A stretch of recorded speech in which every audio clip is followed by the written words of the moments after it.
What else can we say? Dawn is here. It's showtime. Happy Friday, everybody. Welcome to the Jiminy Flip It. We're going to call it a listing show. I think we are going to list tonight. That's the goal. Going to list. Have some World War II stuff scanned and ready to roll. Lots of it, actually. Lots and lots of it. So I think we will do some listing, but we'll probably have some conversation as well. Dawn cued me, is that the word? Clued me in, on some eBay stuff. She was watching the eBay Open. Is that what it's called, Dawn? The eBay, they were just talking about all the great stuff that's coming down the pike. And she was feeding me some information because she was watching and I couldn't watch it, unfortunately, live. But maybe we'll talk a little bit about that and some of the changes that are coming, whether you like it or not. On the way, eBay Open. Yeah, that's what I figured. Okay, we can commence. Good. Hey, CJ, welcome. Dawn tried to nap. You've been doing really well with staying awake, haven't you? Last we spoke, I think you hadn't napped in days, right? You were so groggy. Wide awake, of course. eBay Open, good stuff. Hey, Jeff, welcome.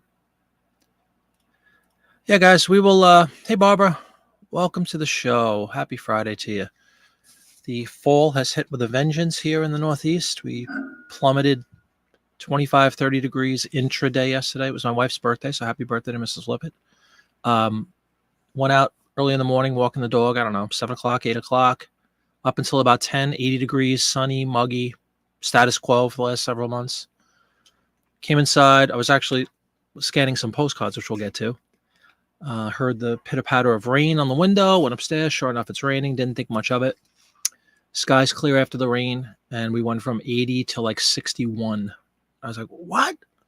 And it just kept on dropping from there. So it's incredible that, the calendar flips. It says it's autumn, and bam. At least in our neck of the woods, autumn just came in with a vengeance. The wind kicked up. It's been windy all day, just in the 60s today. I mean, it feels fantastic. I got a sweatshirt going again. It's crazy. I just got out of sweatshirts in May, and here we are back into them. But whatever. It's kind of cozy, kind of nice. And time to get down to business, that's for sure.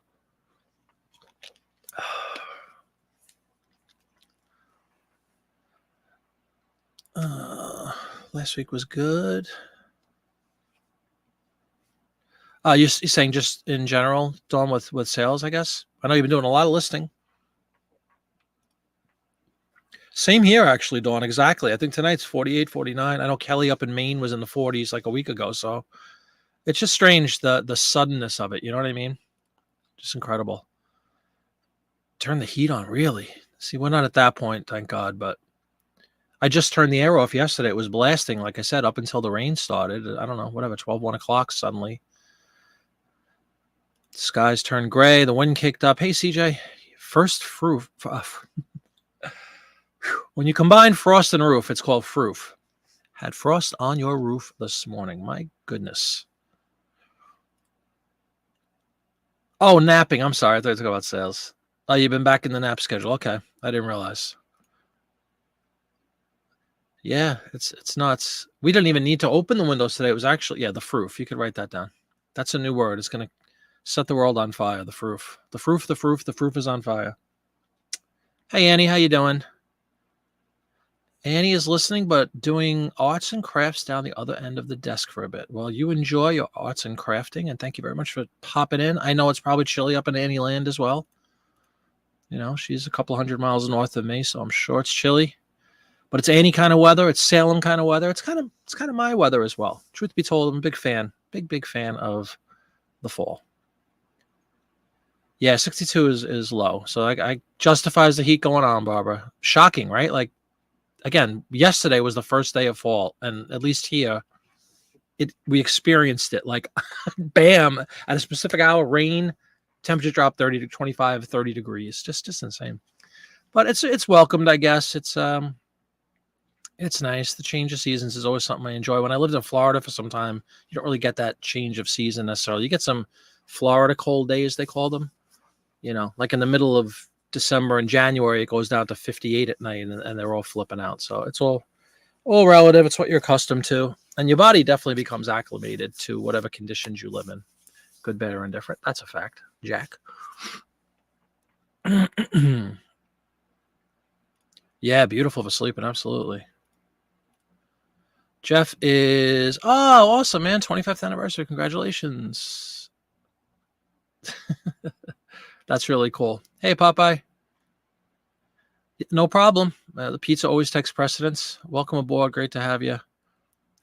I scanned, speaking of Popeye, I scanned, I don't know, another 50 or so. I guess 50. I had 3 lots of 50 that I picked up on Whatnot from Popeye a few nights ago.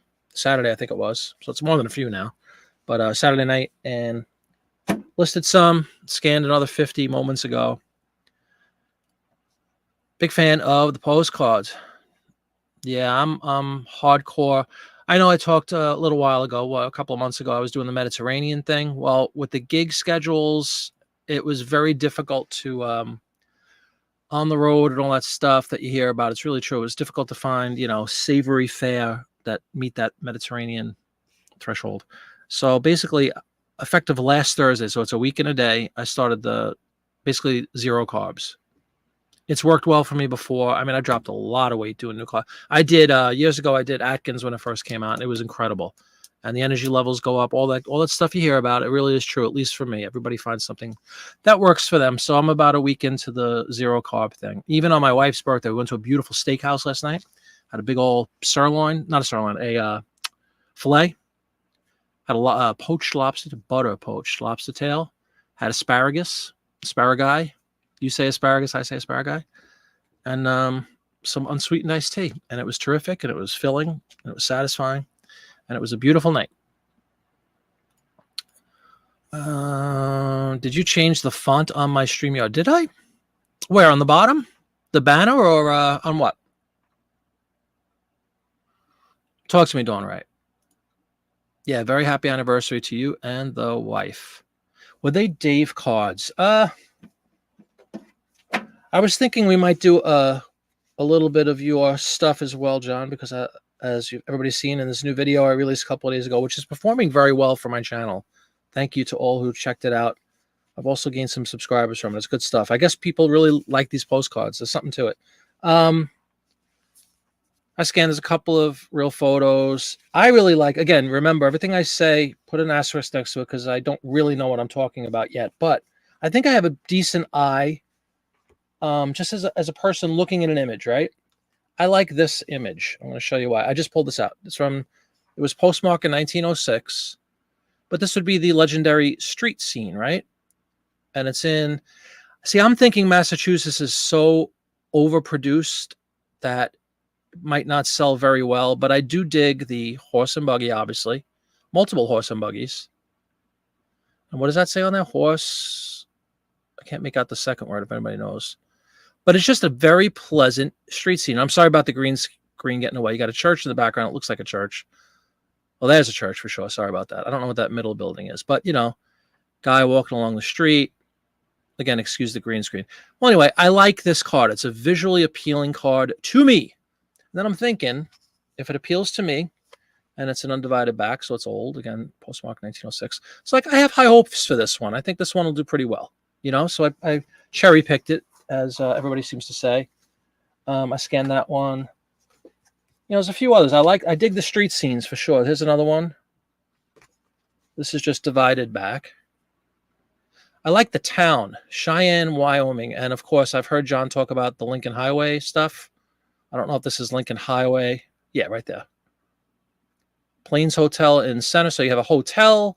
You have old cars. You probably have some shops. I didn't even look at this really thoroughly, but you have a hotel or whatever, furniture store. So it has a lot of things going for it, right? Old cars, storefronts, street scene, Lincoln Highway, Cheyenne, Wyoming. So again, another one I'm high on. I'm thinking this is going to be a decent card. All the Popeye stuff, seriously, folks, if you haven't checked them out, check them out on Whatnot. Anybody who's interested in postcards, I know most of you are, and are infinitely familiar with Popeye and his work, or intimately, I should say. So anyway, I have real high hopes. I think this is, I don't know, 20 or 30 I just scanned before the show. So maybe we'll take a look. Yeah, Lincoln Highway. I've heard you say that, Popeye, is a bolo. So let's go right down to that. Yep. Bam.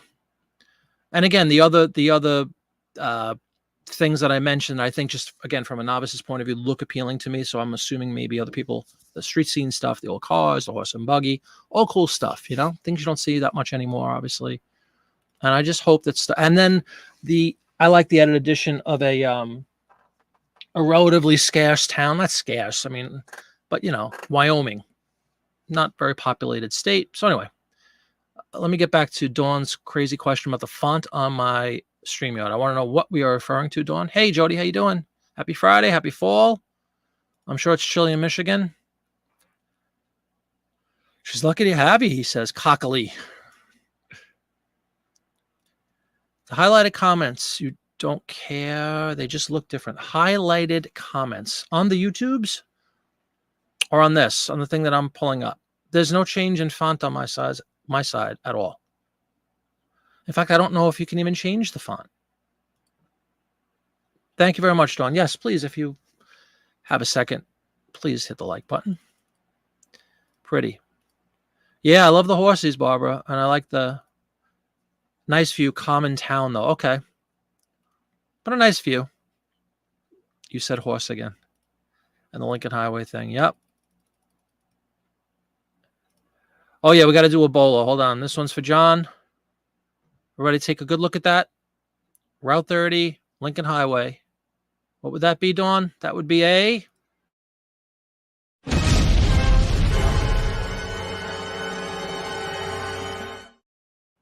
Good call, Dawn. Good call. We don't get to use that as often as we used to in the beginning. I don't want to make it gimmicky.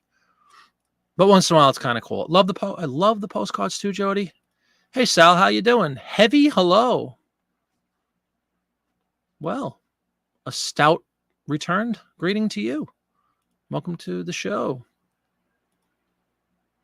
How's my whatnot going? My whatnot, right? Are you asking me or John? Hey, GP, how you doing? Welcome to the show. Yeah, I saw you had a video this morning earlier. I'm showing the non-postcard people. The postcards are great for decorating. Oh, very cool. That's a good idea. Matted cards defined as what? Unsellable as cards themselves. So you're going to try to pawn them off on people for crafts and stuff? I don't know the term matted cards, but I think it's kind of cool. Santa's beautiful, beautiful. New shows posted already. Good stuff, good stuff. You were asking Sal. Okay. Yeah, good stuff. So Popeye got his first bolo. Matted and soon I got you. Matted, like a traditional matting. Sorry, I thought it was some fancy schmancy postcard term. I got to learn all these terms. Cool. Very nice. That should be a lot of fun. You can check out Popeye's channel. He just did a video today, right, John, about the upcoming event that he's taken part in, which is called Estate Sale Extravaganza, right? Dawn, right? If you have a moment, you want to throw Popeye's link in there, please do. But yeah, that's the gist of it. I enjoy all the things that everybody talks about. I enjoy the history of them. I like the research piece now, getting more into that. I do like these little street scenes. I think they're, again, visually appealing, and hopefully that means something. But to John's point, if it's Chicago or New York, common places, I'm sure that takes away a little bit of value. But some of the other stuff makes it really cool. Cheyenne, Wyoming isn't exactly a metropolis. We got one more, and again, I can't see, so pardon the squinting. This is a white border, postmarked in 41, but again, it is a kind of nice little, what's the town? Lewistown, PA. You got a monument, but you got the lovely street scene, which I always like to see, which of course is being screwed up by my green screen, but there you go. You got the car, you got the monument. Good stuff. I like them. I like them a lot. So yeah, I'll get to listing these. My goal is to, because I have a very reasonable amount of cards, obviously, right now, especially relative to all you, card mavens out there. So I might as well get into good habits right out of the gate. That's my philosophy. Hey, Glitter Witch, how you doing? Welcome aboard. It's a Glitter Witch time of year, that's for sure, right? Look at that. Again, one of the coolest little thumbnail avatars, whatever you call them. I've ever seen. Those people are getting 250 to 300 people in the shows. That's awesome. Congratulations. Yeah, I know what's going on. That's true. Exactly. Exactly. I am very grateful for what happened. And I'm looking forward to, let's talk about shameless plug number 2. What's on October 8th? I don't think I have the graphic in front of me, but Ephemerama 2, October 8th, which is suddenly what, a week away? No, 2 weeks away. What's the actual day of the week? Yeah, 2 weeks from tomorrow, guys. Saturday night, from 5 to 10, I think. I'm just going from memory. I don't have the graphic in front of me, but I believe that's the time frame. I know Popeye closes it out. I'm at 8 o'clock, and Ben opens the festivities at 5 or 6. I'm sure John will correct me, but I know it's one of those times. So I'm looking forward to that. Very similar to the Paperpalooza thing we did, and Ephemerama, a lot of tongue twisters. Ephemerama 1, which took place earlier this month. It's always the second Saturday of each month. That's the goal. I couldn't make that one. I had a Beatles show, but I am there with bells on this coming October 8th. Can't wait. Sure. Get out of here, do you, Barbara? You want to buy a postcard? Maybe we'll list that one first, everybody. Where is that? Is it like central, western? What part of the fairland of Pennsylvania? I am in extreme southeast Pennsylvania for some reason.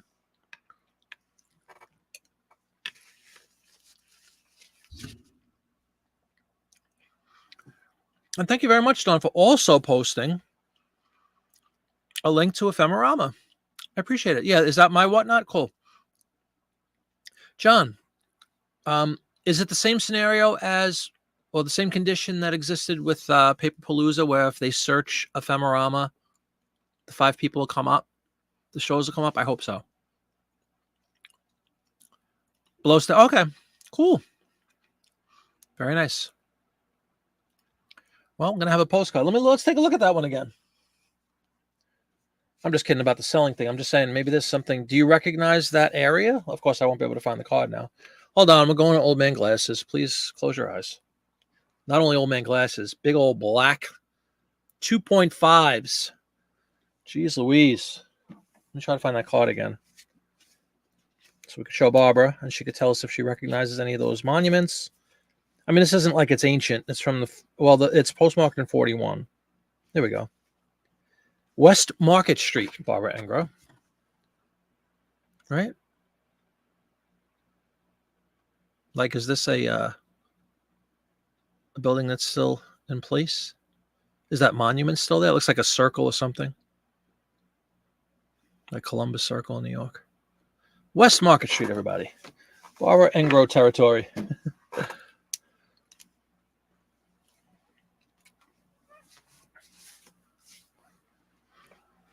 Hey, doing it wrong. Welcome aboard. Great to have you. If it's in the show title, yeah, absolutely. I think everybody's going to put that in there. So to just check everybody out, I could pull up the, during the course of the show, I'll pull up the banner again. Like John says, and I know you, at least as of the time we did Paperpalooza, you have to use the mobile app to search the keyword for whatever silly reason. I don't know why you can't do it on the website. I live on websites, not phones. But anyway, if you just go in and type that Ephemerama, you should be able to pull up, I think it's 5 or 6 shows coming up on Saturday, the 8th of October. Did you go to the flea market at Penn's Cave 2 weeks ago? I wanted to go, but couldn't. Yeah, check out that video. Good stuff. He does some what solds. I also, I remember that you said you listed your first card in since the spring on eBay. Hey, wrong. One of the towns you grew up in looks like that postcard. Cool. The bank is still there. Very cool.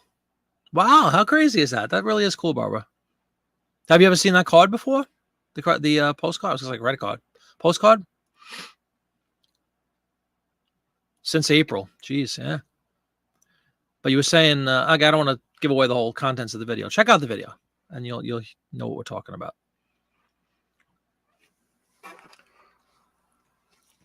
Looks like good stuff. Looks like he came across a winning postcard.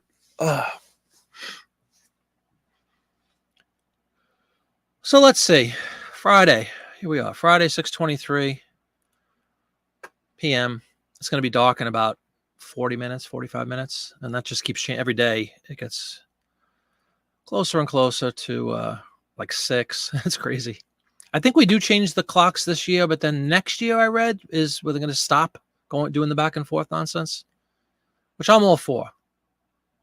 I don't like the tinkering with time thing. I think it's just so silly. But just select where you want to keep it and keep it there. Yeah. Oh, all right, no problem. Yeah, today was a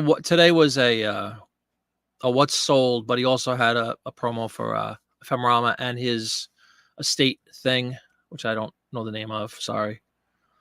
I know it's up there in the comments. Estate-orama, whatever it's called. Glitter Witch, well, wouldn't you know? Of course you dig the darkness. That's cool. No, you haven't. You're just passing through here. Not a real fan. Oh, okay, no problem. I want to stop doing daylight savings time. You heard we're waiting on New York to decide. Get out, really? I thought it was already finalized and all that this was going to be the last year, supposedly.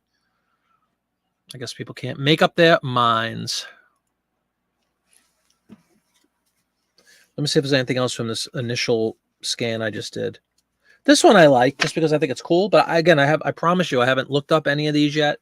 I just grabbed them from my new stack and, picked whatever it is, 20-something cards and said, let me just get them scanned in case we want to dabble in some postcard listing this evening in addition to the World War II. San Francisco, clearly one of the most photographed towns on the planet.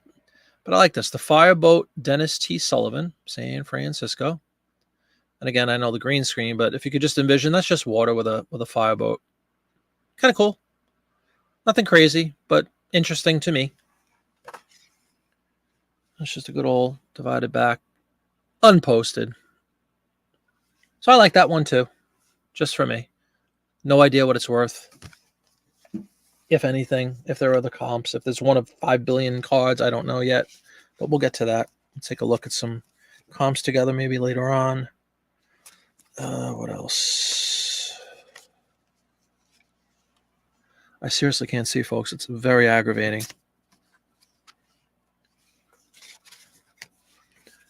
Oy.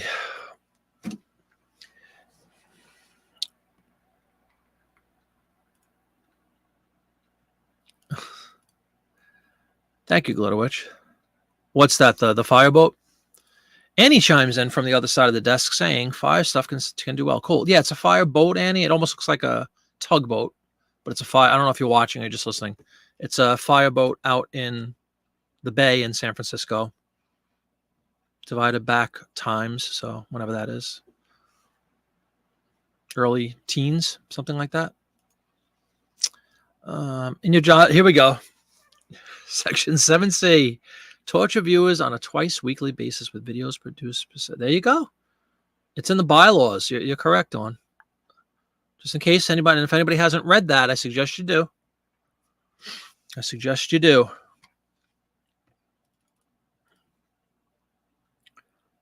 Just like the eBay terms of use, right? We all should be versed in that, well versed in that, reading it.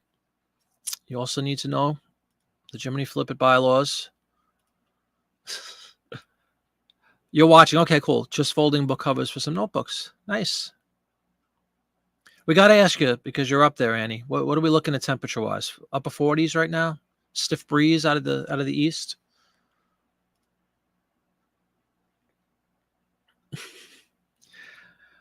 If nothing else, and Dawn is, a woman of many talents, clearly. Pleasant to a fault, except when she puts rainbows in my chat and she gets herself deleted. But she's helpful. She's so helpful with everybody. And I really appreciate it. 7 rainbows. Yeah, well, I think I might have to hide that one. I think every so often, just for the edification of new folks who might be coming in to check out the show, we need to describe the circumstances around why we do not do rainbows on this show. It has nothing to do with anything that someone might think. It has to do with absolute silliness from I don't know, how long ago was that? A couple of months ago? A show in the summertime? Way back in the summertime, 2 days ago. Now, a couple of months ago, we had a show where we had one of those bots with the sex stuff popping in. We had CJ sniping him. We had me sniping him. We had Dawn sniping him. And all of them had, before they said whatever, had that series of rainbows. And I was just like, almost like a reflex. Every time I remember, I always have that other computer on my side. So peripheral vision, rainbows. I just kept hitting delete, whatever, right? And poor old Bartamania, I don't know why he put a rainbow in front of whatever he was saying, but he did. And I just zapped him right out of the interwebs and couldn't get him back. He vanished for a couple of weeks and then made a grand reappearance. But that's the whole thing. So the joke was, if you put a rainbow in there, I might knock you out by accident, thinking it's one of those bot things or whatever you call them. So just for clarification purposes, 52. You're not that far below us. I'm at 59 right now, sunny with a stiff breeze, that's for sure. Feels like 54. So we almost have wind chill action going already. Just ridiculous. I mean, come on. September 23rd. It's going to be a long, cold, lonely winter. Yeah, that was a facetious comment, Glitterwitch. I don't think anybody really reads the whole thing. Yeah, it has nothing to do with rainbows and the love of it. It has to do with this silly instance a couple of months ago where poor old Bartamania got caught up in a storm. And I hate to jinx things, but have you noticed we haven't had any more of those bot things or whatever you call them pop into our room? So fingers crossed. We have a couple of skilled wrench wielding individuals within the show that do a great job keeping things, copacetic here in the chat. You just closed the window because the paper you're working on kept blowing away, but I was enjoying freezing. Yeah, I know, right? Do you have a sweater going? Like, I got the sweatshirt, broke out the sweatshirt this morning. It was just shocking. Like overnight.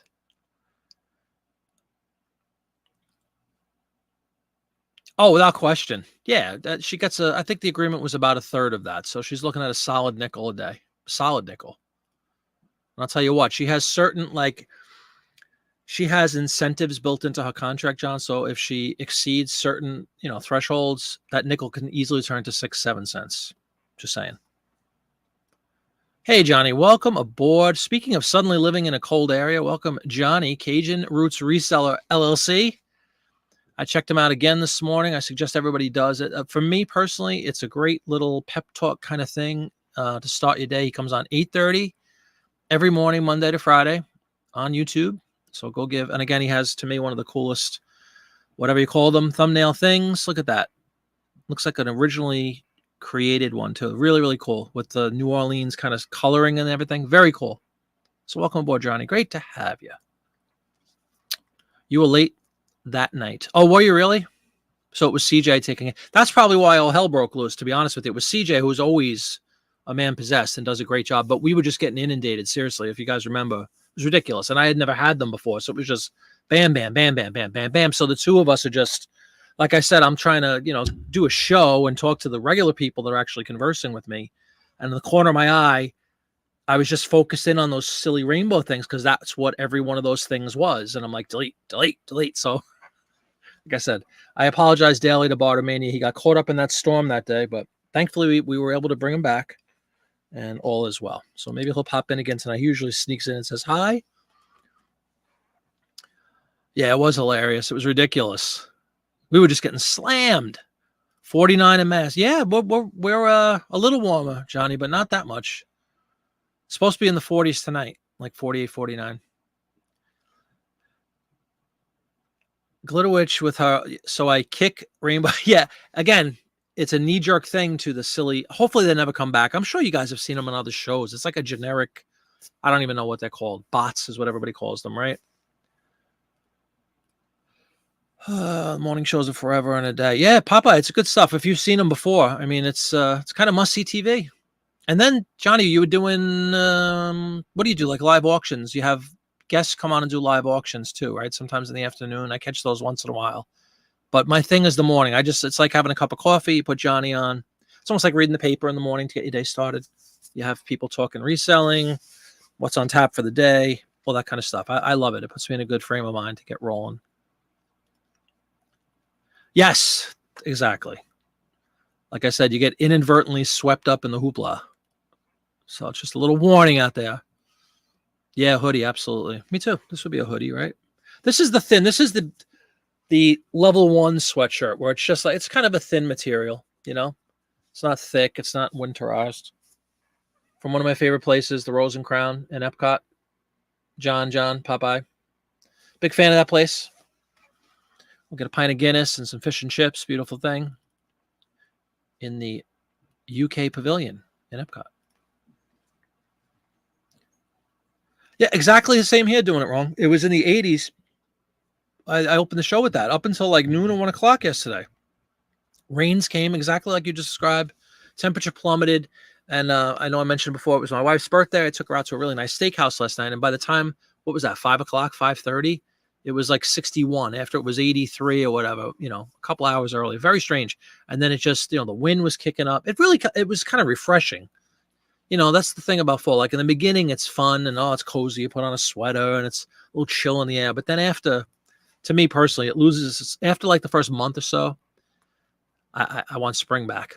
I'm not looking forward to the reality. We're on September 23rd. It will not get warm again in my area, like no exaggeration, until the middle of May. So how many months is that? 8 more months. On that note. Yeah, the Christmas. Well, again, you got to work for that. Don't never presume you'll be getting a Christmas bonus, Miss Wright. You got to keep up that. You've set a bar for yourself. You got to keep it at that level. Don't get too comfortable. Yeah, it's an awesome logo. I like it. Take a look at that, everybody. Isn't that cool?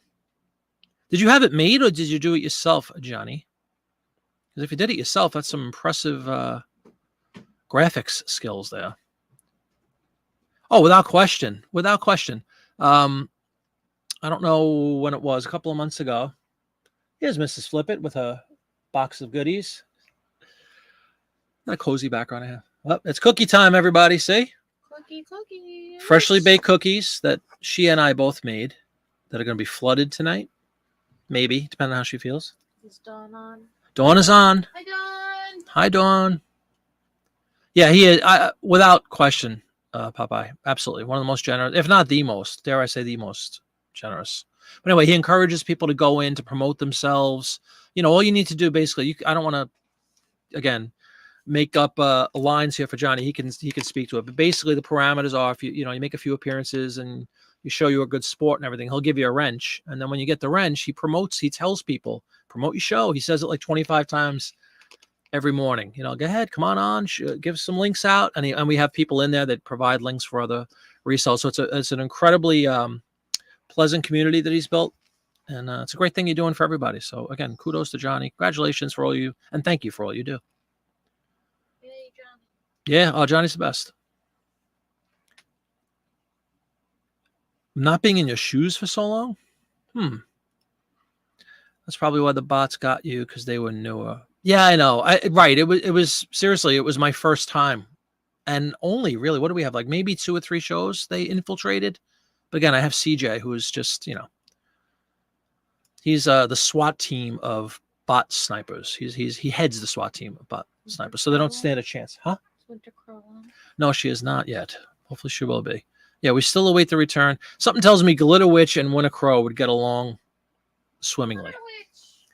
Glitter Witch. Yep. Yeah, I hate that stuff too. But anyway, it wasn't a problem in my. And then a couple of people joked. It says, "Well, that means you're coming of age if you start getting those stupid bots in your show."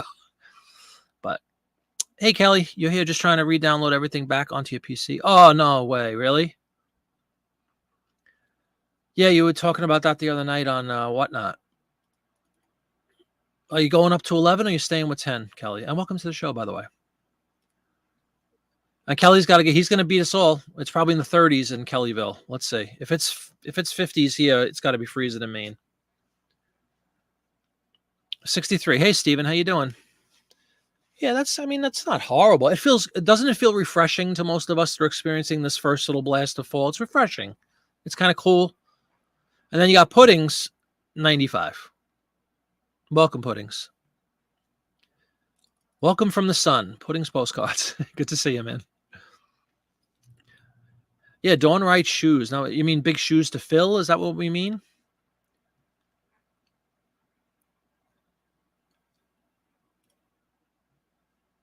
Ah, hence the confusion. Yeah, I know. Hasn't been in Johnny's shoes. I'm like, hey, now, what's going on there?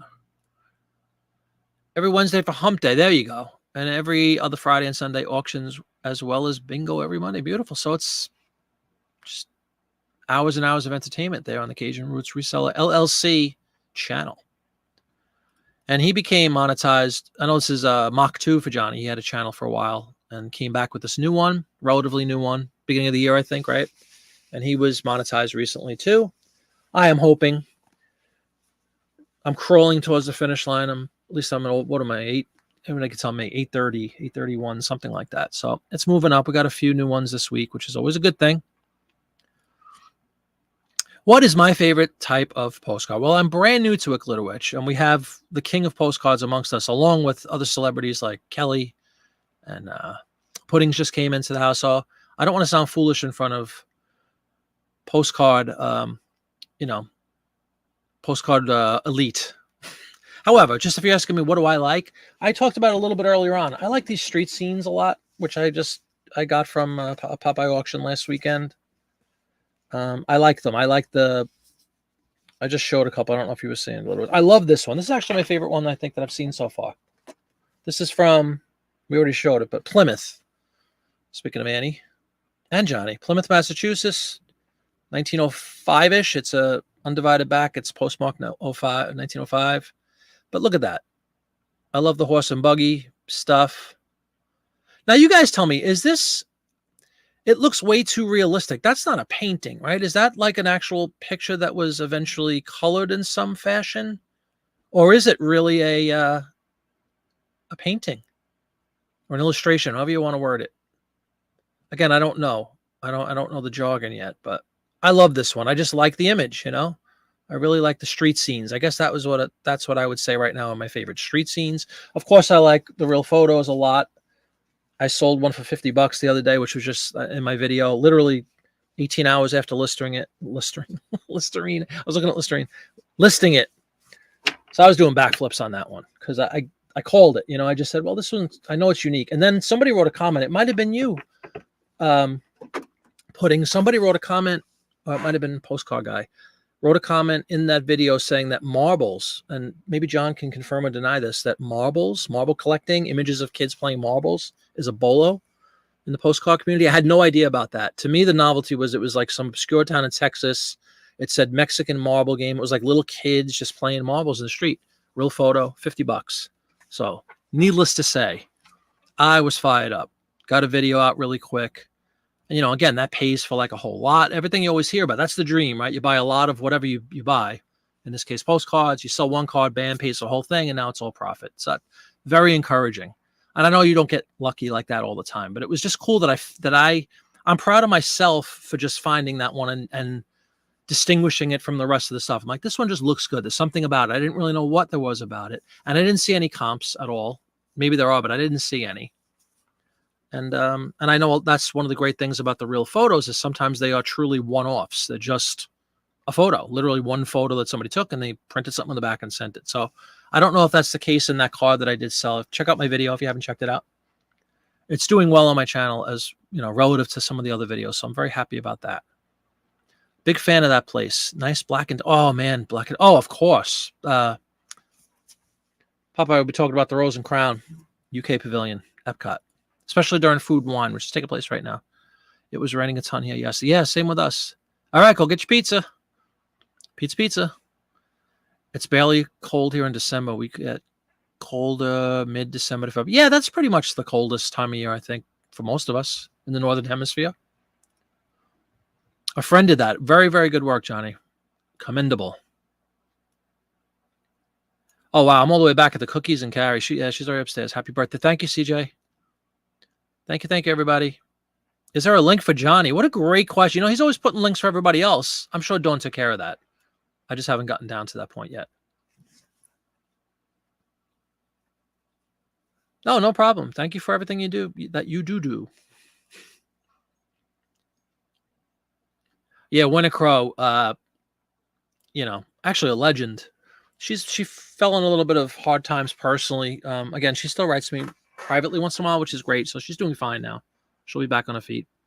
But I think she's just taking a break from internet stuff for a little bit. But she is. How would you describe her, Dawn, and everybody else that loves Winter Crow? She's very knowledgeable, but she also loves the macabre and the dark stuff, but in a fun way. Nothing sick or crazy, just in a fun way. She likes that kind of stuff. And she knows a lot about it. So I think you guys would get on swimmingly, like I said. Doy! Who's this? Oh, there you go. There's the link. I knew Dawn would take it. Thank you so much, as always. I do too. Again, I don't think most people would agree with this. I don't like extreme on either side. You don't want scorching heat. You don't want frigid. Somewhere in the middle. So this is why fall and spring are the two best seasons, because you got, moderate weather. Yeah, it's crazy. As it was here yesterday. It wouldn't let you go back to 10. You're stuck with 11. It's working now, which is better than all week. It was a hard stop. Yeah, that's crazy. I'm still holding out. You're wearing jack-o'-lantern shoes? That's cool. Like slippers? Like, what are they? That's hysterical. Big puffy slippers with a jack-o'-lantern on the toe or something? I think that's kind of cool. You know what? It better. If you're Kelly, it better. Yep, it definitely is that time of year. Oh, yeah, the sunroof. Yep, what happened with that? Went to the dealership to refuse to look at my car, so after a few choice words, 15 minutes. Get out. Again, God bless you too, right? Cloud9 Balloons UK. Hello. Welcome to the show. Great to see you. I believe you're a new watcher. I'm not sure if you're a subscriber. I'd be delighted if you would consider subscribing. But welcome to the show. Great to have you. We're going to be listing at some point, I promise. I don't know when that point comes, but we will probably be listing at some point tonight. You're not asleep. Yeah, exactly. Yeah. Kelly definitely makes his presence known. Multiple channels, multiple platforms. Yeah, you like that one too? I just, the old-fashioned element, the horse and buggy thing, the street scene. Again, I'm looking for clarification. Maybe Kelly can answer in John's absence as he goes and grabs his pizza. But what Kelly, is this a real picture? Like, I don't mean on RPPC. I mean, was that at one time some sort of a photograph that was tinted over? Because it just looks so perfect, doesn't it? Like, especially the guy in the background. Right. Is it on this side? Sorry, everybody. So that guy, it just looks too perfect to be like a drawing. So I'm just wondering if there's a word. Is it a tinted card that used to be a photo at some point? Or is it truly just an illustration somebody made? Because if it is, that's a heck of a drawing. Like, the perspective is perfect, Virtual hug. Thanks so much. Welcome. It's a colored photo. Thank you, Annie.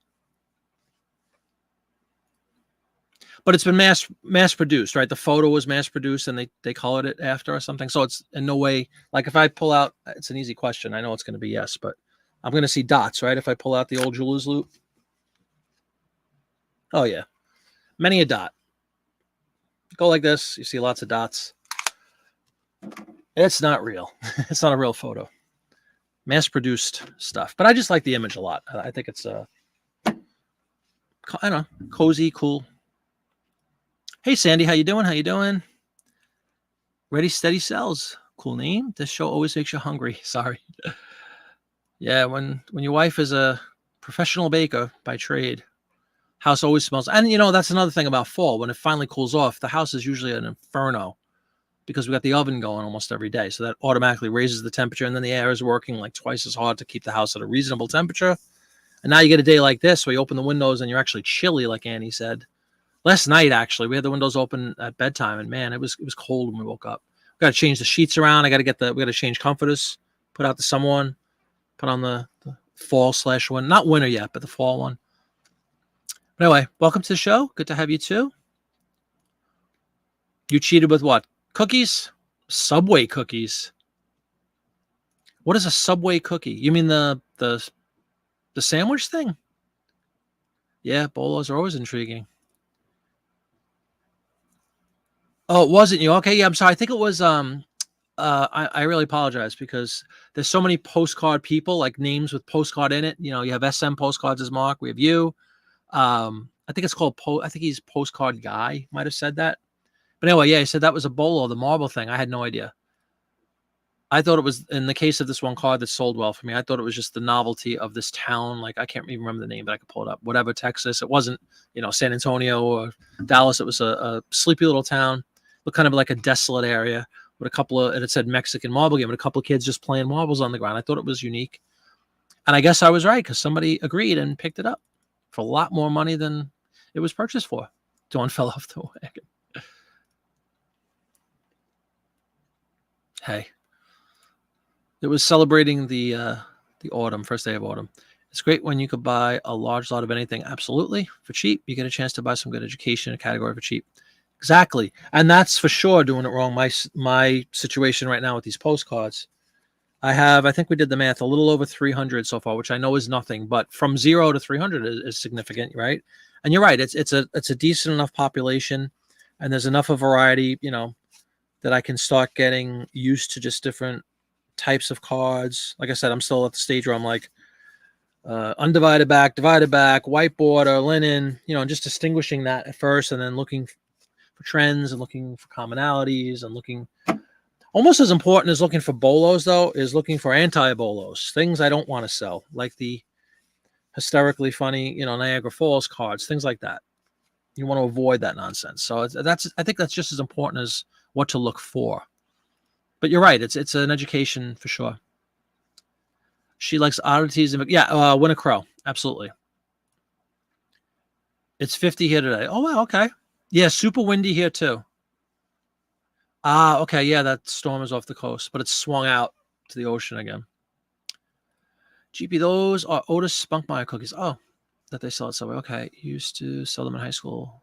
I think you could buy the dough at Walmart. Really? That's cool. Yeah, we're going to be back in the 70s here in a couple. Like, it was just a little spurt, like 73, 74, 78, 73, 71. That's Saturday through Wednesday. And then 60s again next weekend. And I have a show. Get ready for this, folks. On October 1st, my band will be performing in somewhere in Delaware. What is it called? Hold on. I make a big announcement. I go, Bethany Beach, Delaware. It's a shore town. October 1st. Who books a show? It's literally on the beach too. It's not like we're playing in the area. We're on the beach in a band shell, October 1st. And I know I take all the long range forecasts with a grain of salt because they usually can't, tell you the weather for the next hour, let alone 8 days out or 9 days out. However, as I give a gander to the forecast in that town, it looks like it's going to be, upper 60s. By the time we go on is nighttime, low 50s. So I'll be freezing. We'll probably be playing for 7 people on the beach, but we'll see. I'm still excited to go. It's supposed to be a really fun venue, so hopefully the weather will cooperate. We won't have a monsoon. Oh, the sneakers. Okay, cool.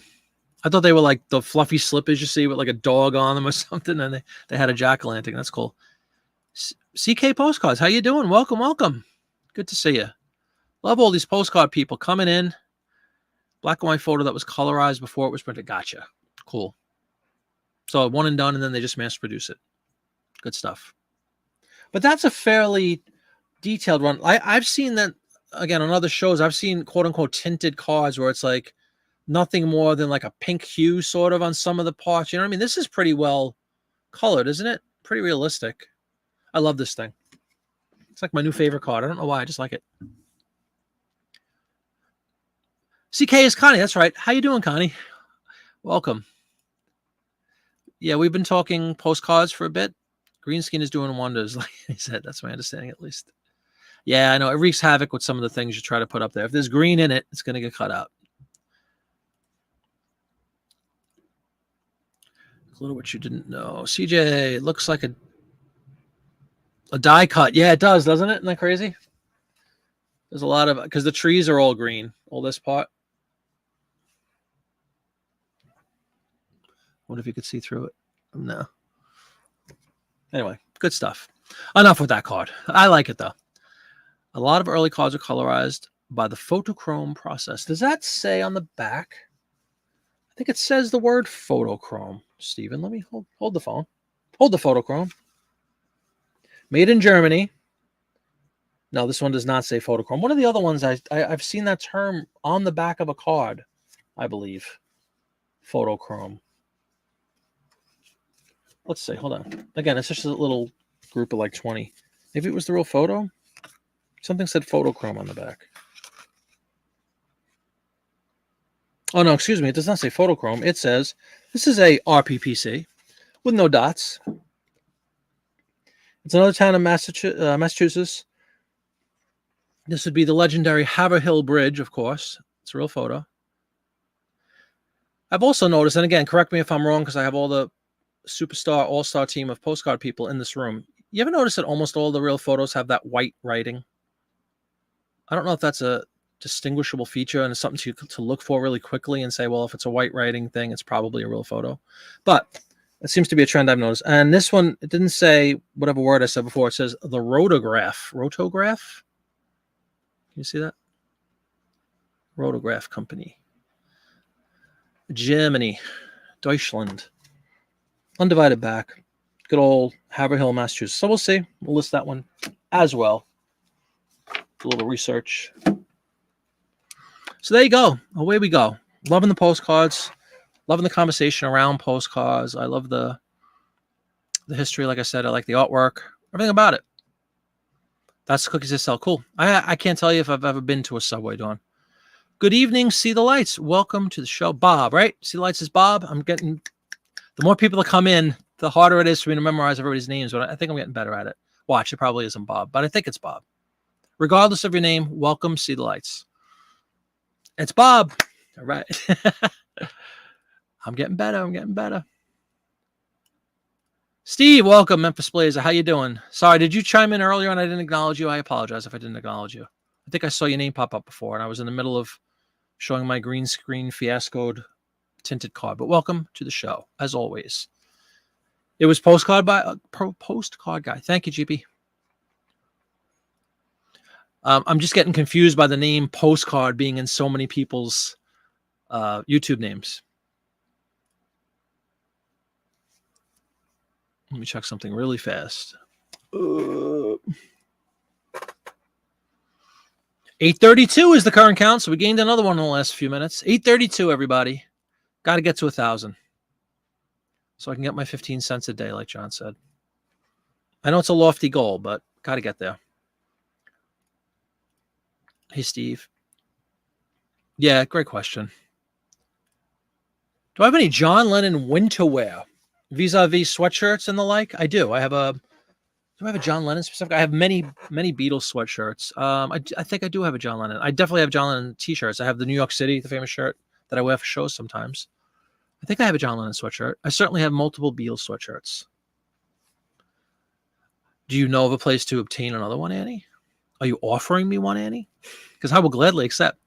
You want a stale sale? I love estate sales. First in months, 8 sales. Your biggest buy was a pack of bubble envelopes for $3. Wow.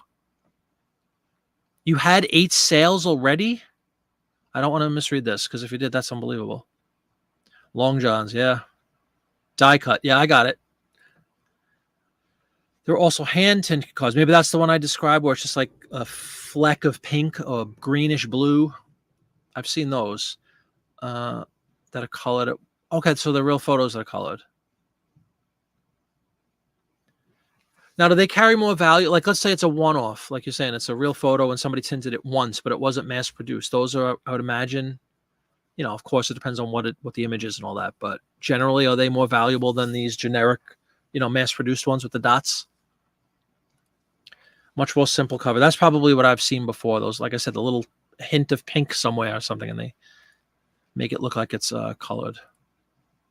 Time for coffee. Apps is always time for coffee. Enjoy, Glitter Witch. You happy to got cheap supplies, though? Oh, always. You like the bridge card? Cool. Yeah, I promise you, I haven't looked up any of these in advance. I don't want to be like, oh, I picked, you know, all these winning cards. I just grabbed a handful of ones that I liked from this stack I picked up. I listed, I don't know, 15 or 20 of them the other day. The first. And these I just grabbed now because I'm like, let me try. And again, the beauty. Epson ES400 duplex scanner. Beautiful thing. It took me all of 15 seconds to scan these. Amazing. Front and back. Looks great. And I figured we'd just go through them tonight a little bit if we have some time. Haverhill. The white writing is scratched into the negative before printing. There you go. So that's a telltale sign of a real photo, right?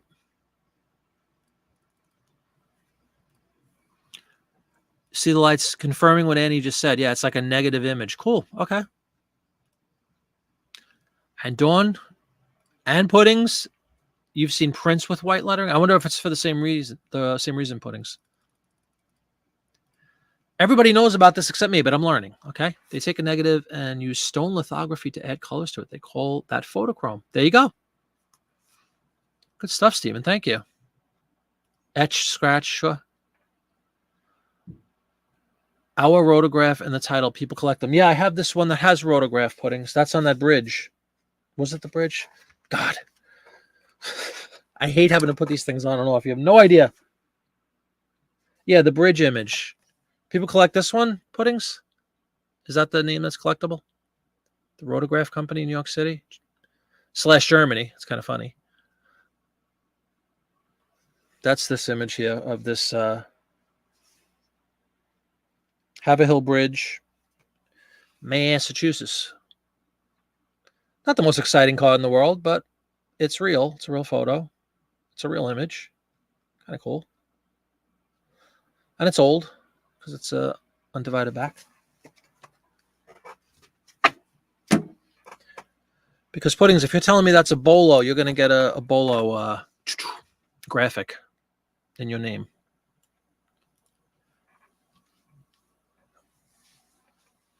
It's pronounced Haverhill instead of Haverhill. I love the coffee too. Put rotograph. I will. Thank you very much. So that's a keyword and all that good stuff.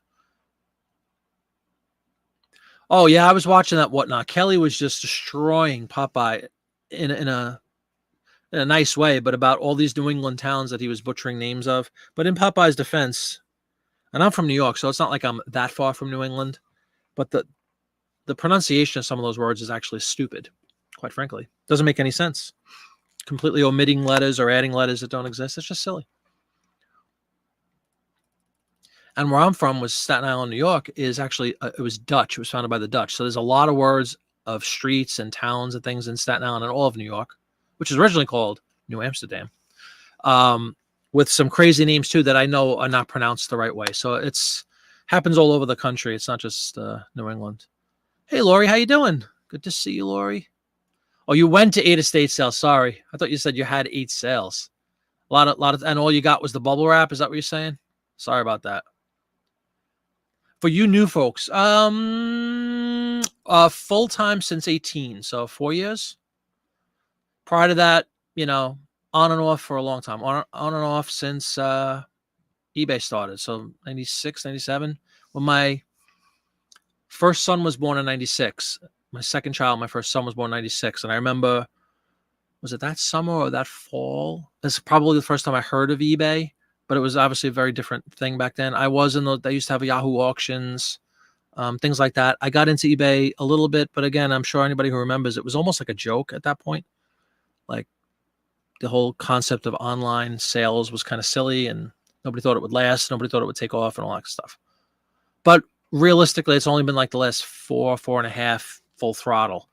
But building up to or ramping up to that point in 18 was probably since like around 15 or 16 that I started doing a lot more reselling with the hopes that I could get out of what I had done for all those years, which was the Wall Street kind of stuff. So 18 is when the scales tipped.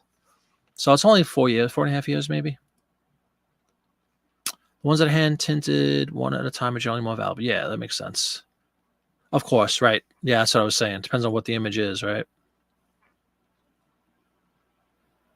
Coffee's a bit. If you have to have a vice, I don't think coffee's a bad one. What is that? Annie typing with her toes.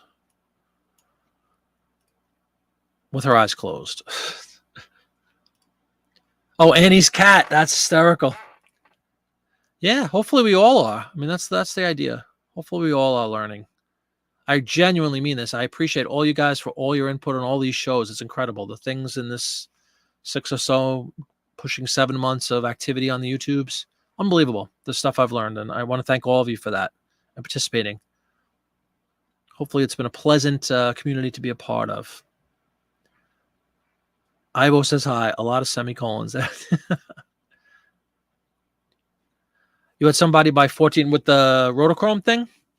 Awesome. You know what I'm going to do now, Puddings? I'm going to flip over every single card I have and look for that designation and put those up first. So thank you for that tip. And you know what, ladies and gentlemen? This one goes out to you. We're going to do it twice in a night, which is really unheard of, but Puddings postcards. This one's for you.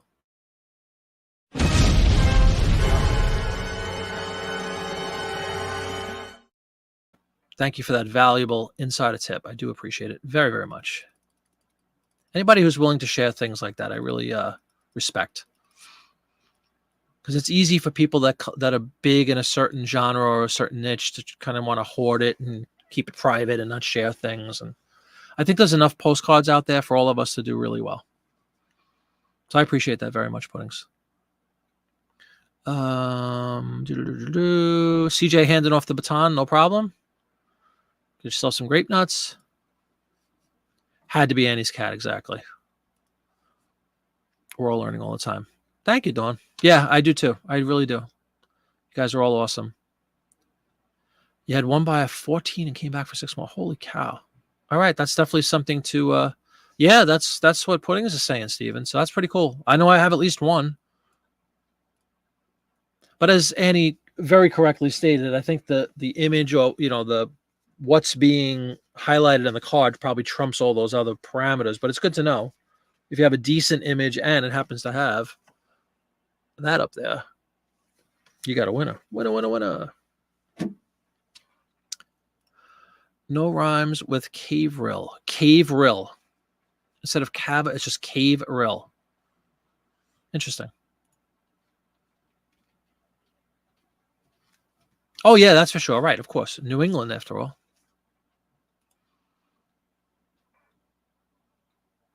Yeah, so does English. So do I. I mean, I again, I don't want to get into a whole thing with accents misright, but the R thing, I mean, to most people that, first of all, it is the English language. And if you go to England and you say car, they're going to laugh at you.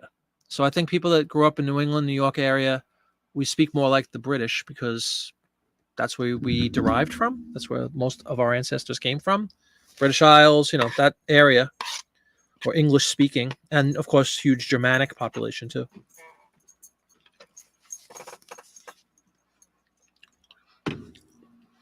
So I don't know why Americans have exaggerated the R so much in a lot of areas.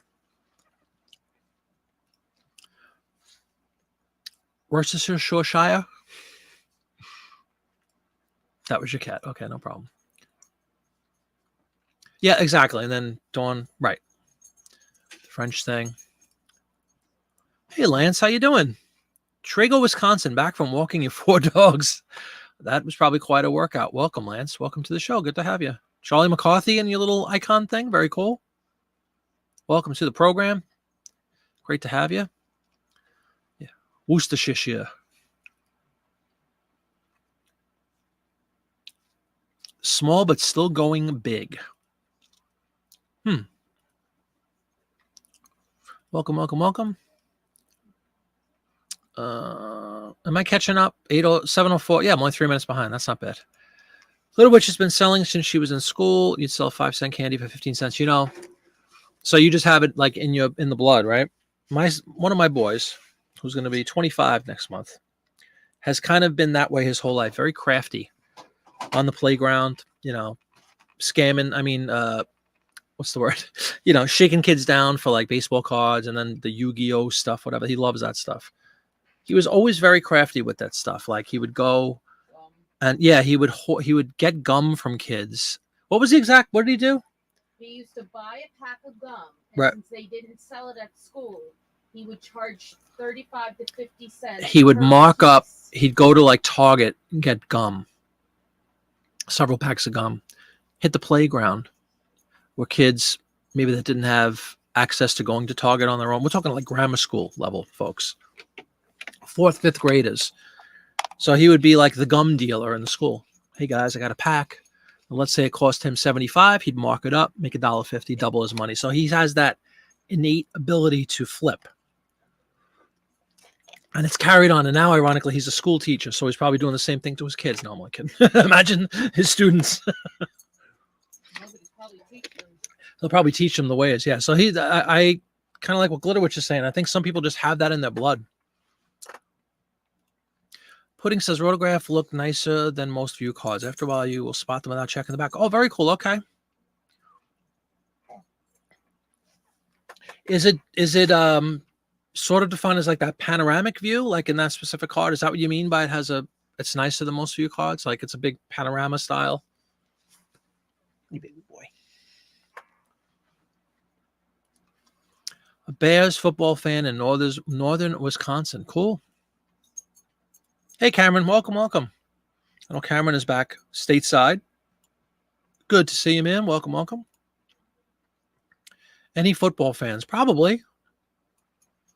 I could care less. I used to like the Jets when I was a kid, when Joe Namath was quarterback. But I lost it for football. I'm a diehard Met fan. I'm a baseball fan. It's the only sport I care about at all.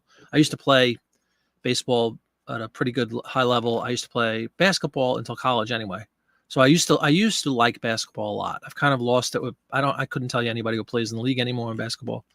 But football is hit or miss. I mean, I don't know. I'm not big on it anymore. But I'm sure I'm in the minority. Yeah, I think he's back, Dawn. And you had a wisdom tooth. Interesting. Let me just type something really fast, everybody. Talk amongst yourself. Just kidding.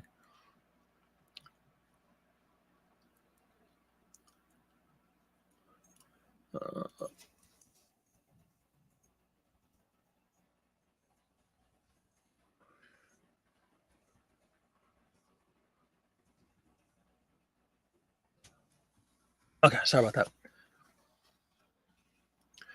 Oh, Dawn, I wanted to ask you, for the good of the group, you were telling me earlier in the day that you had some success with the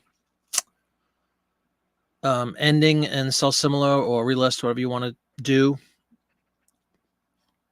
I know you had it, and it was postcard related. Is that right, Dawn? Right?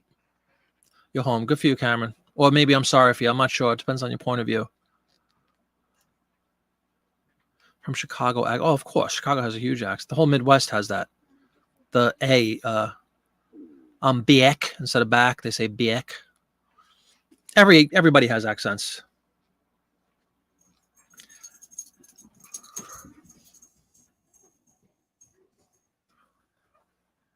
Dawn is a funny gal. Let me just tell you, everybody. Sure. Fiona seems scary near NSNP. What does that mean? Dawn using way too many abbreviations.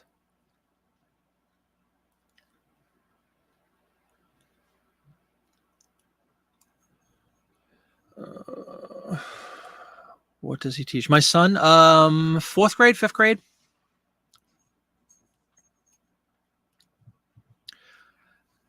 I mean, not a scammer. He took advantage of a situation for monetary gain. It was all on the up and up. It was actually exactly what we all do for a living. He bought low and sold at a premium. Right? Buy Popeye's postcards. Make millions. Popeye's postcards. We'll list them tonight, possibly. That's going to be my slogan. Carrie's a big fan too. She's excited by the fact that we made the $50 on that card. That's for sure. So she's like, whatever you got to do, keep picking them up, which I'm sure is music to Popeye's ears and a lot of other people. But I said, just give Popeye $500. Tell him, keep him coming. Popeye's eating a pizza right now, so he'll be back with us shortly. Oh. He's taking a pizza break. When he said until the doorbell rings, he's with us, and then he said pizza, and he scrambled. I'm sure he'll be back on. The print quality is better. Okay, cool. So it's nothing to do with the actual, like the type of images. I thought maybe like this. Again, we're going to go back to it one more time, everybody, because it's being called out by Puddings as this bolo. See how it's like a huge panorama. It's really, I mean, if you think about it, for 1905-ish, it's a hell, really, really good image, like very encompassing, huge area. Must have had a really good lens for the time, right? I thought maybe that had something to do with it, but maybe not. Rotographs are kind of crispy printing. Okay. A quasi-photographic process.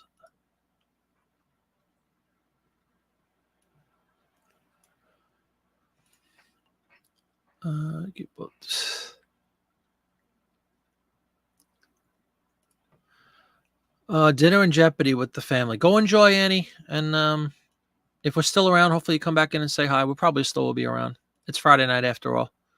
Exactly. Happy hauntings. New Ennis is Nova Scotia. Gotcha. Prince Edward. Okay. 2 Canadian references that half the listeners have no idea about.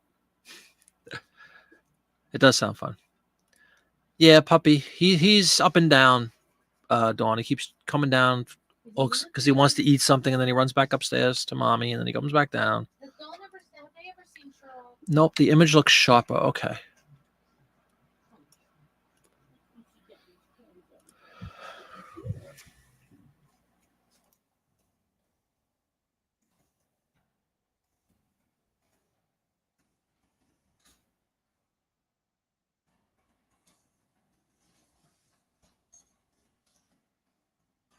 Hold on a minute.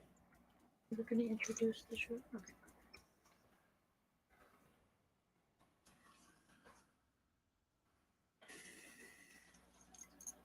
Ready?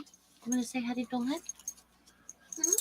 All right, the cheesiest thing in all of YouTube land. Here comes the dog. The wife is down here. Here comes the dog, everybody. Hello. Yeah, does Sherlock. Say hi, hello. Say hi. Say hello to the world. Say hi, everybody. This is for you, Dawn. Mm. Juggle boy. Say bye-bye. That's our baby. Bye-bye. Bye. He's just a Sherlock, Lance. We don't question the type of canine. He's a Sherlock. So anyway, there was your, again, the cheesiest move in the history of YouTube is by showing the baby or the pets so everybody can go, oh. Oldest trick in the book. But here they come. Jody loves them. Stephen could care less. I had someone today who wanted me to sell a watch to Nova Scotia. I quit selling internationally. Oh, yeah. Speaking of which, Stephen, and again, seriously, Dawn, will you talk about a little bit about what you watched? Apparently, global shipping going bye-bye. Some new thing to replace it. That's what Dawn sent me an article about. I don't have any specifics at hand when this takes place or anything, but I wonder if that's going to impact anybody's decision as far as international shipping goes. We shared the puppy, Lori. We shared the puppy. I don't know. Did she miss him? I could bring him back. Now we can say, when is Dawn going to show her face? Thank you. And Kim, Kim, you came in for a historical moment, actually. The first and only appearance ever of Sherlock. I know, Dawn. That's what I'm saying. Watch. He's going to be an international. If you put, you could put keywords in your YouTube videos too, for those of you who might not be on YouTube or have your own channel. So I'm going to have to put, adorable puppy or something, just like we're listing ads or postcards. It's all about the keywords. And now here's the choking portion of the show. Sorry about that.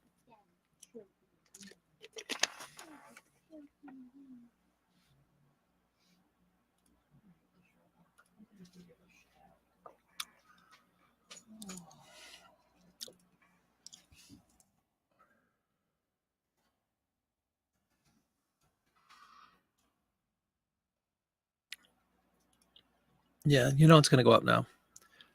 GSP is EIS. Don't know it. We already have an EIS, so you'll have a choice of EIS or EIS. Oh, yeah, the new, right, international shipping. Just eBay international shipping, right? Kim, he is a... Honey? What? Sherlock. What about him? He's a Shishan. I'm so sorry. I've been saying it for years. I'm trying to do 100 different things. That escaped me. A Shishan. A Shih Tzu and a Shih Tzu and a Bichon. And a Bichon mix. Very Kotor breed. Only dog that acts like a cat. Yeah, dog that acts like a cat. He does not shed. He is a teddy bear dog, is what they were billed as. They literally look like teddy. He really did. You just said titty. Teddy bear. Yeah, so it appears the global shipping program will be replaced by eBay International Shipping, which appears to be very similar. But again, as Doing It Wrong just said, we already have eBay International Shipping as an option. And I know for some countries it's cost effective to ship to them using that option, certainly from the buying perspective.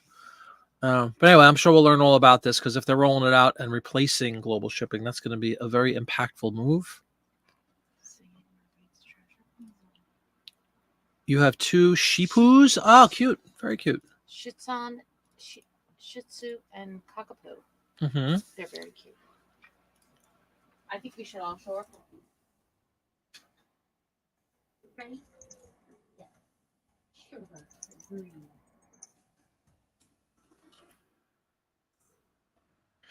All right, just handling some behind the scenes nonsense, but things are good. Things are good.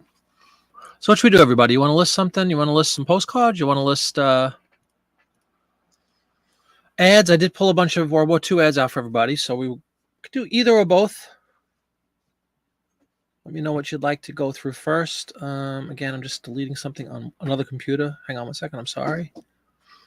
Okay, I think we're caught up. I'm caught up in the chat, so thank you, everybody, for all your input to the show tonight.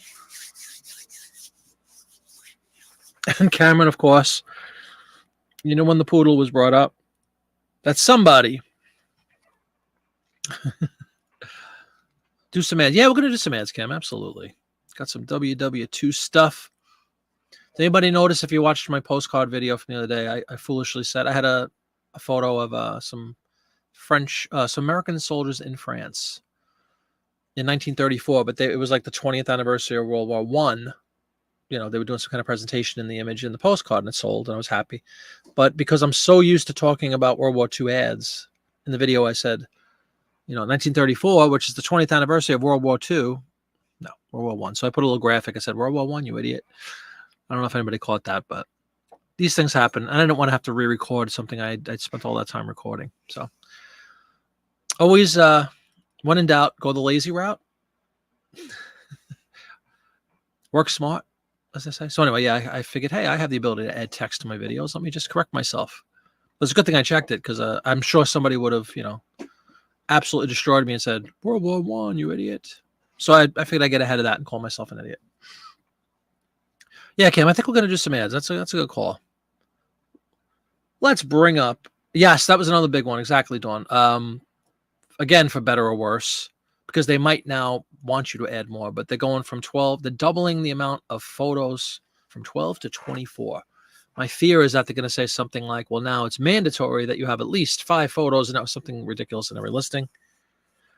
Or if they don't make it mandatory, my fear is, like with these ads, you'll say, I do 1 picture and have been for years. Never had to do more than 1 photo. And now I'm worried that if they double the limit, they might bury, quote unquote, your listings if you only have 1 photo or 2 or 3. Same thing with postcards, right? Most of them, it's 2 pictures, front and back.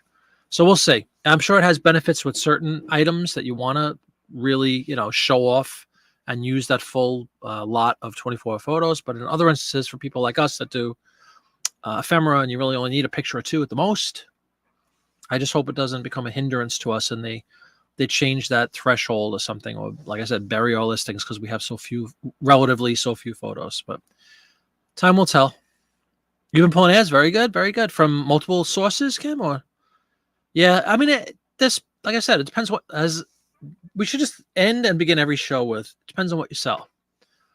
If you sell clothes, 24 photos is probably something to, you know, celebrate, pop the champagne. But for those of us, again, who dabble in postcards now, all of a sudden I'm counting myself, but you know what I mean, ephemera. And my ads, as you know, everybody knows, is just 1 really nice scan. Now I'm afraid that they're going to the expectation is going to be put out there by eBay that everybody needs to collectively add more photos. Now, I will agree, it's a visual medium. It's a visual site. I really think most people, as we've also talked about too many times, nobody reads anything. And it's the photo is what sells your stuff 9 times out of 10. Maybe your title has something. Your title has a bearing as far as getting it in front of eyes with keywords, that's for sure. But really, what do people do? They look at the picture. and the price, and if it's free shipping. I think that's what people do. Oh, it is going to be just for clothes. Okay.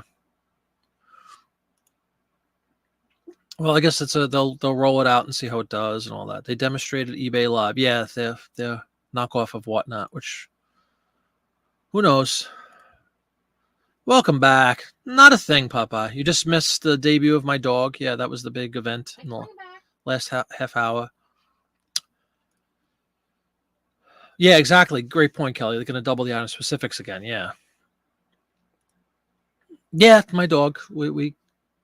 Dawn's been begging for like 3 months to show my dog, and he has like a collar with a little bell thing on it. So every time he runs down here, you hear and she always says his name is Sherlock. So she always says Sherlock. So my wife just put him on camera for a moment. I told everybody, Popeye, that's the oldest trick in the book. On YouTube, you whip out the puppy, the cat, the baby, the awe factor. Everybody goes, oh. I've been resisting doing that, but of course my wife puts him in front of the camera. So what are you going to do?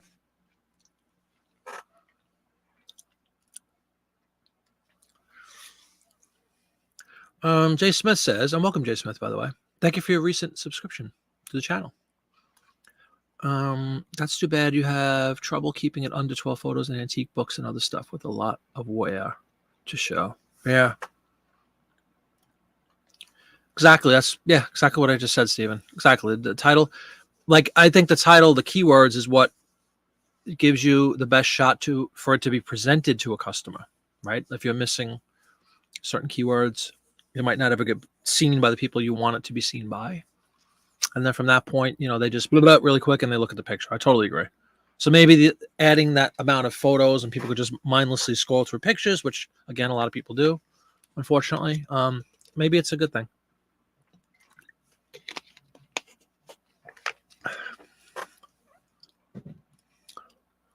eBay Live is mobile only. Yeah, you were telling me that, which is just ridiculous.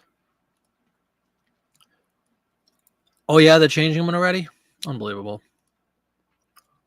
He is. He's beautiful. He's our little boy. You wonder how they'll handle shipping with eBay Live and if purchases will be combined at the end. Uh-oh, here we go. Windows 11, alert number 3. Kelly says he's got his printers hooked up, but 6-bit is failing to download. Yeah, wasn't somebody saying about that? Compatibility, that's whenever there's a new rollout for Windows, I'm sure you know this, there's always going to be compatibility issues until everybody builds their all these it puts the pressure on all these companies, programmers, to put through new fixes. I'm sorry, to make, hold on, I have a wire sticking out of my, speaking of technical issues, a wire sticking out of my light that I don't want to have sticking out. Okay. Until they build, patches and fixes for some of the things to make them comparable, you're going to have bugs. Yeah, exactly. It's their version. If you can't beat them, join them, right? Even though, again, I know a lot of people have pointed out that eBay had this functionality years ago and took it away, I think. So everything old is new again. Kelly, you have to do that too. Really? Your main computer died after 4 years. Thankfully, hard drives are still good.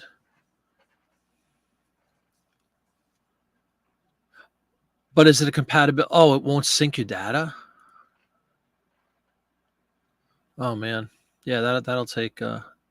set it at night and go to bed and wake up. It'll probably still be running. All right, guys, you want to check out some ads? I had a calling from Kim to check out some ads. We got World War II prepped and ready. And then, of course, we always have that ability now to sneak in some postcards, which is an added benefit of the show. All right, hold on. Let's go through the IT stuff first. 6 to 8 hours. See, I said go to bed. That's crazy.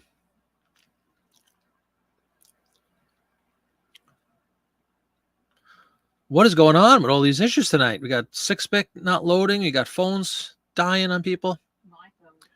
Welcome back, Little Witch. Oh, I have to do your thing, honey. Give me a phone. You want to see a live demonstration of an IT professional?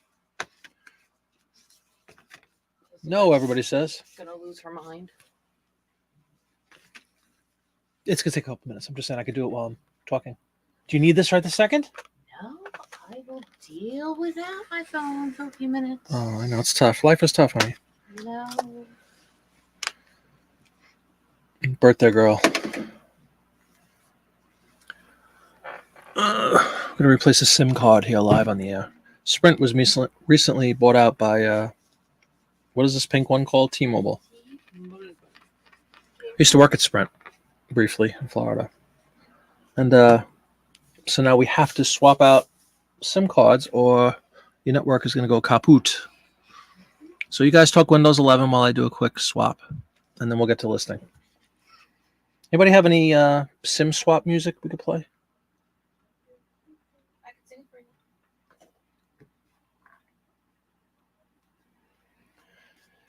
It is as simple as this. How many of your people in your group there do postcards? This is the new SIM card, everybody. Simply pop out.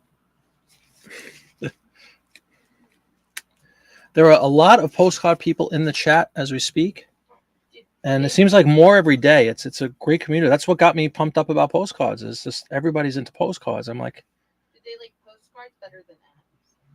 well, postcard. It's a John Popeye will tell you. I think it's the third biggest collectible on planet Earth. Is it really? Yep, behind stamps and coins, and then possibly in the U.S. behind sport card. Baseball cards, sport cards. Does anybody do stamps on your thing? I don't know. I think you should find out and I can connect with them.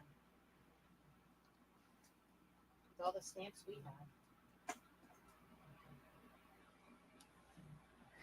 All right, we have phone being fixed for my wife. Oh, I could do phone stamps. Stamp shows. Actually, yes, we do have a stamp person or two in here, don't we? I remember having a conversation about stamps. Was it Steven? I think Steven said he does stamps.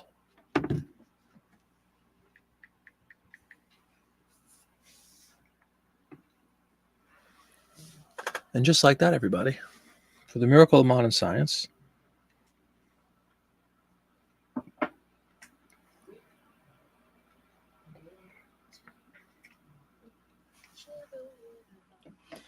right, that segment of the show was brought to you by T-Mobile.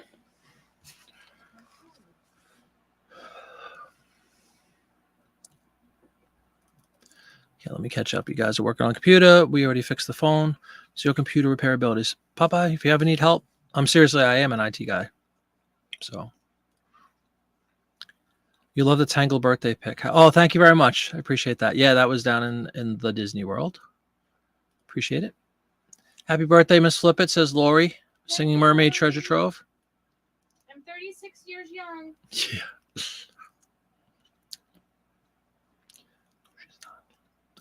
Needed a new one immediately. All tech hates me. Oh, no.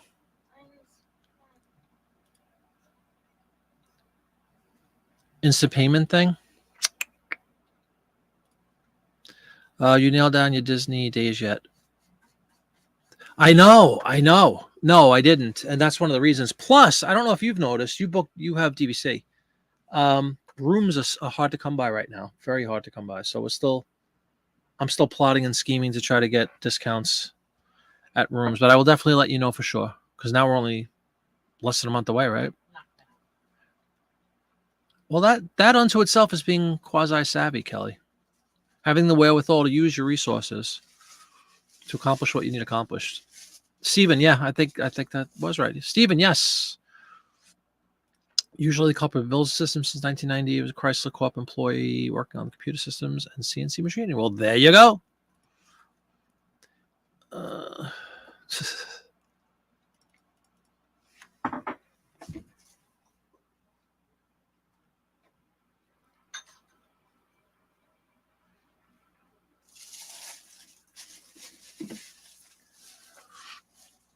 Know enough to pull out the hard drives.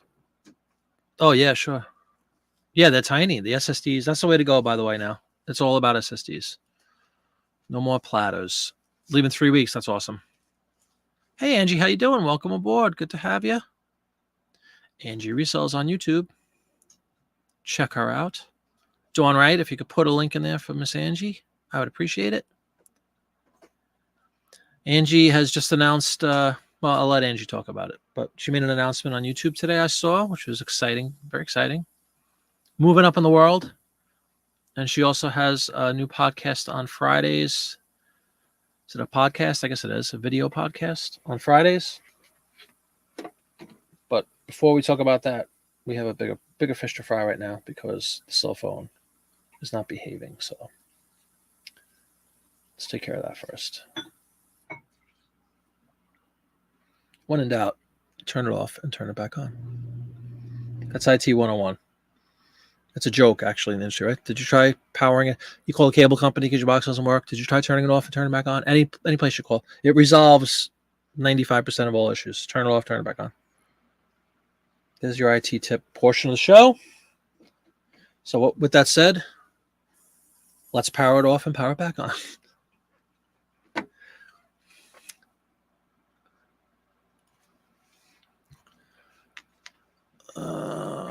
Please, usable visual systems. You're presently using your son's bill for your birthday. Nice. Yeah, I built my tower last summer, June of 21. Yes, the lunch chat is really cool. Let's do lunch is the correct terminology, I believe. Nomenclature, as they say in Disney. Awesome. I hope you enjoyed it. Yes. If Monday and I are at the same time, consider it. What did he ask for? What did he ask for? Hold on. Steve. Where's Steve's comment? Here we go. You two hook up at Disney. I hope you pick online. Oh, yeah, please. That's mandatory. And then John can have a black and tan. I'll have a Guinness in UK.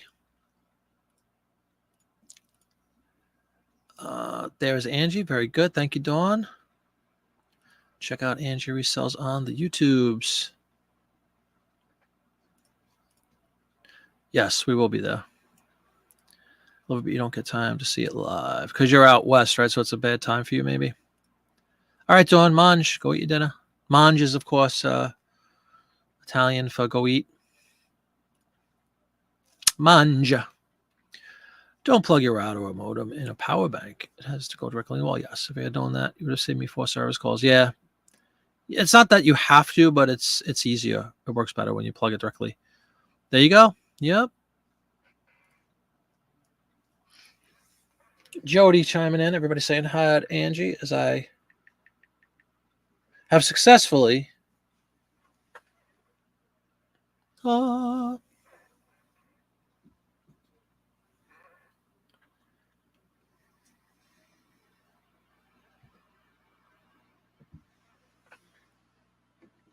we should be good.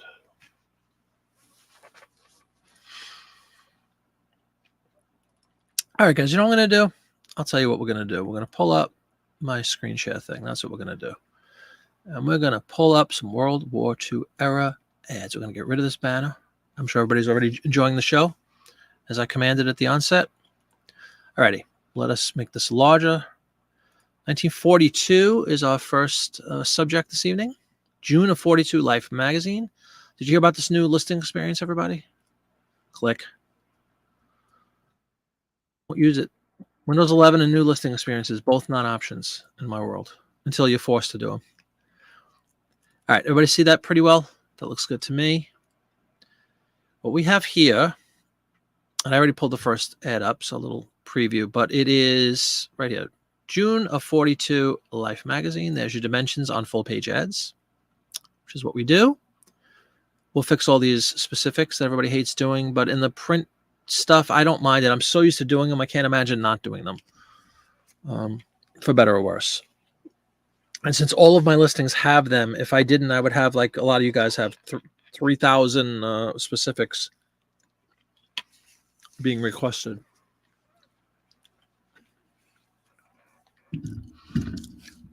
All right. And that is my new thing. L175 is my SKU. 175 Life magazines have been autopsied.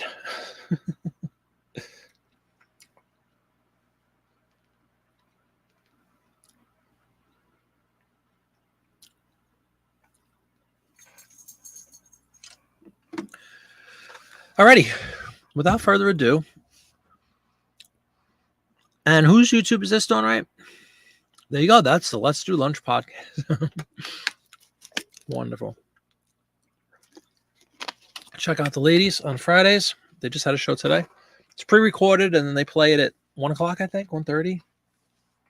East Coast, anyway. Good stuff. Alrighty, here we go. And away we go. Here's the first ad, everybody.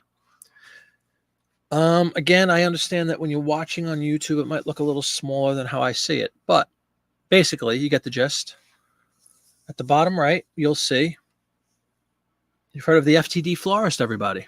Well, FTD stands for, and I didn't know this, Florists Telegraph Delivery Association. That's the FTD Florist. You have the Buy More War Bonds here for Victory. Huge. You got roses. You got graduates. You have mother in her living room displaying her fine arrangement. You have father looking to purchase flowers. And you have somebody just looking. You have grandpa over here looking in the window at the FTD Florist. Might be the first, correct me if I'm wrong, it might be the first time we've had an FTD Florist advertisement. So with all that said, let's begin building this listing. I'm going to put the old WWII in all of these. Yeah, they've been around at least since the 40s. But it's funny, it's Telegraph, Florist Telegraph Delivery Service, or Delivery Association, excuse me. All right, let's see what category this fits in, if they have anything. No. So we will go into this one, which is the decade of the 40s, collectibles, advertising, print, 40 to 49. This presents a little bit of a challenge for me. What is my internal category going to be for a florist? I don't know. I'm going to have to create one that just says other until I find enough ads to want, much like Whatnot. They have a category called Whatnot for everything else. And this kind of falls into that realm for me in my internal store categories. I don't know what to put. I could have sworn I had something for like, I'm sorry, guys. I know you can't see. It's crazy. When you pull a drop, like I'm in the drop down up there where it says tobacco ads, you guys don't see. It opens another window, and for whatever reason on StreamYard, it doesn't show the other window. But trust me, I'm scrolling frantically looking for a category to place it in. Retail. That's what I'll put it in. I have a retail section. See that? I think it qualifies. So FTD Florist, WW2, retail. So let's fill out. This is a multicolor ad. It's for FTD. Type of advertising would be a print ad. 42 has not been modified. It's from US of A, no offense, Canada. It's been produced in 42, which fits that decade of 40 to 49, I would say. Kind of snugly. June of 42. So we're less than a year into the big war at this point. But again, bottom left, if anybody can see, for Victory, buy war bonds. Definitely something you want to allude to in your listing, which is what I'm going to do right now. But in advance of putting that, we're going to put some, just take a look. Again, for new people who might be watching a listing show for the first time, first of all, welcome. Second of all, this is what we do. We pull up an ad and we kind of dissect it a little bit. We look for keywords. We look for things that appeal to us from a visual perspective or something much like bringing Sherlock into the video to get the awe factor. Same kind of thing. If there was a puppy in this ad or something, or a cat, you'd want to mention puppy or cat.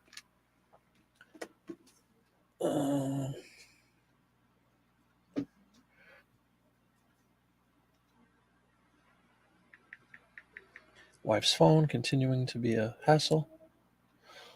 Okay. So anyway, anybody see anything? I mean, I would put, remember, it's June, so it's graduation season, and sure enough, there's the graduates with their congratulatory roses. Like I said, you got the mother at home, and you got dad, and you got grandpa. Say it with flowers is their little catchphrase.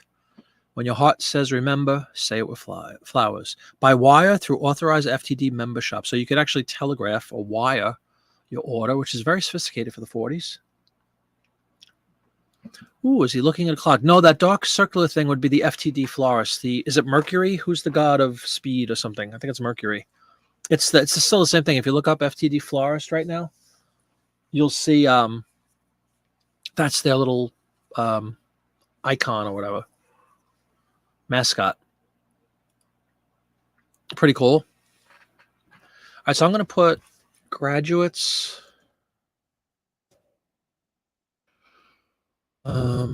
roses, and keeping it simple, just quick, easy hits. Was there a Mother's Day up there? It's June. Is it Mother's Day in May? Let's say congratulations, say I love you, or not a friendship to sweeten the memory, brighten the day. Especially in June, month of graduations. It actually says that right there. Easy way to send flowers. I don't think Mother's Day applies, though, Kim, because it would be May.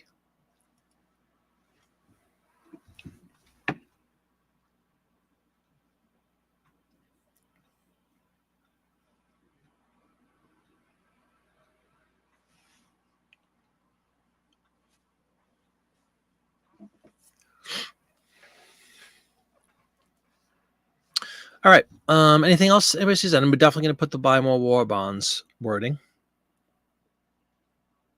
You read into an illustration or two. Yeah, no problem. Yeah, it could have easily been perceived to be Mother's Day. Buy more war bonds. You're going to see that a lot. I always mention it because there's people that literally just collect that. Ling wingaling, little wingaling. Hold on. Lil Wing a Ling shoes. Oh, on the yes, isn't it Mercury, the god of speed or whatever, as opposed to the god of thunder? You're right. Lori is. It is Hermes, Zeus's messenger. There you go. Sorry. So never mind the whole Mercury thing. Couldn't be more wrong. I knew it was some kind of god though. Yes, exactly. It does doing it wrong. I read that in the beginning. It's actually at the bottom of the ad. I'll show you again. It's pretty cool though, right? Telegraph. Florist Telegraph Delivery Association, right down there. That's what FTD stands for.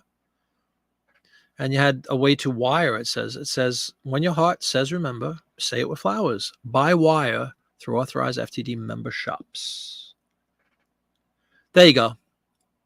Same thing, Lori. Let's be honest. The Romans borrowed their gods from the Greek Empire. All right, that pretty much ends this one. I know usually we'll spend more time, but the keywords are in there that I wanted for sure. And there's only 7 characters left. So if anybody wants to throw, Hermes in there, which might not be the worst thing in the world, actually. All right, I'm always right there on the cusp of knowledge. Thank you very much, Dawn. Hey, Susan, welcome to the show. You're just in time. We've just began listing. We're only an hour and 45 minutes in, so that's not bad for us. We had to talk about, important things before we started listing.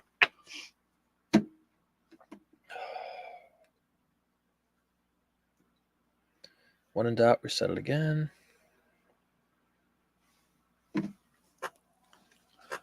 There we go. Cool. And Hermes fits in the listing, so maybe we'll throw Hermes in there. GMTA. Lori, another one with these things that I never know what they mean. Good morning to all. I have no idea what GMTA means. But Dawn does somehow. Great to see you, Susan. All right. So that's it for this one. Really simple. We got started, we always start off gently with these shows, listing shows. I want to make sure I have this all filled out. I do. All right, let's list it. Move on to the next one. You planed it to me before. I'm sorry. I'm becoming more forgetful as years go by. There's just too many of them. There's too many of these little great minds think alike. There you go. Good stuff. All right, let's get rid of the stuff we probably won't need anymore, at least unless I have another FTD florist ad, which I don't think I do. We very likely might get some more buy war bonds. So I'm going to keep that in there. And but I mistakenly have this in 60s. Let me fix that quick. It'll just take a second because the last set of ads must have been from the 60s that I did.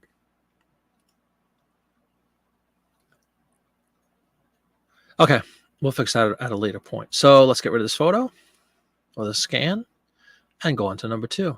Of course, we have a controversial one, which I'll save for the sake of ratings. But it's funny because this came up in a Whatnot show recently.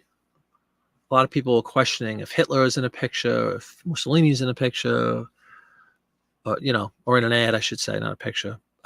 What to do. So, of course, we have that situation this evening to present to everybody. All right, let us go to exciting World War II ad number 2, which will be, this is a good one. Susan's getting ready. Hold the phone. Susan's getting ready to go on Whatnot. Your first show. Congratulations. And what are you presenting up for auction this evening, Susan? How exciting is that? Susan jumps. Dawn jumps ahead. Cajun Teacher 2. Congratulations, Susan. What are we selling tonight, Susan? And what time do the festivities begin? It's 10 to 7 if you're on the East Coast like me. If you're Lori, it's lunchtime. Let us know what you're selling. This is exciting stuff. I won't put the pressure on and broadcast you live, I promise. We only do that to Annie.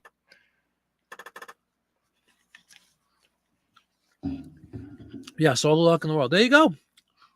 I need to know what she's selling. If I can go check her out. Give her a follow.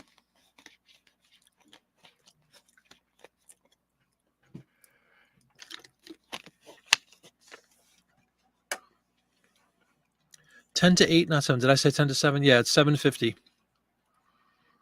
Clothing, jewelry, and toys not put up yet. So nervous. Oh, so is it this evening, or are you just prepping in advance to try to get your inventory built? I'm trying not to, Dawn. I know I promised I wouldn't eat anymore, but you know what? Everybody else is eating dinner, and I'm starving.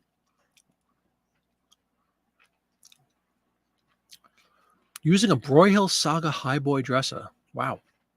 Prepping. Okay, cool. Well, good luck with that. Chime in as needed, but it's really cool to know that you have us in the background. Congratulations. Very, very happy for you. It's a big deal when you get approved in your first show. I promise you it'll be a lot easier than you think. Don't be nervous. Okay, number 2. Another old standby. Camel's cigarettes. Now, first of all, a lot of postcard people in here, right? Everybody loves Uncle Sam. Well, so do print ads. People love Uncle Sam and print ads, even though you don't see a vision of Uncle Sam. It says, you want steady nerves when you're flying Uncle Sam's bombers across the ocean? Of course you do. And what better way to stay calm than sucking down some Camels? Less nicotine in the smoke. In my new defense job, less nicotine in the smoke is important to me. I stick to Camels. So there's Rosie the Riveter gal down there. And there's the fighter pilots up above, smoking cigarettes with a window open, of course, as one does at 30,000 feet. And then down below is the men who fly bombers, of course, all smoke Camels. So hugely, of course I'm being silly, but Camel cigarettes hugely collected, obviously, iconic branding. And again, you have the combination of an iconic brand like this coupled with World War II, with bombers, referencing Uncle Sam. So another really good advertisement here up for grabs. So let us get started with this one. We're going to go Camels. Now, I'm actually going to get rid of buy more war bonds on this one because we have a lot going on. Camel cigarettes. Click here and realize that they don't have, it's so crazy. They don't have an advertising cigarette category. They have the Tobacciana cigarettes, which I've been crucified in several times for having ads in a cigarette category. So again, in an ongoing effort to avoid that, we're going to keep in this generic advertising print 4049. I'm going to put this in my internal cigarette category. Thusly, we're going to fill out our very simple selection of specifics, which in this case is just the brand. We can utilize the copy-paste functionality. Everything else is pretty much the same. So that's how simple that one was as far as specifics. But an attractive ad nonetheless. Color. Again, you have bombers, U.S. bombers. Uncle Sam referenced. The 40s lady down there smoking as she works her important defense job. and then you have the image of the guys in the cockpit up there. So it's pretty cool. Very nice ad. Would you agree, everybody? Local pickup, or do you actually ship furniture? Oh, you're going to do postcards eventually? Cool. Yeah, I'm just getting into them. Big fan, in case you didn't notice. That's all I've talked about for the last week or so. But I really do. I enjoy them. You're going to do great, Susan. Don't sweat it. Never let them see you sweat. Remember the commercial? Don't feel obligated to do postcards or whatever. So, yeah, exactly. Steven's dad smoked Camels years ago, and you sure didn't notice less negative. Yeah, I know. Yeah. People give you grief for putting the ads in that kind. Yeah, Dawn, seriously, they do sometimes. It's not often, but yes, grief has been shown my way once or twice. We've all talked about the typewriter thing with me. Same scenario. Typewriter advertising doesn't exist. Cigarette advertising doesn't exist. So foolishly, I put them in a typewriter category and a cigarette category. And once in a blue moon, the grief comes my way. I told everyone about the most infamous one was the typewriter, where somebody made a purchase of an ad for $15 or so, and then 10 minutes later sent a nasty email saying demanding that I cancel their order, that I was misleading them. She thought it was a 1907 typewriter for $15. Because as mentioned earlier, people don't read or use their heads, unfortunately.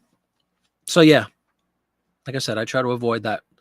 All your dishes go in collectibles. You should be fine to stick your product wherever you wish. I agree. You should be. But once in a while, grief will come your way doing it wrong. And I didn't get a negative or anything about that. It was just a request to cancel sale, which I didn't even say a word. Because if you're that, if you're that thick, I'm not going to engage you in a battle of wits. I just canceled,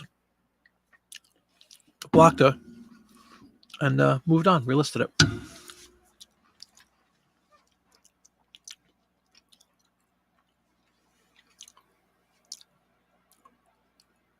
Well, hold on, Susan. Your hubby smoked them after emphysema diagnosed. Cheap one now. Local, you ship. You have a buyer in DC that will drive and sell. Very good. Oh my God. Killed my grandfather, my dad's father. Same thing, emphysema. But the thing about him, he was a fireman for 20. I've talked about him, I believe, in the shows. I've talked about so much in these shows. I hate to repeat myself, but my grandfather, my dad's dad, was he had 15 children. My dad's one of 15 kids. He had 3 different 20-year jobs with pensions. First was a fireman during the Great Depression. He was a fireman in the 30s and early 40s, retired after 20 years. Then he went to the city and worked at Dean Witter, which I worked in Dean Witter too, brokerage firm, for 20 years, got a pension from that. And then he drove a Mack truck for 20 years. So God bless him. But he wound up dying of emphysema. And yeah, he smoked, but a lot of people said that he could have gotten it from being a fireman back in the 30s with the asbestos running rampant and all that stuff. But who knows? But I apologize to all of you who lost family members and loved ones due to that hideous disease. Also lost an uncle to emphysema / lung cancer / whatever word you want to throw on it. Yes, very sorry. Oh, it's fresh. Terrible. Sorry. I know you mentioned your dad had passed away. I didn't know it was emphysema.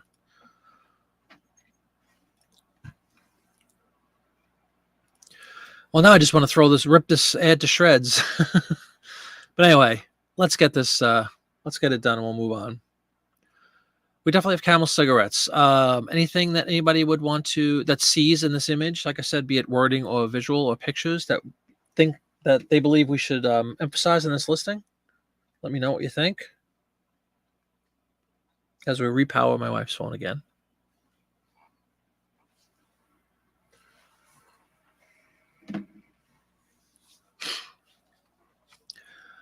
I am definitely going Uncle Sam and Bombers.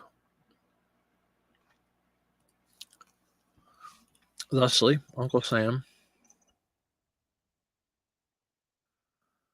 Spelled S-A-M nowadays. Bombers. Pilot's good one, absolutely. Kim.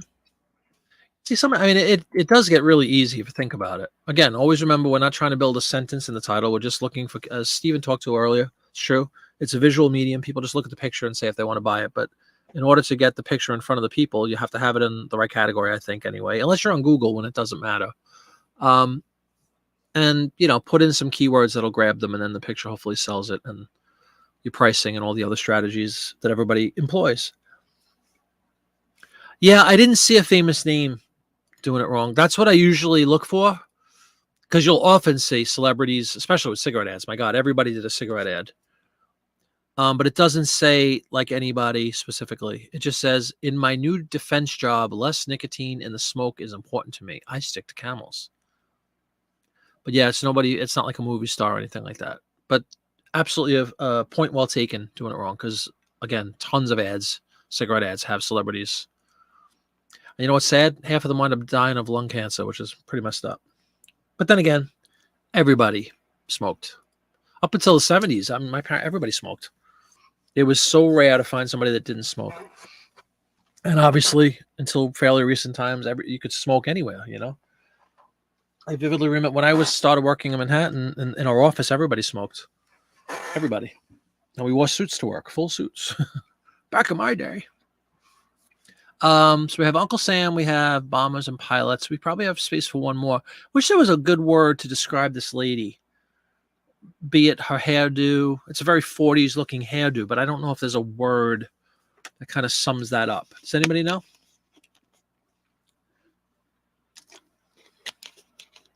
You could write like attractive woman. You could write there's several different ways. The hairdo is just so of its time. And again, I don't know if there's a style, like we talk about the bob cut for the 20s girls. I don't know what a 40s hairdo is called. But I think anybody who looked at that image would know immediately it's from the 40s.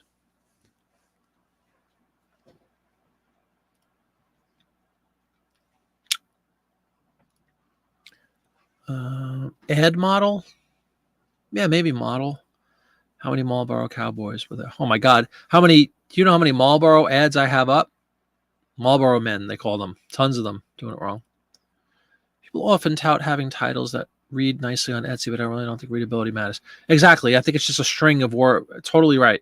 The temptation, and I fall prey to this sometimes, the temptation is to try to make a coherent statement or a sentence in these things, and it doesn't matter,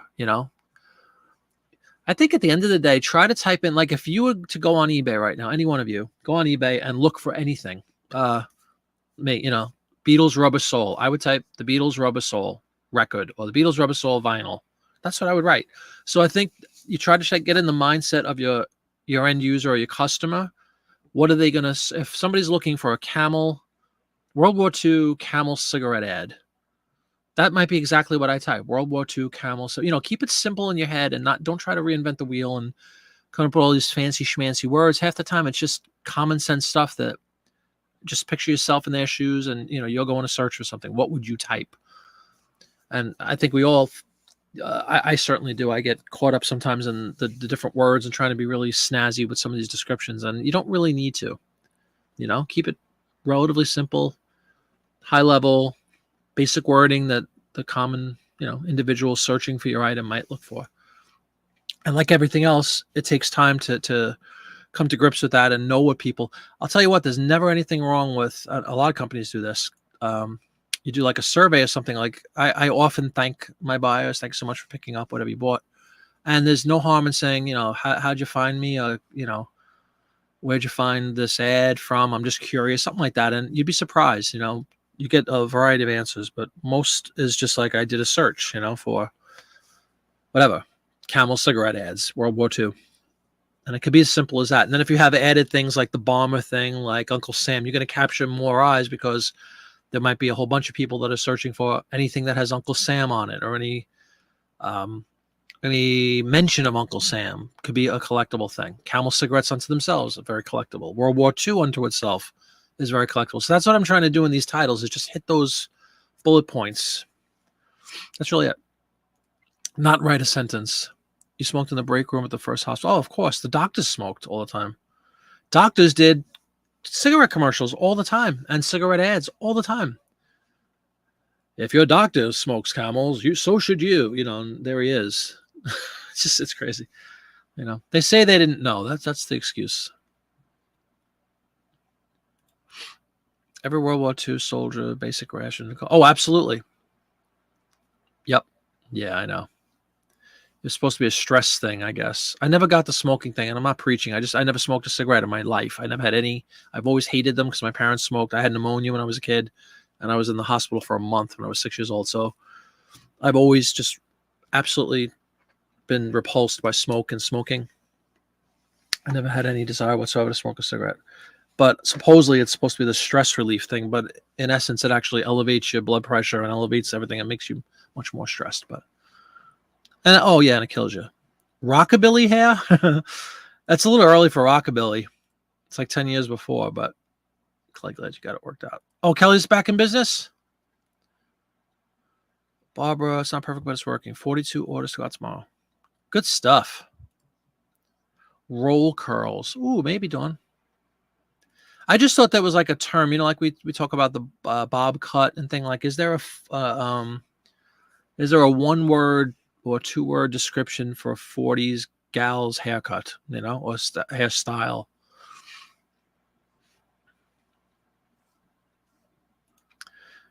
Steven says it was ironic. Sorry, just ironic that your dad smoked and you're highly allergic to nicotine. Yeah, that is. It's probably a good thing for your sake, right? Stay away from those things. Are those considered victory curls? I don't know. I don't know. Is that a term? Is that really a thing? And again, I might be overthinking this. I have 11 characters left. I just try to use as many as humanly possible in these listings. Roll curls were the term you found that most likely match what she's. Okay, cool. Let's use. Thank you, Dawn. I don't know if we can fit. Can we fit roller? No, we can fit roll curls though. Thank you. There you go. And right to 0. Going right once again. Contributing. And doing it wrong says yes. Victory curls are a thing too. Yeah, no, that's definitely cool. I love it. Again, knowledge. We're hopefully all learning something here. And now next time we see an image with a girl with those kind of curls, we'll say they're victory curls. I love it. And then you get the word victory in there, which is actually very good, especially when combined with World War II stuff. So I love it. Thank you, doing it wrong. All right, let's release this one to the interwebs. Bam. And we'll move on to the third advertisement.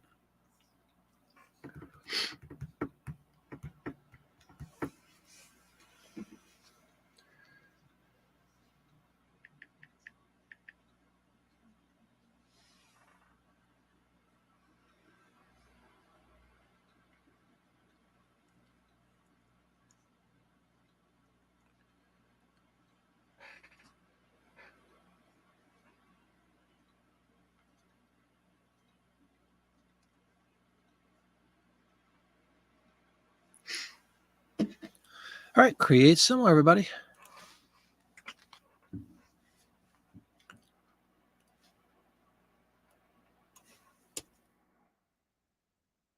don't think we have any more cigarette ads. Otherwise, I would leave that in play. But I don't believe we have any more tonight. This first little sampling of ads.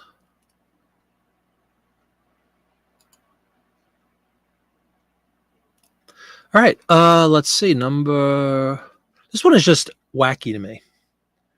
I'm going to pull it up. Number 3. Just a funny image, and what they're selling is even funnier. See that, everybody? Attention, all you men in uniform. Here's to the best of the best. Go get yourself a free cone. A safety cone, that is. Ice cream cone? Free ice cream cone for all the boys in service. There's an ad you don't see every day for something called safety cones, which I'm sure my crack staff will be researching as we speak. Done right with the victory rolls. Very cool. Anyway, here you go. Attention, all you men in uniform. Go get yourself a free ice cream cone. Safety cones, and there's a coupon down there, which is kind of cool that you could snip and send away for some complimentary safety cones. The best of eats, your favorite ice cream and crisp milk and honey. There they are. Safety ice cream cones, everybody. Definitely the first time I've ever had an advertisement for safety ice cream cones. But again, the whole World War II thing, Got the sailor, the army guy. We got a machine gun touting guy right down there on the coupon next to the word free. So all the key elements are there. Safety cones.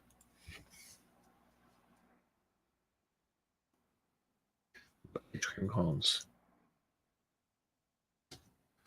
And I pretty much guarantee I don't have any of these prior. All right, here we go. Dairy advertising, sure, for ice cream. No ice cream for Dawn. No ice cream for me either since last Thursday. Off limits. Multicolor original brand is Safety. And of course, I know it's misspelled, but that's their branding. 2 modified US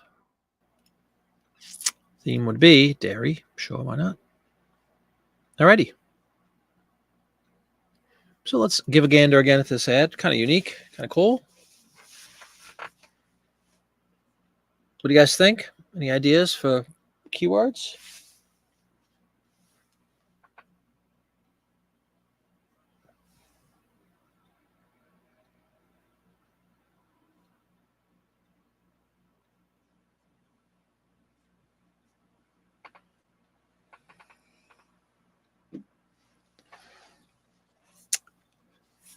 Dawn's in the keto thing. Keto pink drink at Starbucks, though. Remember what I suggested to you, Dawn? You should try that. It's really good. Blueberries or strawberries or something. Freeze them. Get yourself a mixer. Put the berries in. Pour in some oat milk or soy milk or whatever you want. A little bit of that. Some crushed ice. Some vanilla for flavor. A little cocoa powder. And if you whip that up for a while and you freeze it, it tastes like ice cream, but it's actually super healthy for you.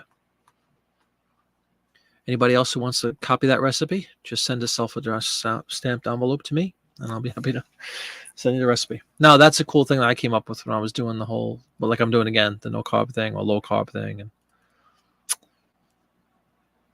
anybody see anything in the ad that they like?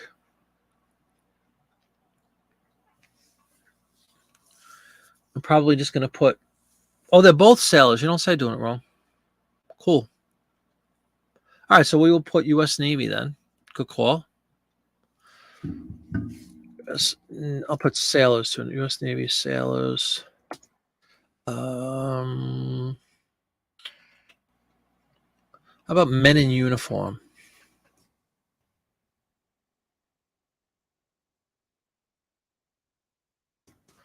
There you go. Right to 0. Done. Listed.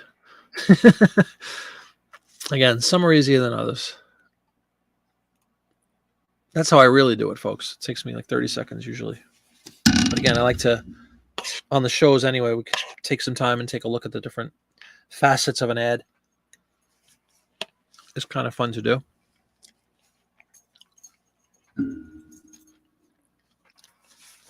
Done, right, Dawn? Done. Keep it simple.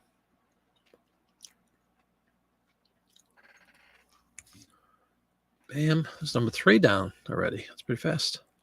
Cool little product, though. Safety cones. All right, let us see what's up now. Let me know when you're ready for controversy, everybody. Let me know if anybody wants to switch to postcards. We could also do that.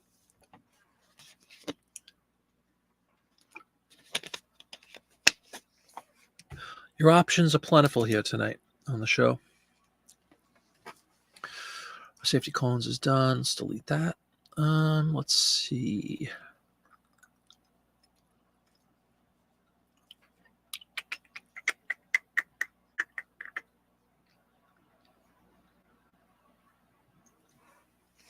Good boy. Here's another awe moment as we pet Sherlock. He's a good boy. Yeah. Hey, baby boy, huh? Yeah. Mommy's doing the cookies. Mommy's doing the cookies. Let me know, guys. You want to do some postcards or you want to do some more ads? Let me know. Hold on one second, everybody. the server is down or something, the activation server, please wait a few minutes or whatever. It's all done. It just, you could keep trying if you want. Or we'll just plug it into a computer. Of course, right? Mine took a little while, but it worked fine. As you see, because I'm using it to broadcast the show tonight. Just hang out. It's just something about the server thing, but it's done. I know, of course. I know. It's not me. It's the Sprint server. Controversy sounds like fun. How did I know everybody was going to go the way of controversy? And Marie's here just in time. There you go. Welcome, Marie. Yeah. The vote is always postcards. Jody, we will go to postcards after this. You can't mention controversy and then move on. I said, well, they call that a teaser in the business, Kelly. Just kidding. Yeah, Hitler, absolutely. Hitler and the boys. Apparently. Yeah, let's pull them up. Why not? But you'll see what I think, even though we say controversial, it's controversial, obviously, because Hitler's on it. But so is Mussolini, who was equally ruthless. John's all over the controversy, too. So let's pull it up. Bam. Uncle Sam again. And basically, just so everybody knows what this ad is about, because it took me a minute to figure it out. It's not really an ad necessarily. It says this page is sponsored by a group of electric companies under American business management. So it's just United States electrical companies. Now, if you look, which is a good thing for us, there are no swastikas on there on Mr. Hitler. You see that? No sign of a swastika. That's a check mark. It's a good checkbox ticked. It doesn't say Hitler. I don't think. Yes, it does. It says Adolf, Hirohito, and Benito aren't sleeping well these nights. Blah, blah. So it's just a propaganda piece. Yeah, this one is actually good to go. Now, if anybody disagrees, let me know. But I'm saying it's a good one to list. Again, you don't want to list something with a swastika on. You certainly don't want to write swastika. You don't want to really write Hitler in the title. This is just imagery of them, and it's a caricature of them. And yeah, I've had stuff like this up and never had a problem with it. Knock on wood. But I just wanted to show everybody, because you're going to come across this obviously a lot if you have World War II era stuff. I'm sure postcards too. I don't know. Do they have? Here's a great question for all the postcard people. Do you guys ever come across propaganda postcards? Did they make those? Or was it just a more byproduct of like advertising? Because I know there's like comical postcards and there's like adult humor postcards and all that stuff. I don't know if they ever got, political or stuff like that, propaganda, anti-Hitler stuff or whatever in the postcard thing. But I would imagine it's kind of the same thing. Use some common sense. Don't write, at least on eBay, don't write Hitler. Don't write Nazi. Don't show a swastika.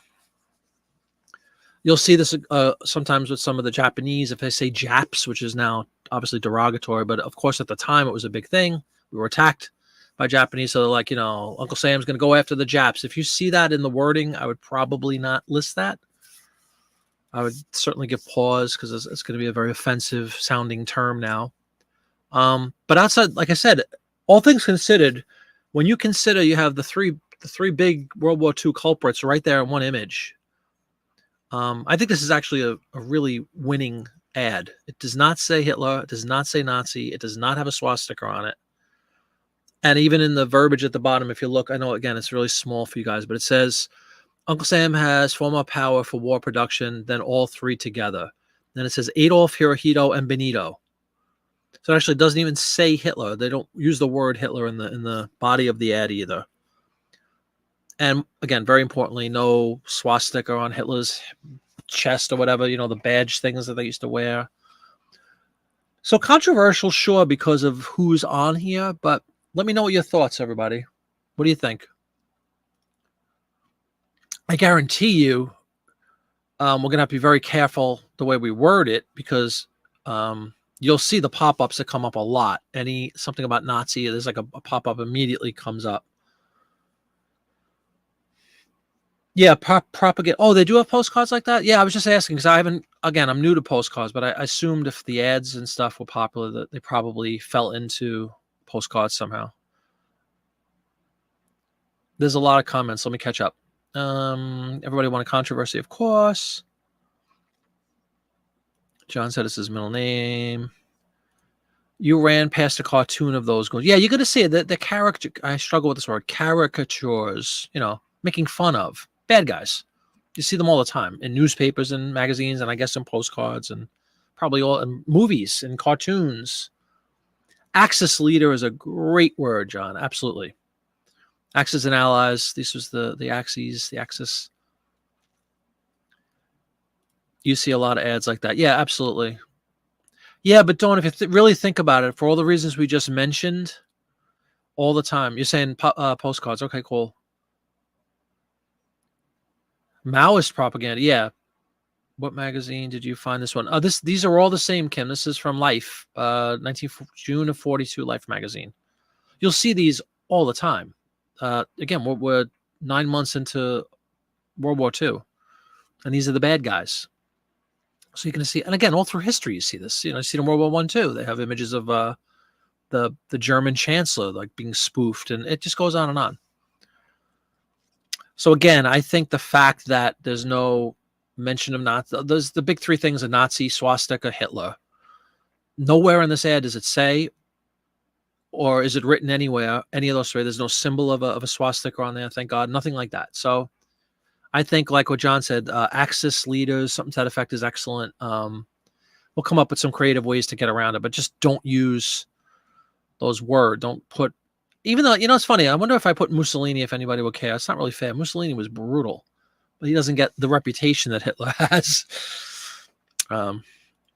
Kelly, they do, but you usually don't post them. You don't want to list an item that Nazi symbol on it. You're talking about the postcards, right? Of course. Yeah. Right. No symbols, no swastikas. Probably. And with good reason, clearly. But even the word Nazi, I think, you'll see so many ads like that. I'm surprised we haven't come across 50 of them. I just pulled this one purposely to bring it up for everybody for discussion and everything, knowing, thankfully, that it didn't have any of those awful, symbols or anything on there, so we could talk about it and not have anybody go nuts. Can we get away with the use propaganda? Probably. I think so. Don't put Nazi propaganda, or, this isn't Nazi, but if it was Nazi propaganda, obviously you would not want to put that in your listing. Axis is very good. Yeah. eBay may still pull that with Hitler's mug on it, but I've listed many ads with Hitler on there, Popeye. We'll see. They might have some sort of programming that looks for scours and looks for pictures of him. I don't know. But I like the Axis leaders thing too. The stash. Yeah, I know. Seriously, they might have some kind of, instead of just words, they look for images. Just draw a handlebar mustache. World War II propaganda caricature. Awesomely put. Axes. I want to throw Axes in there, though.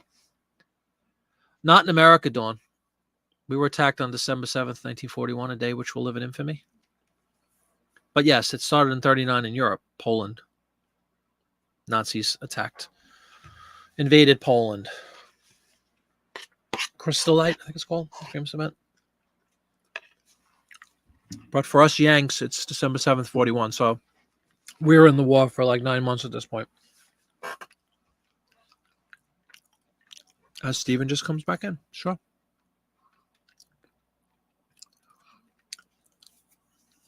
Oh, interesting. 89 active results for World War II propaganda postcard. Oh, that's postcards again. Remember, this isn't a postcard. This is a print ad. That's right, Dawn. You didn't nap. You wouldn't list the ad, or you wouldn't list a postcard with that stuff? No, that's fine. It's like me with my video saying 1934, 20 years after World War II. We're all allowed to make silly mistakes. There you go. Welcome, Ansley. Just stir the pot a little bit. Just throw them all out there, right? That's hysterical. But it's definitely, all jokes aside, it does make you think a little bit. And it's true. Like every time you see that guy, you have to think twice. Is it really worth $15 or $20, whatever I could get for this they're not going to eBay's not going to come in a helicopter and break into your house in the middle of the night and say your account's canceled because you have an image of Hitler on your page. But at the same time, you definitely want to use some caution when it comes to this stuff. If he had the swastika on his shoulder or anything, it would be an automatic absolutely not. You'll see a lot of the times in some of these images of air battles, right? You'll have the planes, and you'll have the what is it, the rising sun for the Japanese and the swastika for the Nazi planes. I wouldn't put that up if it has a Nazi thing on the plane, the symbol. So this one, again, if all things considered, is an extremely tame imagery of these three folks.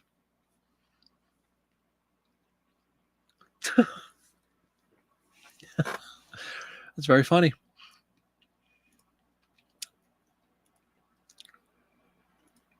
eBay breaking the house may be announced at their fall of it. It's always an option.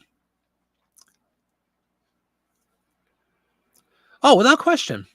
But as a lot of people have already mentioned, a couple of really powerful ways we can get around using the words of the actual people is the Axis leaders or something is excellent.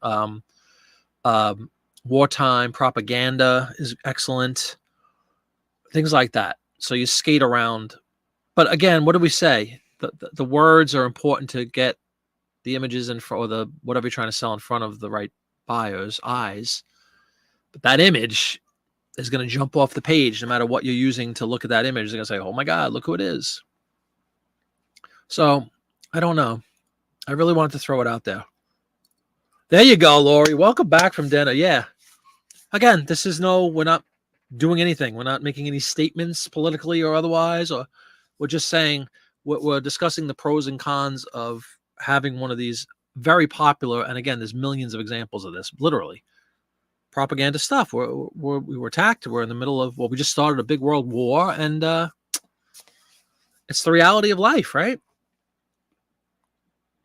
So there they are. That is literally the big three: Hirohito, Mussolini, and Adolf. So I do think that the fact, again, that it's a relatively tame image, like it's goofy characterizations of the three of them, and there's no swastika, which is huge.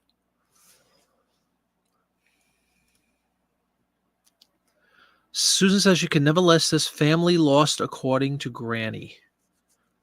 Family lost? That's funny. Sell it high, Lori.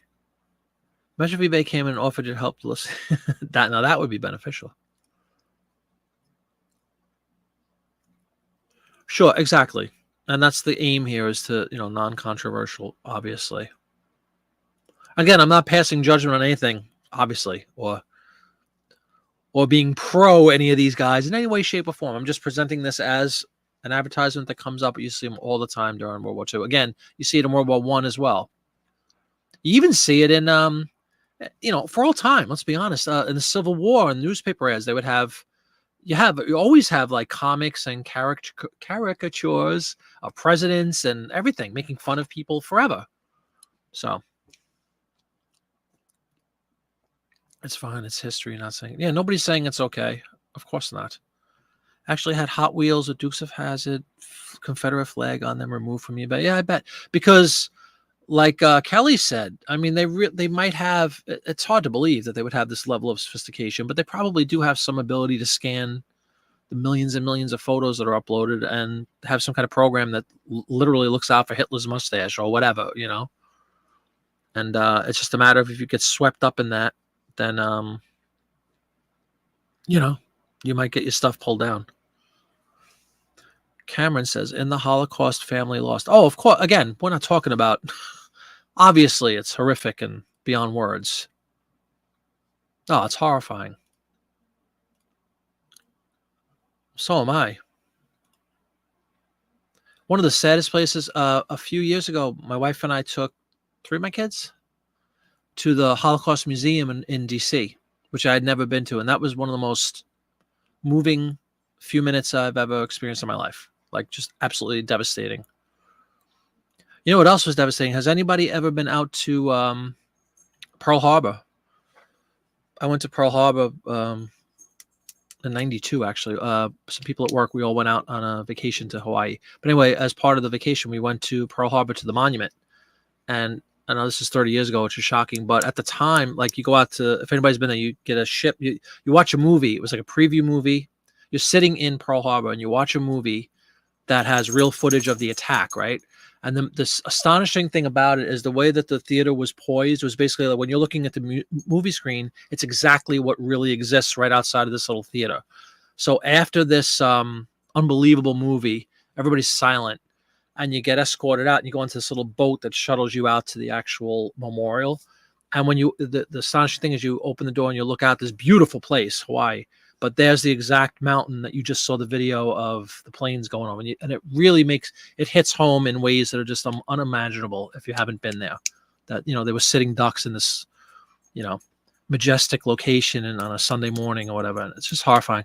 Well, anyway, the amazing thing is you go out there to the monument, and again, this is in '92. I don't know if it still exists, but you go over the Arizona, which is one of the ships, and they have a glass bottom. You see the Arizona. Everybody's silent. It has all the names of all the people that perished. And then the most shocking thing is it smells like oil. You could smell burning oil. And we had at the time there was still plenty of survivors from there. And there was a guy there that was it was the 50th anniversary, right around the 50th anniversary at the time. And there was a sailor there who was telling the horrors of the event, and you could smell the oil. And he said that every day since that day for 50 years at the time, every 2 minutes you hear bloop, and it was a little bit of oil coming up from the bow or whatever. I don't know the terminology of the ship. The portion of the ship that had the oil in it, it was still coming up, and you see that rainbow effect in the water. It was just shocking. So anyway, if anybody hasn't been out there, I mean, it's an amazing dose of reality.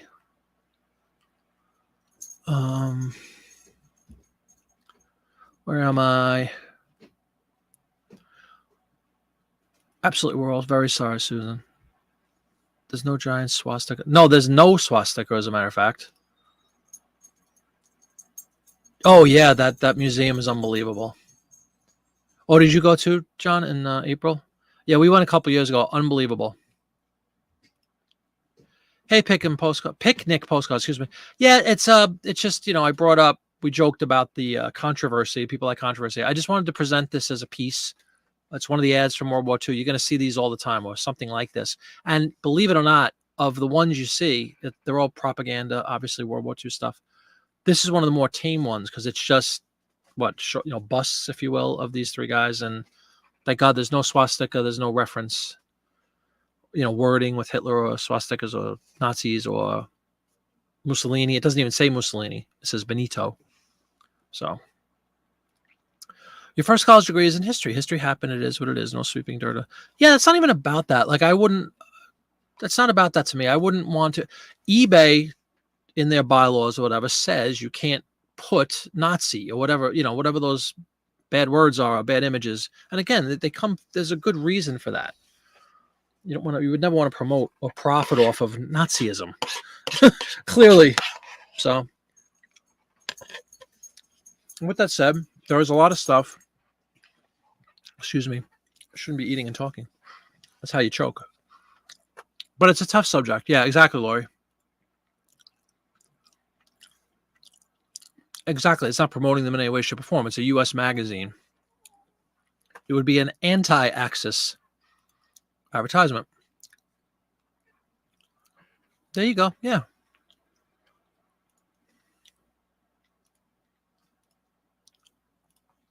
No, of course not.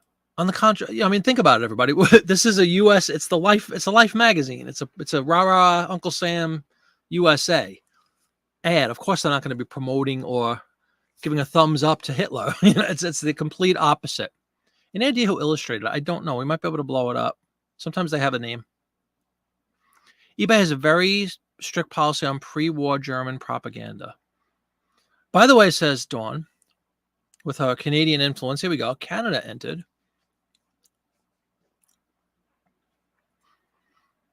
Well, very good, Canada. Way to go. We waited till we were attacked because FDR wanted to be neutral because we had just been less than 20 years out of World War I. And the famous line was, no more involvement in Europe's wars. Europe's been warring since mankind existed. And continues to this day. So, yeah.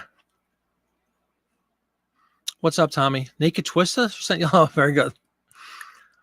You keep going to 1939 thing. No, it's okay. And it's a valid point. Yeah, it started in Europe in 39 too. So I'm just saying again, remember where this comes from. Life magazine, US of A, June of 42. So it's only what, 6-7 months after Pearl Harbor. Lake Erie, welcome to the show. Personally has no problem listing, but you never know what the eBay thought police might think. Yeah, and again, really, the point here of bringing this one up wasn't to discuss the ethics behind what any of these people did. It's all horrifying. Nobody is celebrating, promoting in any way, shape, or form any of the activities that took place. Obviously, the real thing was it's getting back to eBay as a listing platform, what they allow and don't allow. And when you're dancing on a line like this, you kind of want to weigh the pros and cons. It's not just this. There's a bunch of groups and stuff that continue to be, added to lists of no-goes. And we're not discussing whether or not that's a good thing or should be or shouldn't be. The point is, for the purpose of listing on the platform that most of us sell on, can we do it? Should, not really should, but can we? Does it make sense? Excuse me 1 second. I just dropped something. Things like that. We're really talking from a listing perspective. It's a listing show. eBay, would they allow this? Would they not allow this? Could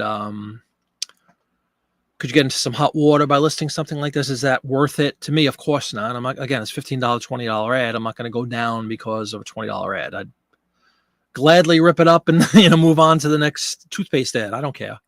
But it's a fact, and it's a very popular thing. You'll see tons and tons of ads with these kind of things, goofing on these bad guys.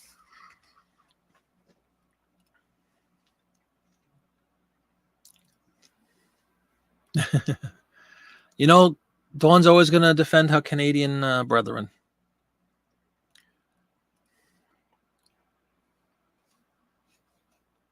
Nah, Tommy's good people. He's on all the time. Here's your Speedo if you ever feel bad.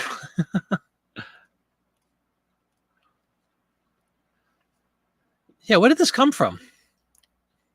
Naked. What was it? Not Naked. I was going to say Naked Jeopardy. What are we playing? Naked's, what's the name of the game? I can't think of the name of the game. Let me go back up. Twister. So anyway, what do you guys think? Throwing it up there. In the realm of propaganda, World War II stuff, where, believe me, some of it could be really harsh, this is very tame by comparison, for all the reasons we just mentioned. No swastika, thank God, on there. No wording of Nazi, no wording even of Hitler. It just says Adolf, Hirohito, and Benito at the bottom, which is, saying that, again, yeah, we're stronger than all three of them combined. Rah, rah. It's propaganda, folks. It's patriotism. It's all this stuff. Going through your old photos. Took a trip to Europe in high school. We visited the deportation and concentration camp in Capri, Italy. Wow. Carpi? Oh, I was going to say Capri. Isle of Capri. Twister. Yeah, sorry about that. Hey, all things cool and common. Welcome to the show. You really came in at a great moment. Three Stooges is funny. I like it. No pressure. No pressure. Kim says, list it. Yeah. Again, the real reason for me even bringing this up was just to show everybody, in case you didn't know, and John and some other people said it exists in the postcard world, exists in everything. Movies, even. There were propaganda movies, of course. Cartoons. Bugs Bunny. The people that made Bugs Bunny, have you guys ever seen? You could probably go on YouTube and see it. Disney even. They got involved with propaganda films and made some rather risque cartoons at the time in the 40s. So everybody was involved. Yeah, you really came in on who else? Somebody else came in. They said, "Oh, I'm glad I checked in at a juicy moment or something." There's a few people that just came in. Your mom gets credit for what, the 39 thing?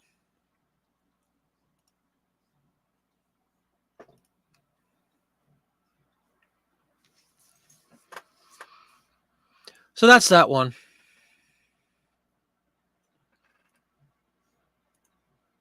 We'll save that for another show. We'll revisit it. Oh, the Three Stooges. I like that one. Not sure if it's vintage. What's up, man? How you doing? Yeah, I love Kim has a very, very well written title. I'm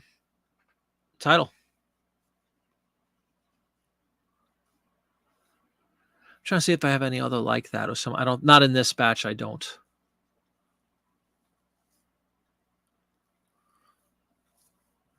Any Monty Python fans out there?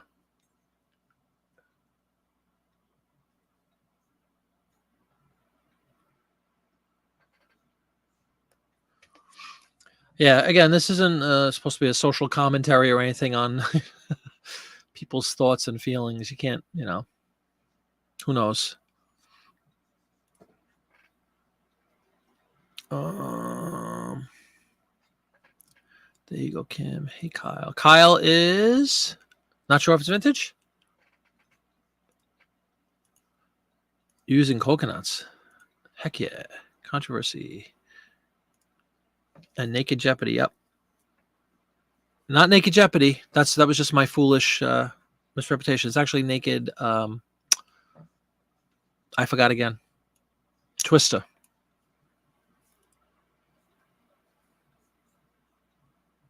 Oh, okay. Big Python. Beautiful. Well, I was going to say now for something completely different. We saw, for my wife's birthday 3 or 4 years ago, we saw John Cleese. It was awesome. He was doing like just a speaking tour kind of thing. He showed some clips from Python and from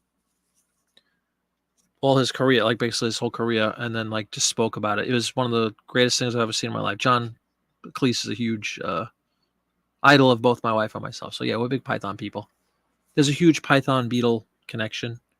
For those who may or may not know, I've always been a big fan. I remember when I was a kid when they were on. I remember when they were on, but even though of course it was BBC, in New York, Channel 13 is the what do you call that? Public station, public service, PBS. What is PBS? Public broadcast. So anyway, I had Channel 13 was our PBS station, and they used to broadcast Python. So I remember being a little kid and watching, like, when they were on the air and thinking it was just the funniest thing ever. Oh, really? Yeah, it's awesome.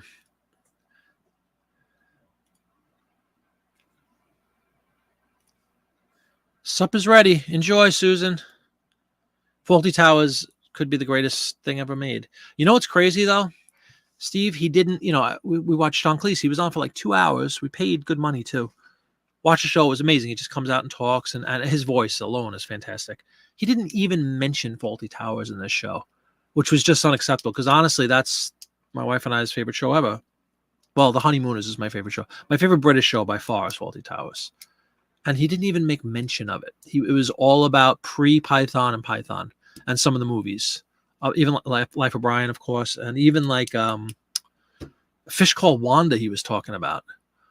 So I can't believe he just glossed over Faulty Towers, which is absolutely the best shows ever made. One of the funniest things I've ever seen. Some of the funniest lines of all time were uttered on that program.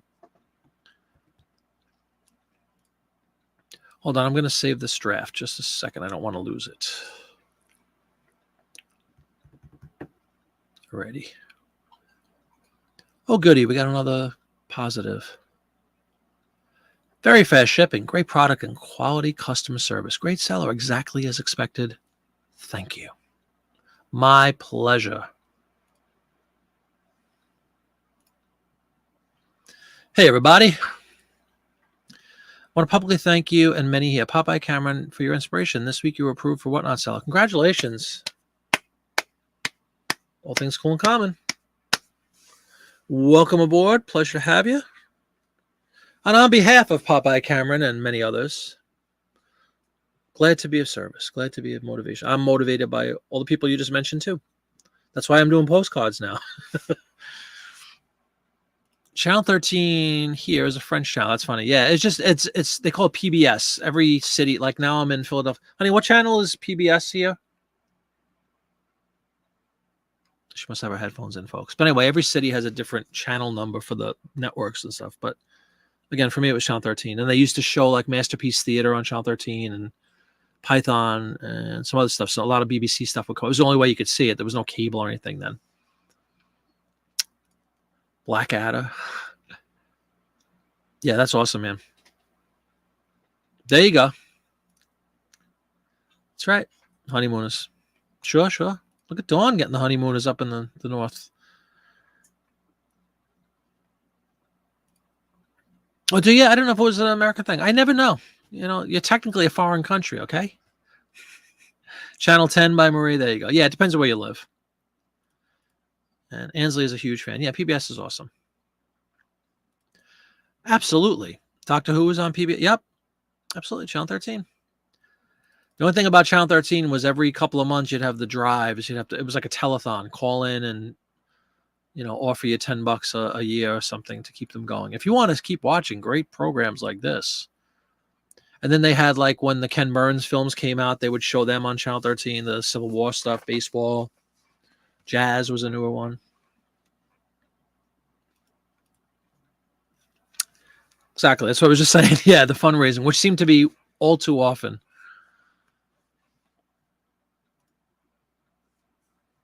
Yeah, I'm sure. I mean, you're like a stone's throw away.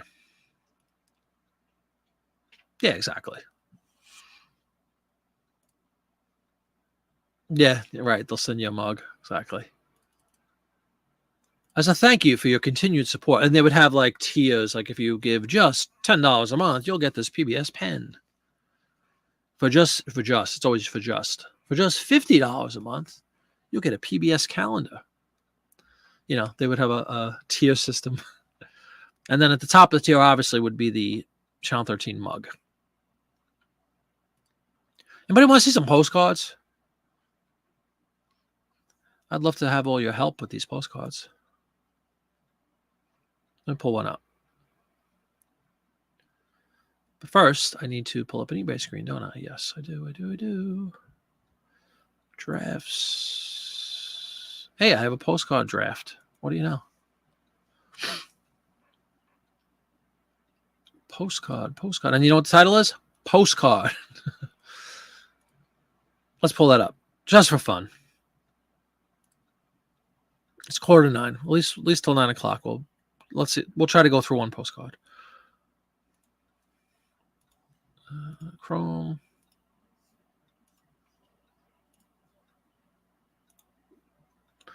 There we go.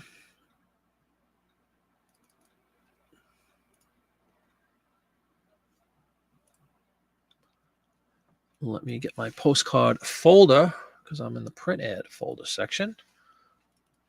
These are hot off the presses. I just scanned these like literally moments before going on air with you this evening. I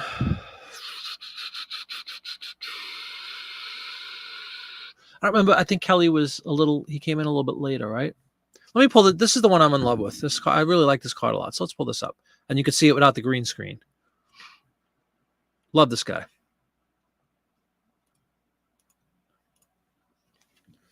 Town Square, Plymouth, Mass.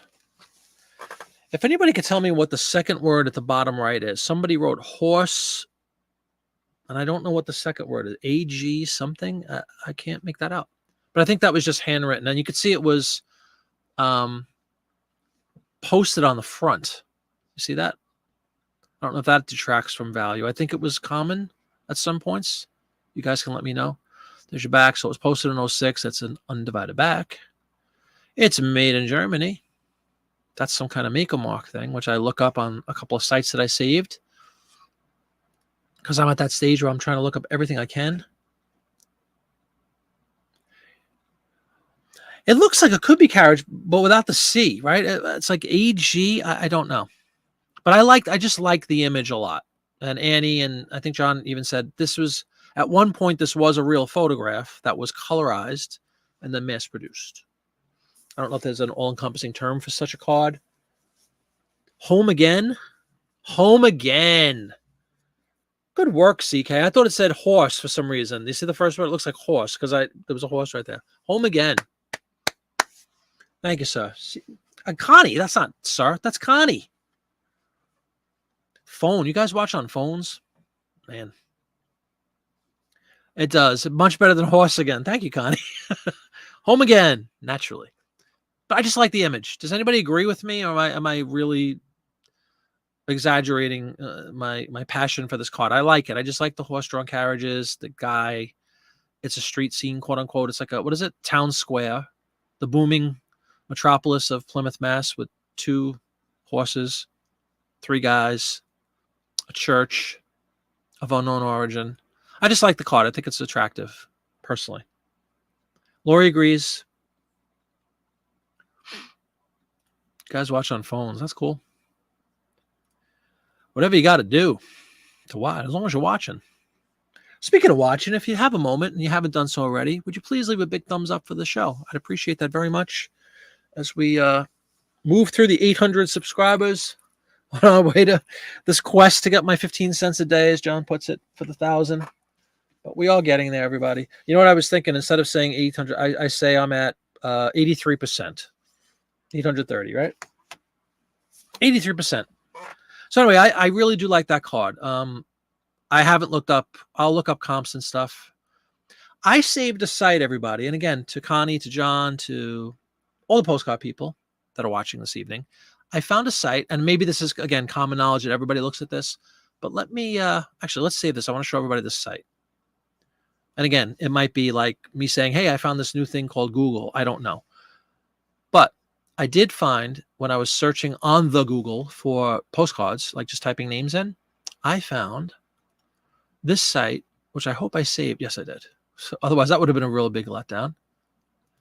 And now I'm going to pull this one up instead of the eBay screen. So just hang on one second. We'll pull this down for a moment. And I'm going to share this little groovy site that I found, because I was able to find almost every card I have on this site.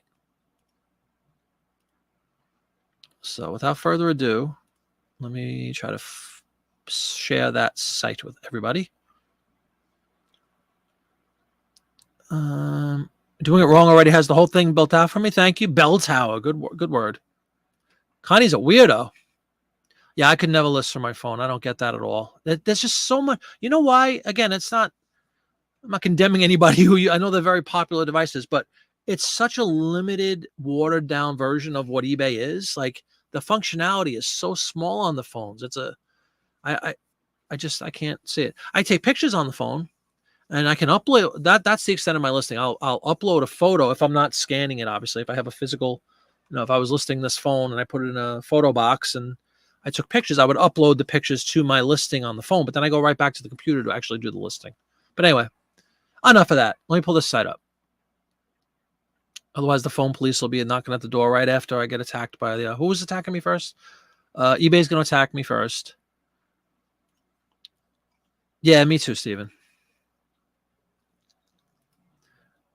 You sell similar from your own listings.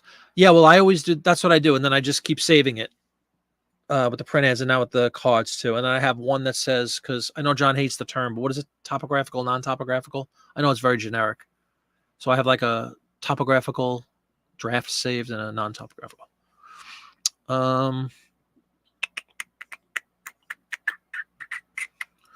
Used to use a site called Empress. Ooh, well, let me show you. That's not the site I'm going to pull up. You only need a limited amount of things to list postcards. I could scan my cards to Google Drive and access. Yeah, that's true too.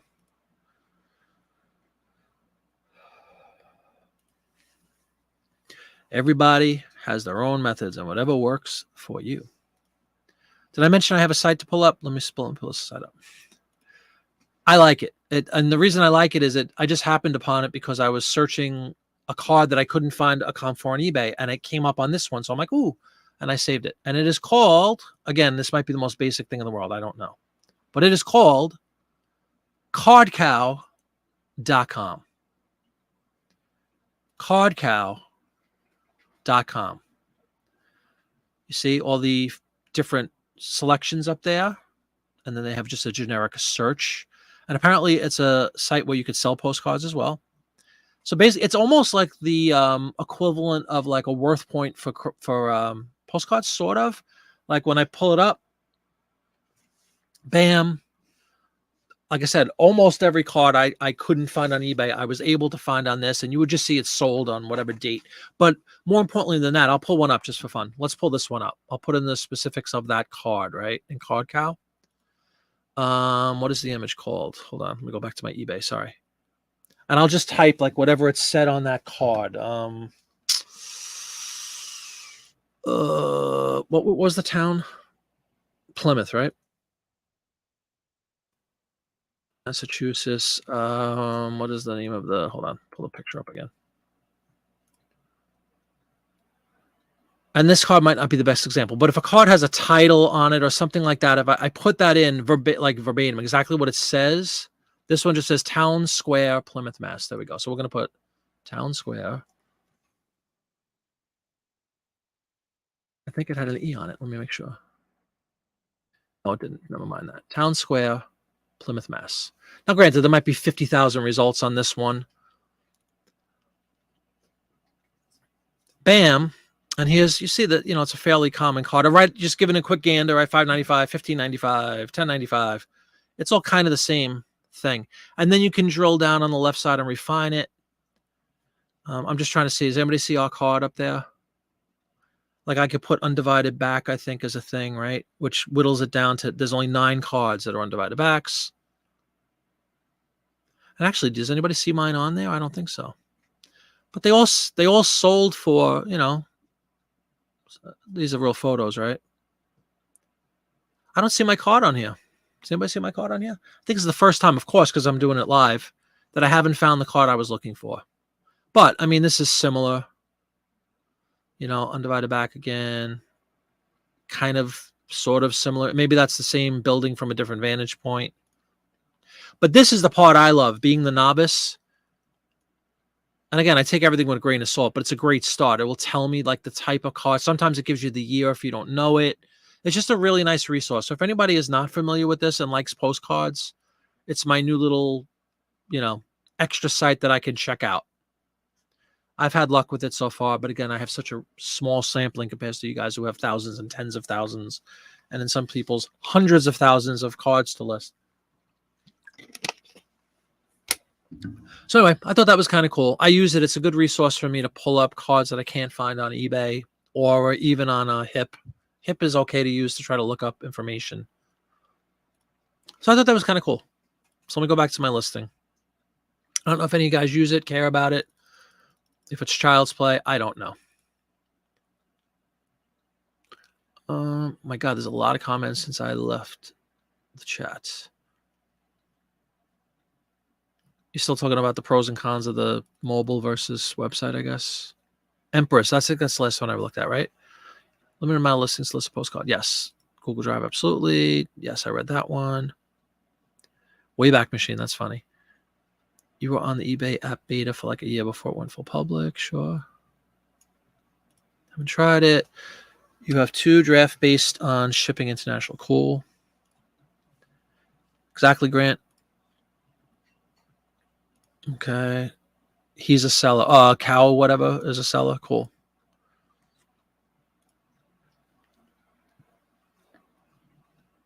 eBay has updated their pick the train to pick the lion. He's a big eBay seller? Okay. Yeah, I didn't know this guy. Seriously, I had no idea. It was just a site that popped up, and I was able to find, information on some cards I didn't know anything about.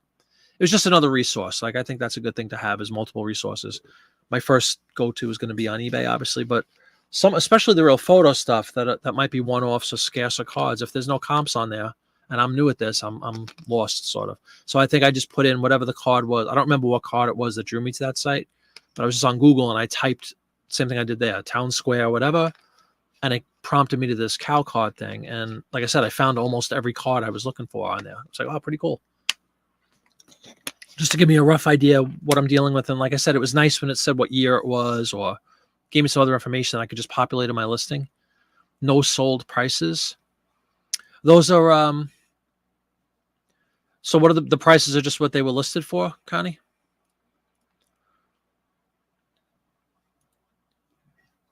Use WorthPoint. Well, that's always an option if you want to use a WorthPoint. You could actually use WorthPoint. I need to steal Travis's sign on. That's what I need to do. Since he's abandoned us. No, he hasn't abandoned us. I'm just joking. He will be back. Once you get your button to gear, to look up for things to make the subscription worth it month. Yeah. If I can't find it anywhere. Well, that's what I'm saying. Kind of like I'm at that point where, again, I'm literally just starting. We're talking like 2-3 weeks ago. So I'm using anything I could get my hands on to try to find information on postcards, so I could just learn the niche. And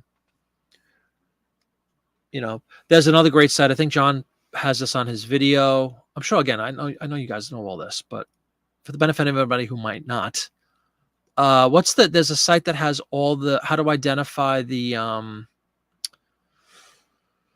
like the maker marks on the back on the photos. Is it Paleys, something like that? There's a Tuck website. There's that Metro postcard, which I don't know if it works anymore.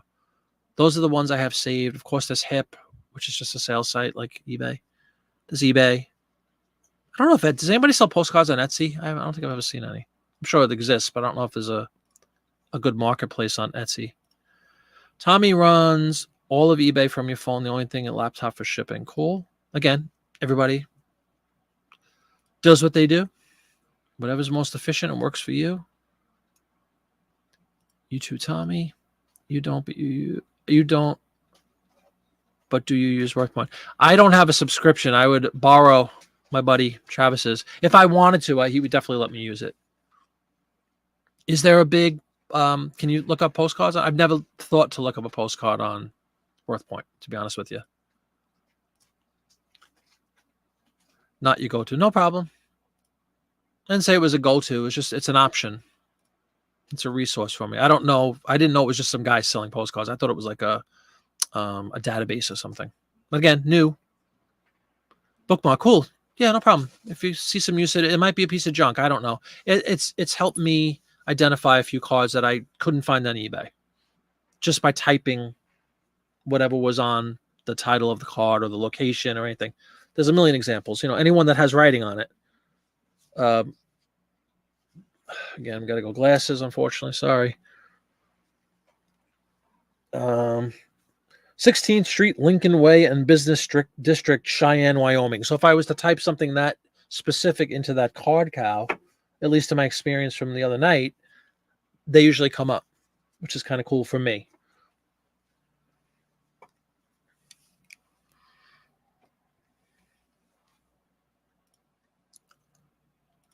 Bulk shipping is easier on a laptop. Sure, Ansley, you put your printed labels from your phone.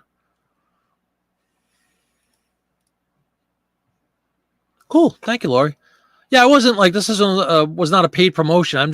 These are some sites I've found in my couple of weeks of trying to wrap my head around postcards and stuff. Hey, Swamp Picker, welcome. Use 3 steps. Terapeak is always good. That pretty much goes for everything across the board, right, Steve? Like anything you're looking up. I go to Terapeak all the time too. Obviously, especially since they incorporated it into eBay. I don't have a WorthPoint subscription. Can you look up credit? I keep saying credit cards. Postcards on WorthPoint? I'm sure you can.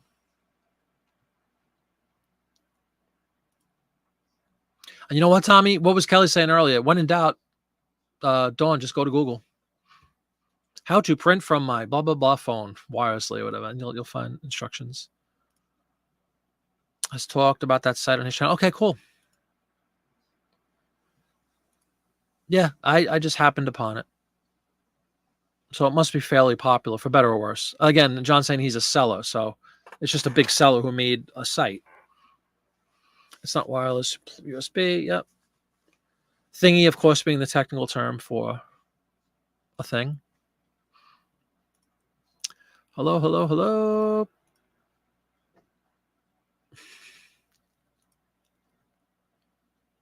Connie's saying those are just listing prices. No problem.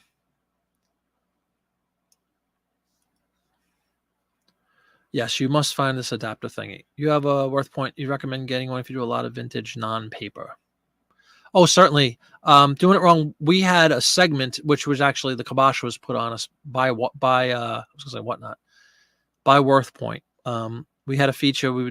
Travis Griffin had a chat show on Monday nights together for the first 5 months of this channel's existence, and we would have a feature during the show where Travis has a WorthPoint subscription, and he would just throw it out to the group. Hey, is anybody who doesn't have a subscription, you want us to look up something? We would field questions from the group, and a lot of people would contribute. Hey, could you look up this? And he would do it for us, and we would just do a screen share, and we would all learn something. And then Travis saw we didn't get a direct correspondence from them, but Travis came upon a Facebook group for Worth Point or something, where basically they said politely, don't promote our channel, for non-paying subscribers, whatever. Don't screencast or whatever the word is our site, or else, sort of thing. So we stopped, just to be nice.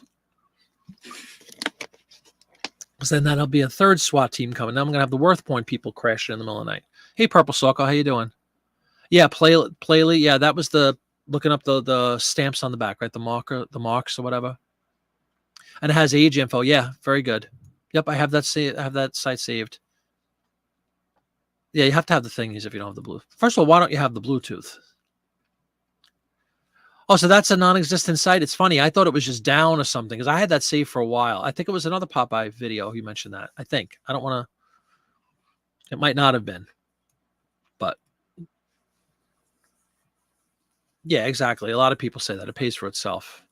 Anything you do, StreamYard costs money. I have the high-end one because it's 1080p, so you get a little bit of stuff. But I had that for my Beetle Band stuff, so I pay to be able to do this. There's a free version, but it has limitations. So same kind of thing. As long as you're making money and you see a return on your investment. Card cow is very literal. Just types in the title on the card. Well, that's how I was able to find some examples of comps, even though Connie's saying they're not souls. But for my purposes, for what I use them for, that's not necessarily a bad thing. I'm just looking at trying to get more information on the card itself. And sometimes that segment on the right has a little more detail. For me, as a brand new postcard wannabe. Okay, cool. Full of postcards. You're so awesome. As often as eBay. Very good. And of course, the big thing on Worth Point, it goes back way, way farther than an eBay search or a Terapeak search would go. Congratulations, Lori, first of all, on the big sales. Do you buy an annual subscription, Lori? It's usually cheaper with those things if you just pay whatever, a few $100s and you have the whole year covered. Cool. Purple Circle, thank you. So maybe it's worth borrowing Travis's subscription. You don't have to deal with the low ball sales as Yeah. If it wasn't for Worth Point, you wouldn't have sold that RMS Olympic car for $200. Probably would have had let it go. Yeah. Well, there you go. So again, yeah, right? You saved $150. You made an additional $150. So that's money well spent to have a subscription. Yes, I noticed that, Connie, with the other research we did on other products that weren't postcards. Worth Point is only for collectible, which postcards falls into collectibles. But that's good to know. So you won't find anything that's not in a I didn't know that. That's not in a collectible category.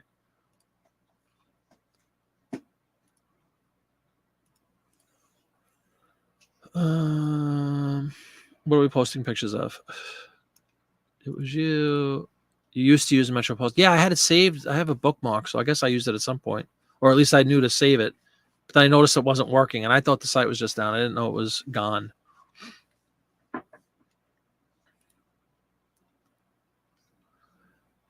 Yeah, that's what Wayback Machine does.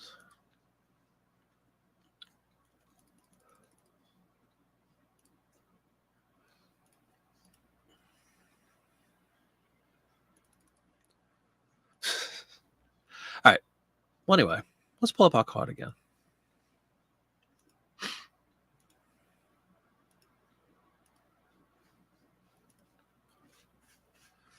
There's this beauty. I like this card a lot. So with all this said, on the cow card thing, I didn't say any comps. Now, I haven't even looked on eBay yet, so we could do that. Let's look on eBay first. Town Square, Plymouth, Mass. So let's save this draft so we could go back out of and get back into what do I want to go into? Let's try Terapeak.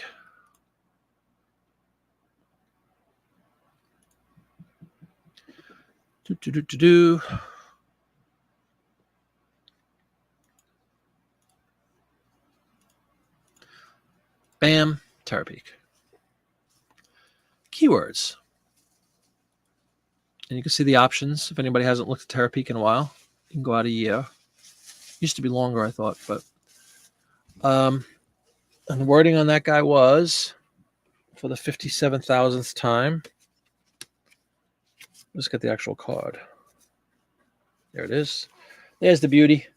I'm going to go through all this hype about this card. It's going to sell for $5. I know it, but I like it. All right. I like it. Town Square.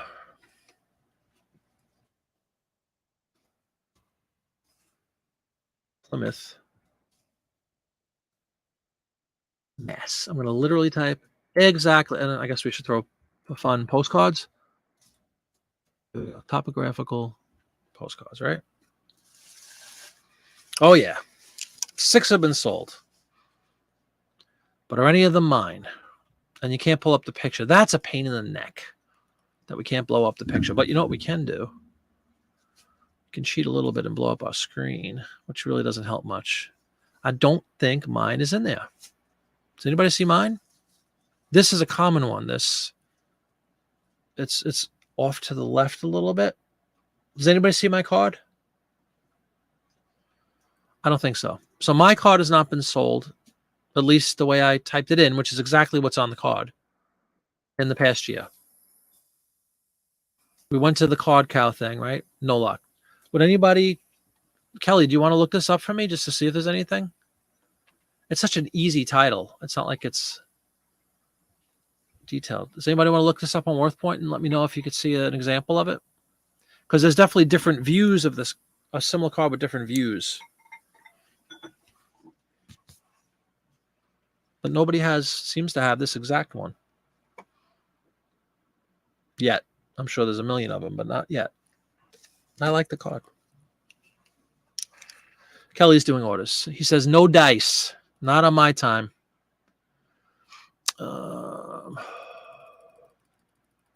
Anybody else have WorthPoint? Want to look this up for me?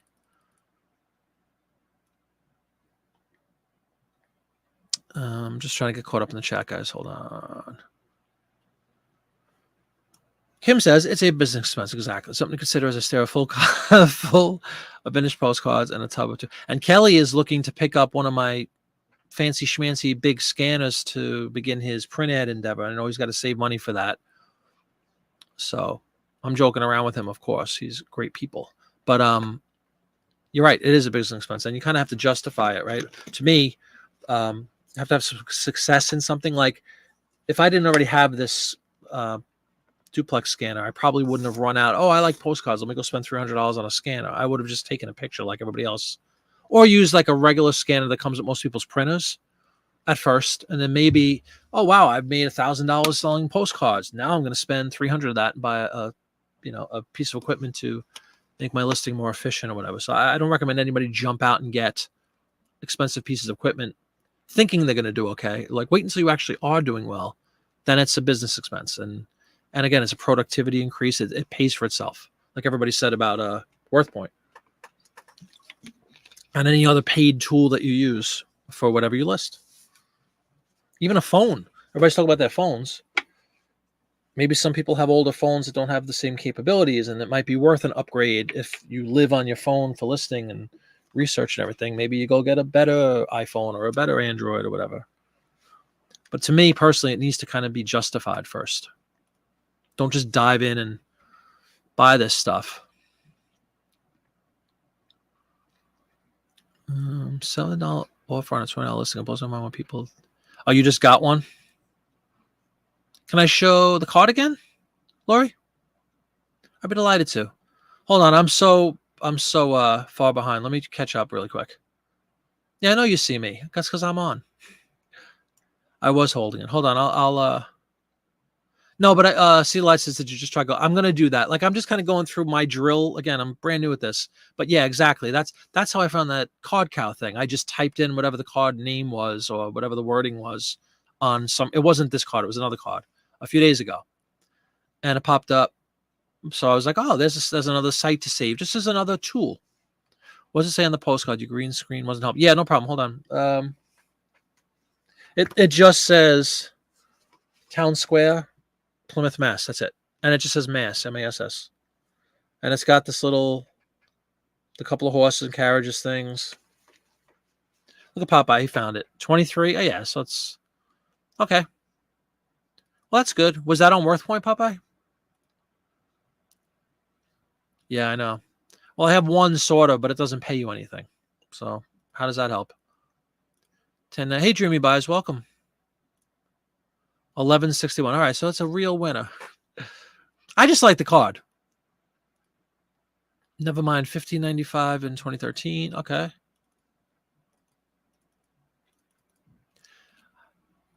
Oh, you saw it already. Okay. You'd listed so yeah, there you go. Exactly. Find a median, right?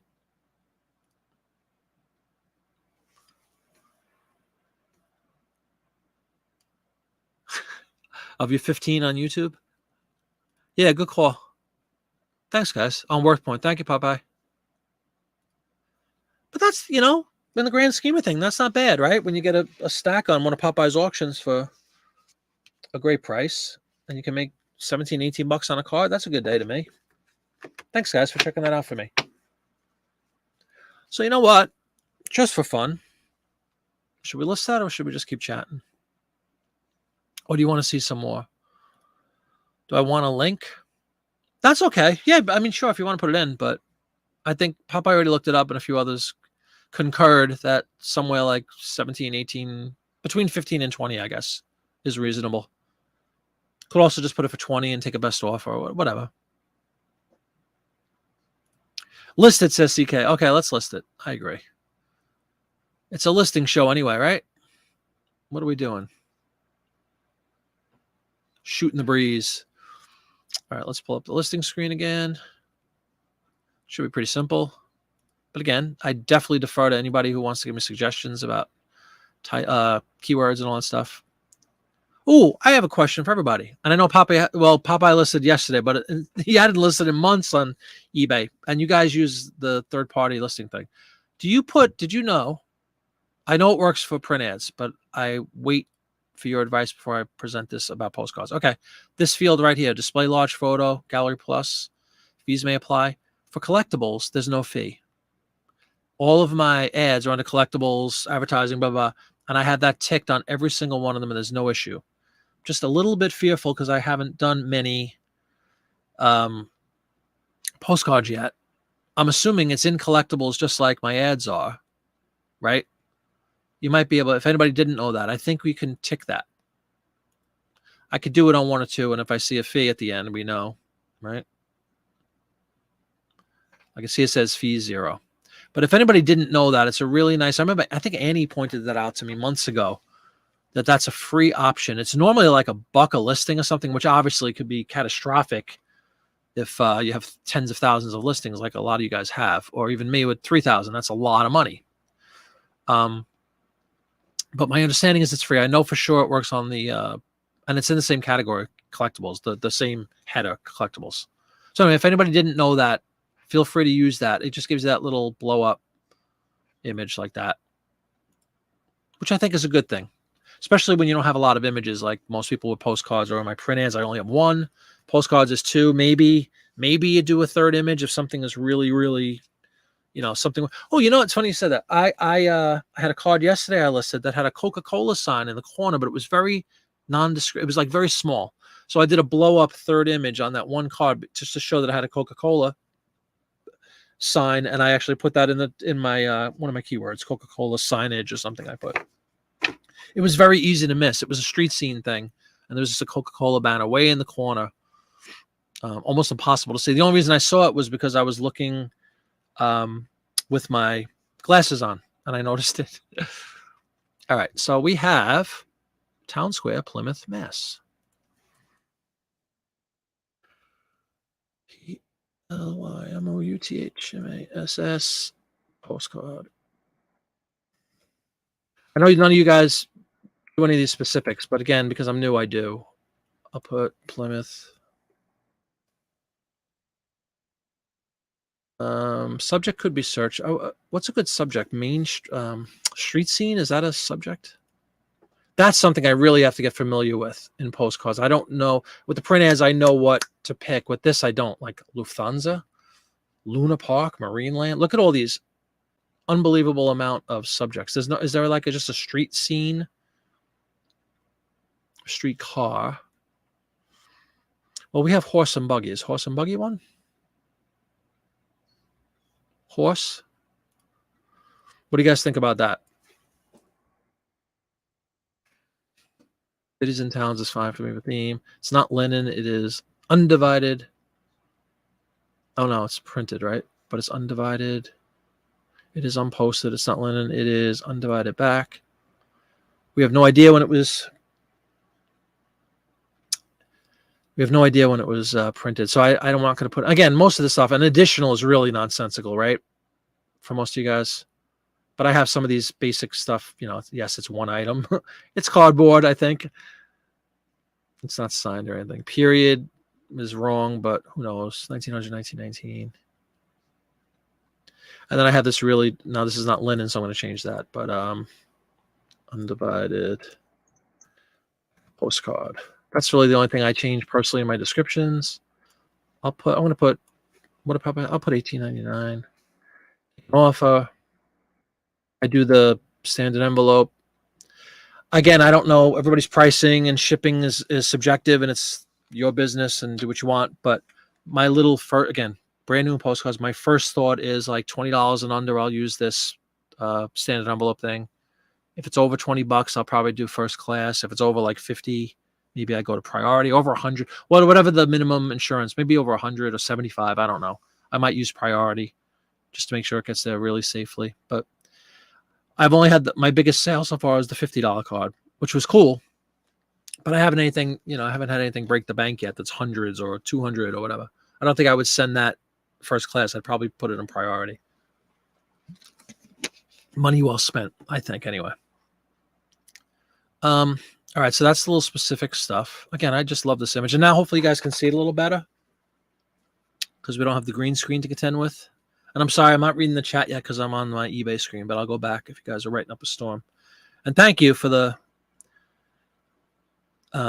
writing down there, home again. I think Connie pointed that out. But now you can see the image a little better. Again, there's no reason to spend an hour on a $20 postcard, but I really like it. This is one that appeals to me because I just think it has a lot of imagery. It has that street scene thing that everybody talks about. I love the horse and buggies. It's a cool picture.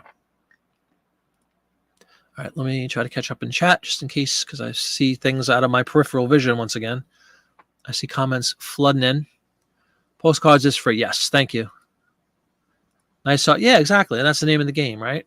Return on investment. Kelly started listing Popeye's cards. They've been selling consistently. Yep.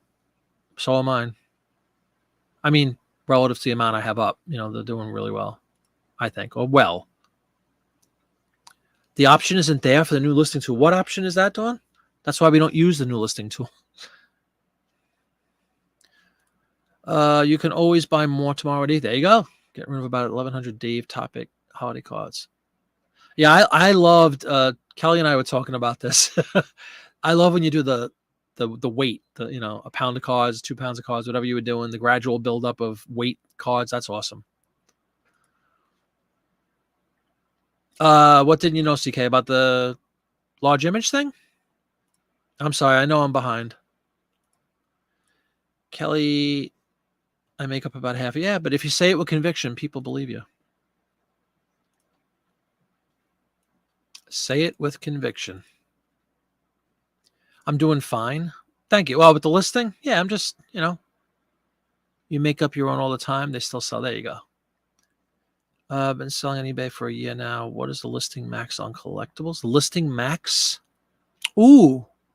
Yeah, well, with the virus thing, they increased that dramatically. It used to be, I don't know the numbers exactly anymore, but you get a whole bunch of free insertion.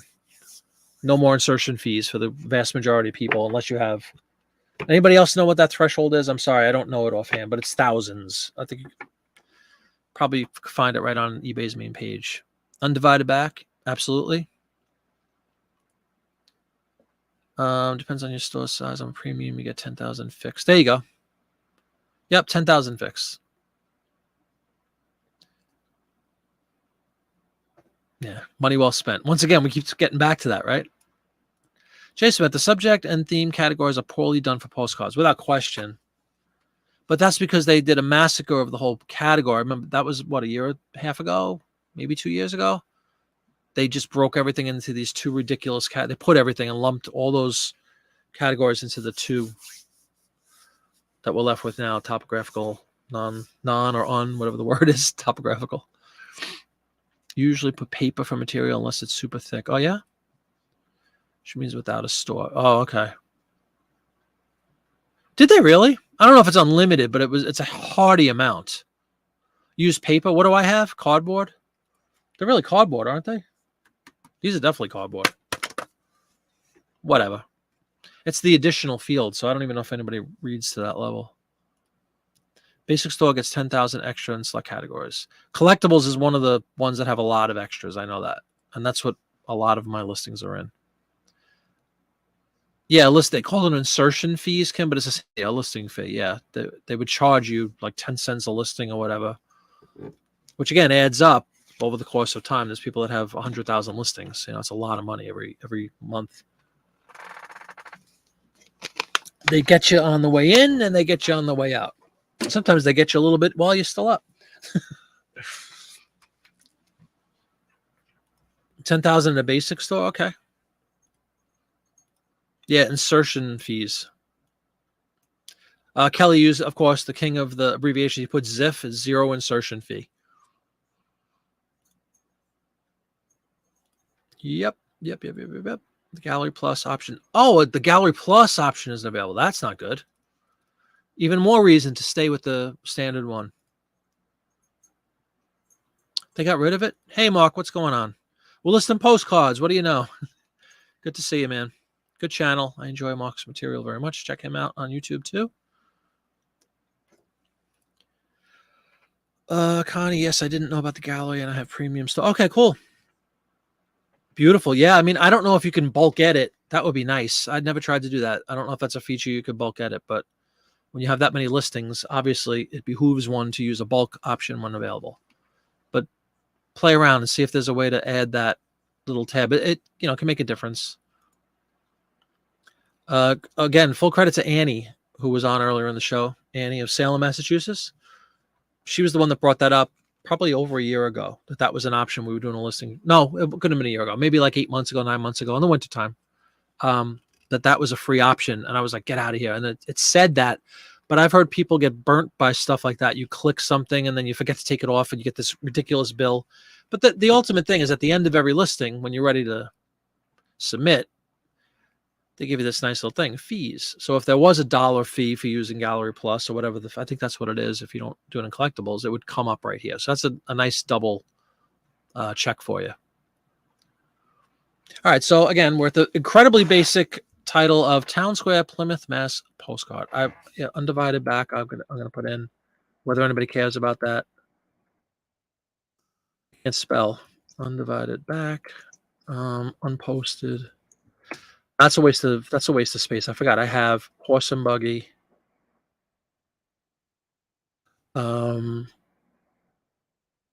Church, right? Who else? It was Kim. Kim wrote like a beautiful title. I think it was Kim. Like you see this one, everybody. I don't know who would ever use this. Stand out with a bold title and search results. $4. It's a lot of money. Times how many listings you have. You don't want to tick that one and forget to take it off. Let me just tell you. There's the button not to hit. What was it's definitely Town Square's already in there. What was somebody had a great word, tower or something?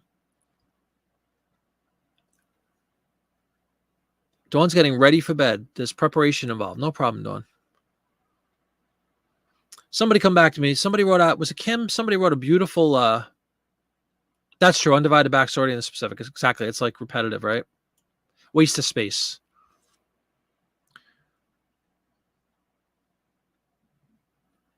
Yeah, that's gonna hurt a lot of people. The free listing days usually after they had a huge outage.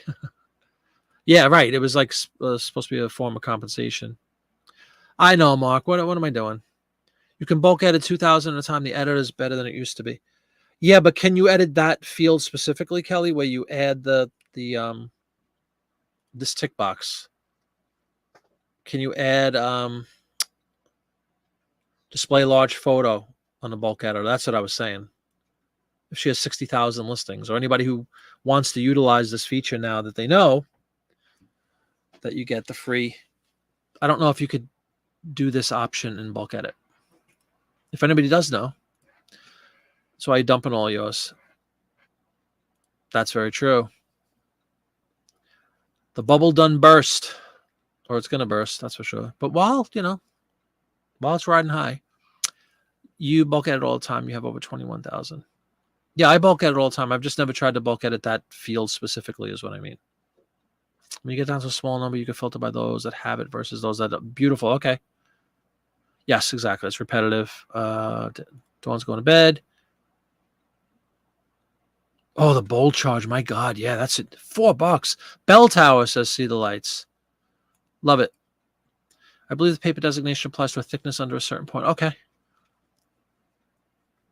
Gotcha. Okay. So you think paper is a safer bell? Safer bell. Safer bet. Bell Tower, Bell Tower, Bell Tower. Oh, Jeremy said it. Who's Jeremy? I don't know Jeremy's YouTube name. That's on the other one Jeremy buys, that which was pointed out to me as being a bolo. That wasn't on this one, was it? Let me see. Maybe it was. The real photo one I had that on the back.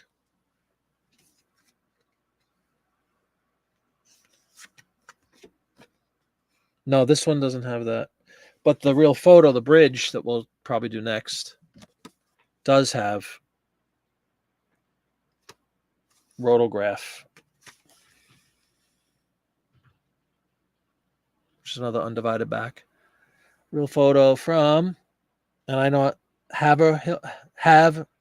How do you pronounce it? The Have whatever bridge in Massachusetts has that rotograph on there. So. Okay, cool. You can absolutely do the Gallery Plus. Cool. Thanks, guys. Yeah, definitely do that. That's a nice addition for free, quote unquote. Yes, Marty. How do you get to the editor, GB? I'm trying to get caught up. I'm sorry, everybody. Horse turning left. Is that really a thing? He's definitely looking left. He's debating whether to go left or not. Oh, yeah, I know. Well, that's because stuff like that sells.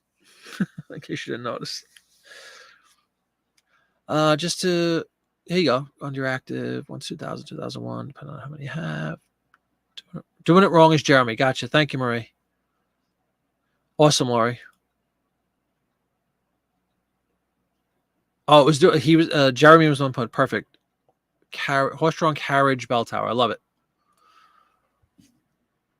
I put horse and buggy, but okay, we'll put horse-drawn. I like that.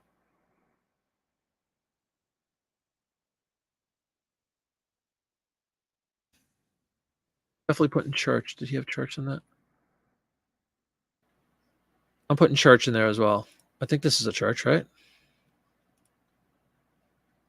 Isn't this a church right here? In the middle?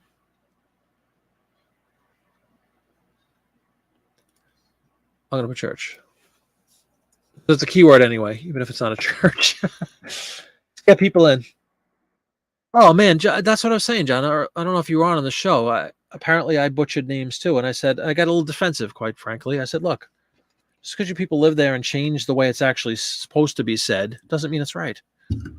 They just omit letters for no reason, add things that make absolutely no sense that aren't in the word. What was the one you were talking on one of your shows? Worcestershire or something? Not Worcestershire. Instead of Worcester, whatever you said, Worcester, they're like, it's Worcester.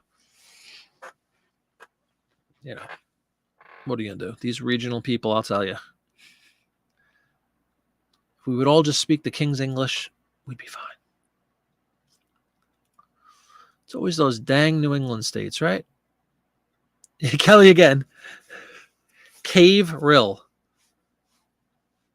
Cave Rill. How does that? Haverhill is what you're saying, right? Yeah, Worcestershire sauce.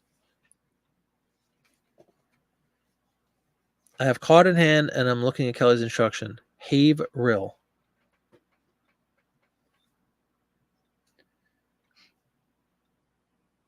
They blow off the H in that case. It's supposed to be Haverhill. So instead of hill, H completely eliminated, and we just go right to Haverhill.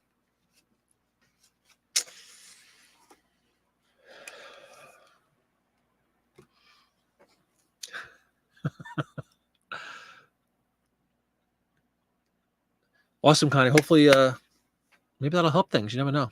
It's a nice option for sure. Looks to me like there are other versions of the scene out there. Yours is special because it's older and has a little buggy. Yeah, I hope so. I mean that, but then John said he found it on Worth Point. I thought it was unique too. I haven't seen any with my exact image. Yeah, I don't get it. Oh yeah, of course. But you see, John, that's pronounced Kumbunga. Worcester, not Worcester. Well, like in England, it's not Lancashire, it's Lancashire. 4,000 holes in Blackburn, Lancashire. They don't say Lancashire. So it's the same thing. And that's why New England and our whole half of our country is, we were colonies, you know. Yeah, but to a ridiculous extent, Mark. We discussed this earlier in the program.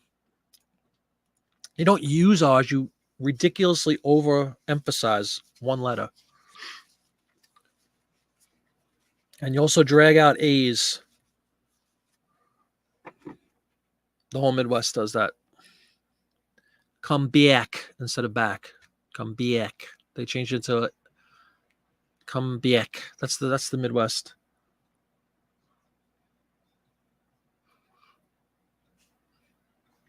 Again, what you realize over time and the more you travel on this great little blue planet of ours is everybody has accents. There is no standardized version of any language. Everybody has an accent. They call it Lake Webster. What, that long one? Lake Webster. Now imagine trying to speak when it's 40 below. Yeah. That's hysterical. All right, I'm going to list this stupid card of mine that we've spent half the night on that I just liked. That's all. I just liked it. And guess what? If it sells for $18, what I have it at? $18.99, I'm going to be doing backflips. I'll be a happy camper. I didn't spend $18.99 on this card. So let it roll. Make sure I just, again, because this is new, I dummy check myself. But then I hear the likes of Popeye and Kelly basically put no specifics whatsoever in. So you guys just do a title and a picture. And I guess you have, of course, you have to have some sort of a description, right? That's it. Done. List. And you let yourself have 20,000 recommended specific messages from eBay. That's crazy. I'm listening to this. Imagine cha-ching sold. You have the 1 in a million. I do use a skew, see the lights, but not in postcards yet because I'll show you actually, because I have so few. But I'm going to, John had suggested get into a good habit for categorizing and keeping your inventory together. My entire postcard collection at this point is about maybe 350 cards. And I have a chunk of Disneyland cards that are in their own little section in the back with a little index card in between. It just says Disney. But absolutely, eventually, of course, I'm going to have a SKU system, like an inventory system. I have a P1, P2, and P3 right now, which is Popeye's, the ones that I've won from Popeye. So it's P1, P2, P3. This one, I really could put P2 in this actually already. So that's a good call. Let me put P2 in there. It's a silly little SKU system that works for me right now. Will it work for the end of all time? No. I'm going to have to come up with a system. And he has a great video about, like, and so does everybody. A lot of people, I think Mark has one too. Videos about, ideas to organize and keep their inventory organized, which is definitely, I could see that's a good thing to do, because boy, could this get messy fast if you suddenly go from 300 to 3,000 to 30,000 to 300,000, and everybody's warned me that this is an absolute addiction, and I can see that too. All right. I think it's a fine and dandy card as well, Kim. Right, Kelly doesn't have an accent. None whatsoever. What is here sauce? Yeah, your listings per hour rate. It's because it's a live listing show, John. This is not reality. You know how fast I list print ads? Like 5 seconds, 10 seconds. Live on the West Coast. Everyone from the Rockies East sounds different to you. Yeah. Yes, as discussed. 9 million in Mark's case, right? 350. Thank you, Kelly. No, but I do need one. Seriously, it's a point well taken. You absolutely want to get into good habits when you only have 300 cards, because I did the same thing with the ads. You have to have a system in place, and then you just scale it, depending on how many you get. If you have a system in place, it doesn't matter if you have 300 or 3 million. It's the same system. What that system is, I don't know yet. But right now it's a shoebox. Or not a shoebox. It's my Sterilite plastic clear box that says Disney, or DL for Disneyland, P1, P2, and P3, because I have 3 lots of Popeye cards. Actually, I have another one that says Poland, because I have a bunch of Polish cards from my wife's grandmother. So that's my inventory system as it speaks, as it states today. We make a good video when you're sitting on the floor looking through 1,000. That would make for a lot of chaotic viewing, and people dig chaos. Let's be honest. And you got to make the thumbnail going, I sold a postcard and I can't find it. What do I do? Will they leave me a negative? I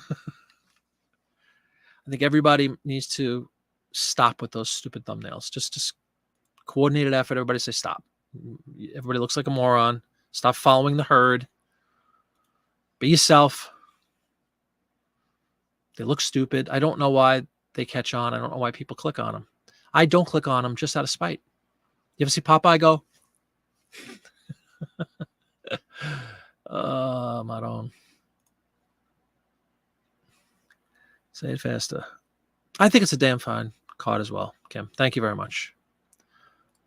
All right. What's the other one I wanted to show? Let's see. We'll pull up that real photo quick.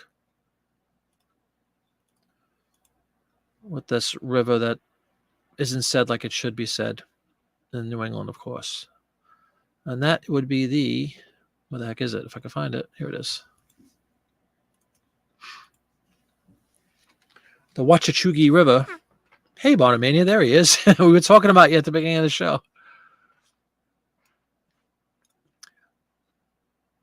Haverhill Bridge with no H, even though there's an H in it, in Haverhill, Massachusetts. This would be the infamous rotograph made in Jiminy. Undivided back. Copyright 1905. Now, does that really mean that this card was definitely created in 1905? Is that a fact? Or is that just when their copyright was created? But we know if it's not divided back, it should predate 1907-ish. Correct, guys? 1908? There's always exceptions, but I'm trying to just, for my own logical thinking brain, trying to, get things into put them into compartments. What's the word? Compartmentalize. Is that the right word? And divided back 01 to 07. I was right there. Beautiful. Thank you, Kelly. All right, so that's a pleasant image, right? The fact that it's got this rotograph thing was brought up to everybody's attention earlier in the show. That this is a bolo of sorts, rotograph company. It's some sort of specialized photo processing that they had back in 1905. That was like a notch above. Hold on 1 second.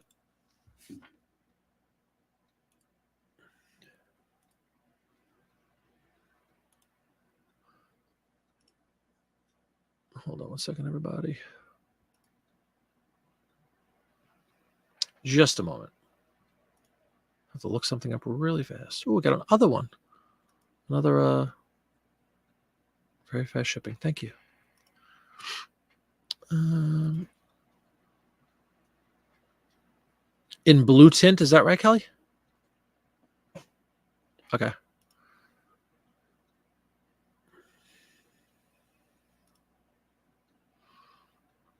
Let's get. Oh, this is also Massachusetts, right?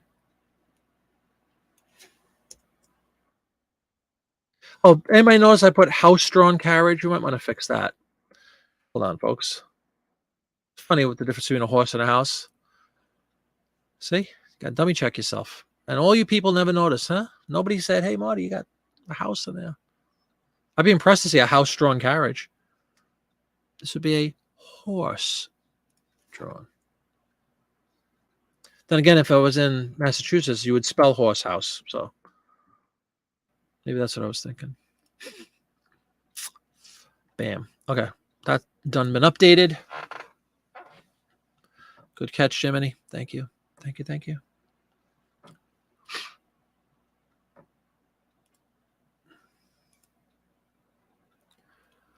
All righty. What is this called? Haverhill. Haverhill.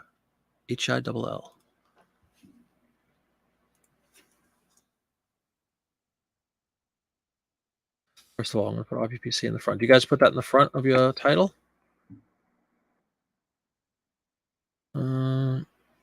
Bridge message. I'm not going to repeat Haverhill twice, and I'm going to put rotograph. Is that suffice? Just put rotograph. Tell you what the awesome piece of extra information about if it was in a blue font as opposed to this is blue colored text as opposed to red. I guess this is red, orange.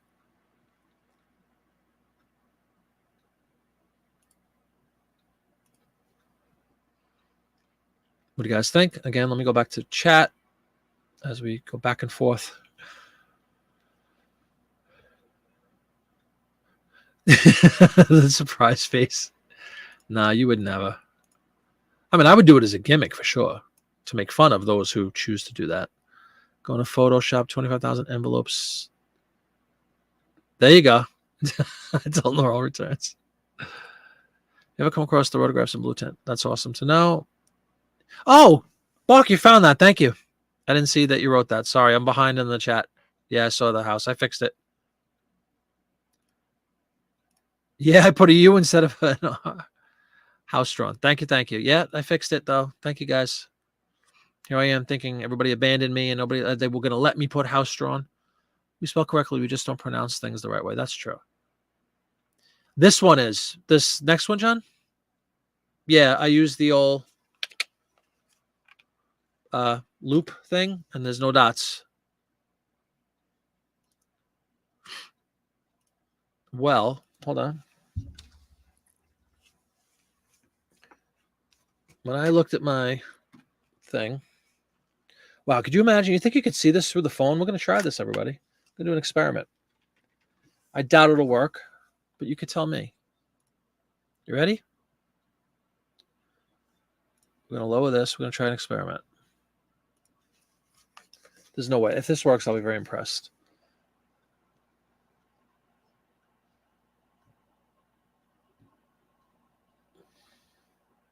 Look at that, folks. Do you see any dots? No dots.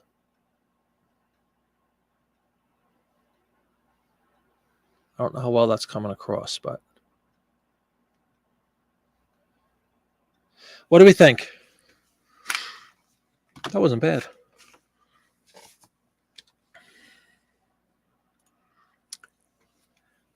Hey Lee, how you doing? Yeah, welcome. Ozark Country Store. Just got home from work and getting logged on. Happy Friday night, everybody.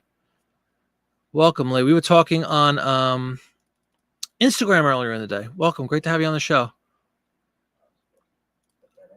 No dots, right, Marie? I think we're dot free. What do you think, John? But I always defer to people who've been doing this half their life. Probably know better than me. But yeah, there's no dots on it. Some super quality lithographs don't have dots. Well, then what would I use to discern? How would I know? That's my question. That definitely doesn't have dots. How would I know?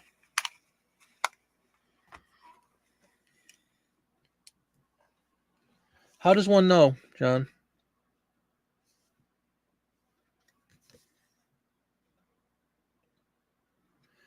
Now, for what it's worth, again, this is just wording. It says photo only, copyright 1905. Does that mean anything? Or does it mean the copyright is, does that mean that it's a photo for sure? focusing. There we go. You see that? It says photo only, copyright 1905. Use the middle lens.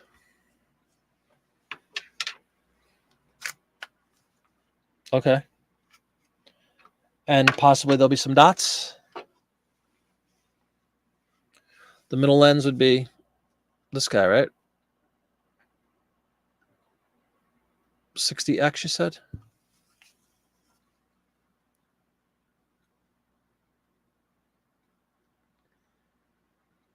Again, no dots. No dots. Sorry about the focus, everybody. What do you do if you don't know for sure? What if it's a high quality, any silverish tint when you tilt back and forth? Holy cow. Thank you for this, John. I appreciate it. I never would have known this. But a texture. Now, you say that, Dreamy By. There is like a texture. Okay. Any silverish tint to it when you tilt it back and forth.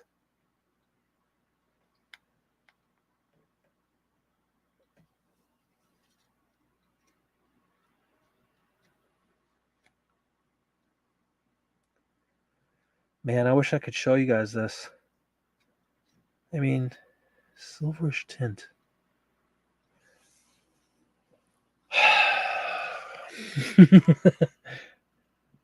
We got involved on this one.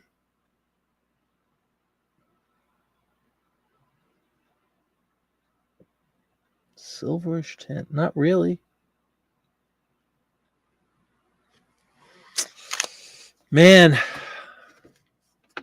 I don't know. Are there any comps? We haven't even tried to comp it out yet. Does anybody see one for this guy yet?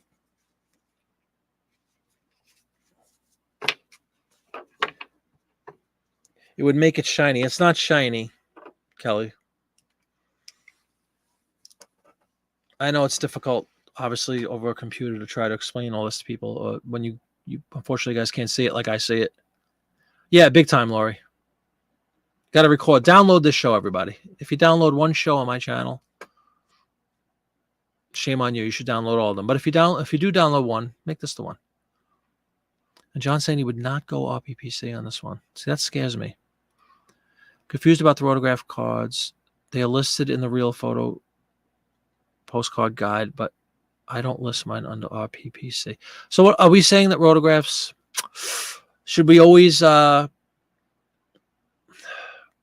no consistency. Like, is rotograph supposed to be a photograph, but it's not always? Or is it more often just a high, what'd you say, high resolution? Man, every time you think you're getting ahead a little bit and starting to understand stuff, we get a huge curveball.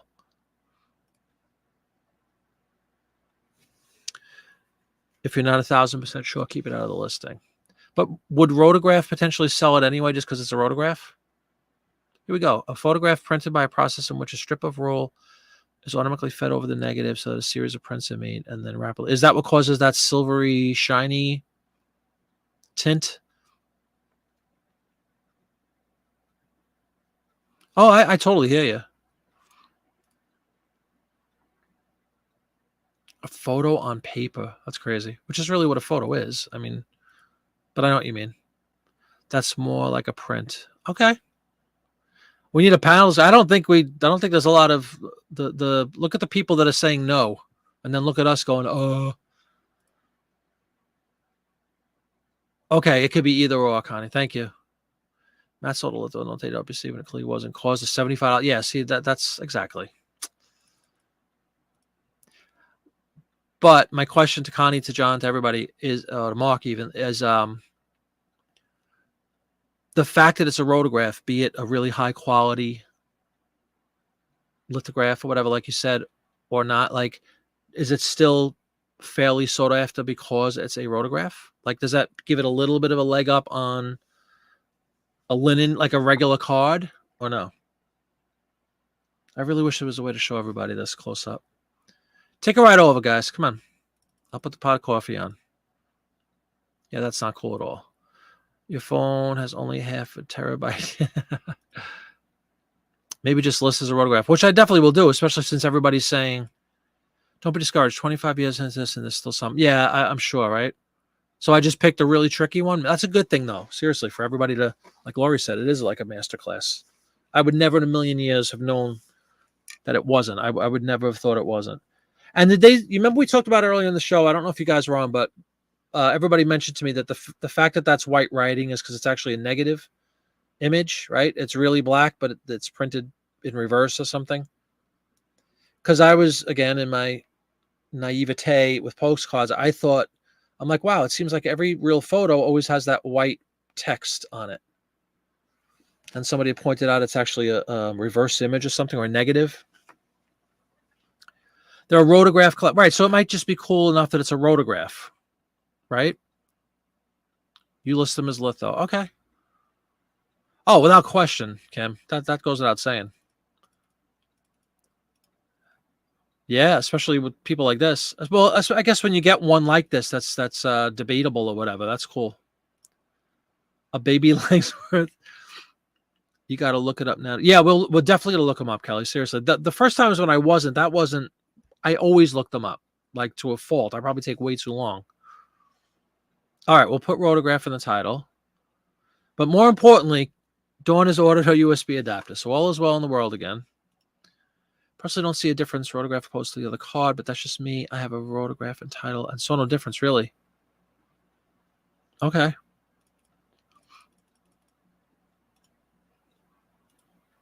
You don't put rotograph, really? That could explain slower sales. Yeah, but Connie's saying it hasn't made a difference. Because when I first, Connie, I don't know if you were on yet, when I first brought up these cards way earlier in the show, a few people pointed out, oh, that's a rotograph. That's like a bolo sort of a thing. And people that love just the fact that it has a rotograph makes it more collectible. And this was before I had any inkling that it potentially wasn't a photo. Thank you, Ansley. I appreciate it. Thanks to everybody who's providing the real info here. Your roto's selling 1815. Yeah, absolutely. Awesome, Dawn. Well, hold on. Let's pull this back up. I mean, it's just discouraging to me a little bit because I thought it was a photograph. But again, if it didn't cost me a lot of money, right? And John put it really well. I'd rather be on the low side, right? If I'm gonna misdiagnose the type of card it is, and if somebody finds out it's a real photo, then they win. Good for them. But I live to fight another day, right? And I don't want the $75 return. Last thing I need, or God forbid, a negative or something again. So, with all that said, well, that's for sure. That's for sure. Haverhill, Mass, beautiful. So that's pretty much all with this. So we're just going to keep lithograph, right? It is unposted. We have no idea what year. Who cares?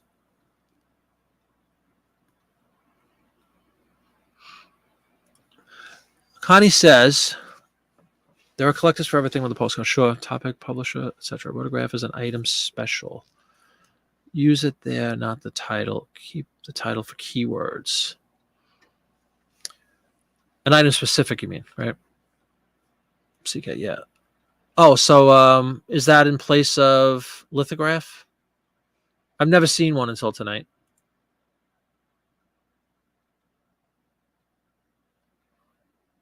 Is rotograph a thing here or no?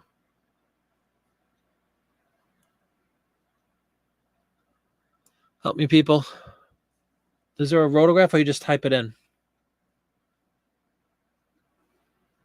Publisher? Oh, I gotcha. Publisher is the field. Right?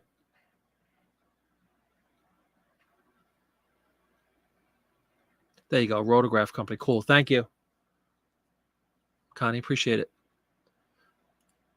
Bam. All right. And you wouldn't put it in the title? Regular bridge of cover. Okay. Yeah. We'll look more at the picture now that we're beyond the to RPPC or not to RPPC. Awesome. So that's a field I didn't know existed. Awesome.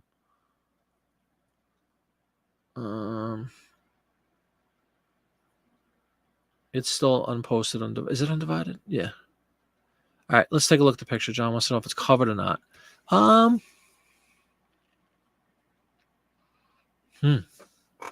we're going to do, we're going to blow this guy up, and we're going to look at in a new image and see if we can get any. It doesn't get that much closer when I blow it up. Is it covered or not? It's hard to tell. It looks like it's almost like a double decker, doesn't it?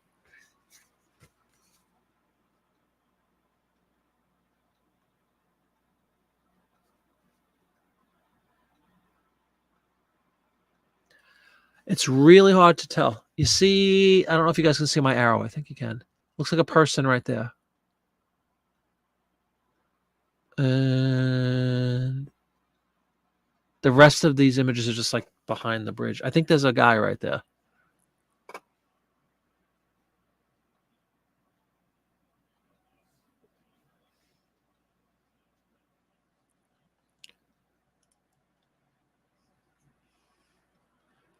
Yeah, Kelly, and I guess there's potential to screw yourself in a way, right, and undervalue it. But I totally agree with you guys. Err on the side of caution if you don't know. And if I got 3 or 4 people all saying I wouldn't do that, I wouldn't do that. Guess what I'm going to do? I'm not going to do that.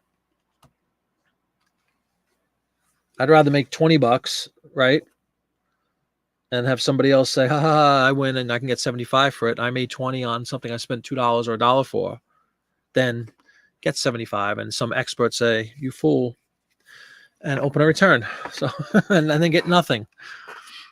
I think that's sound advice from all of you.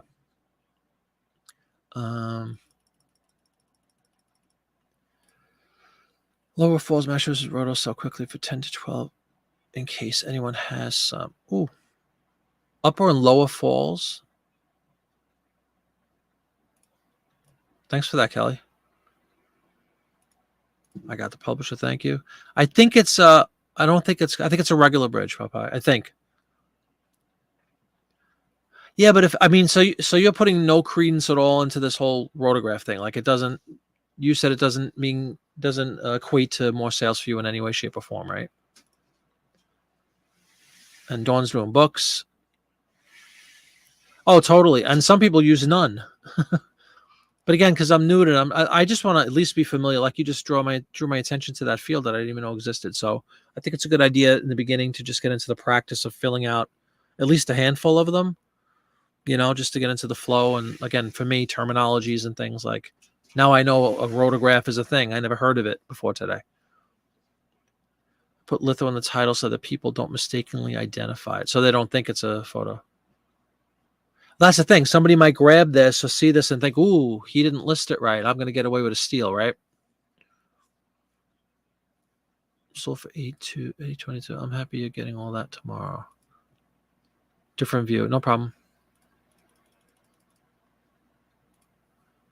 I select printed if it's debatable. Yeah, I don't think it's covered. Doesn't look Coverdale either, but it's definitely not covered, Marie. You do $9.99 to $11.99. Dawn is still doing books. I got to read what Dawn's been writing because I'm all over this Coverdale page. I saw that tour, John.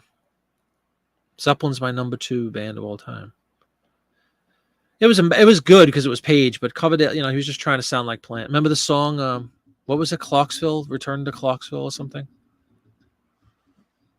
It was right before the Page and Plant tours, which were phenomenal. I saw like 12 shows or something. First time I saw Plant was when he was solo in like '83, and he did no Zeppelin then. And then the big Zeppelin sort of stuff was Now and Zen in '88. That was awesome. And Stevie Ray Vaughan opened for him. That was great too. Great show. The Meadowlands. Anyway.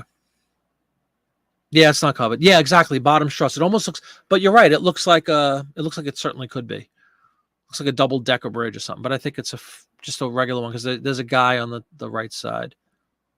Garage full of paper. Telling you to buy a dog. Yes.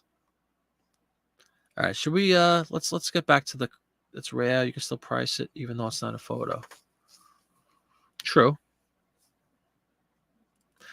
To Kelly's point, I didn't research any of this yet. I'm just talking with you guys. So maybe this is an uncommon view, whatever, which hopefully Gives you a couple extra bucks. Lee's grandpa said, "You can't go broke taking constant profits." That's well said by Grandpa. I like it.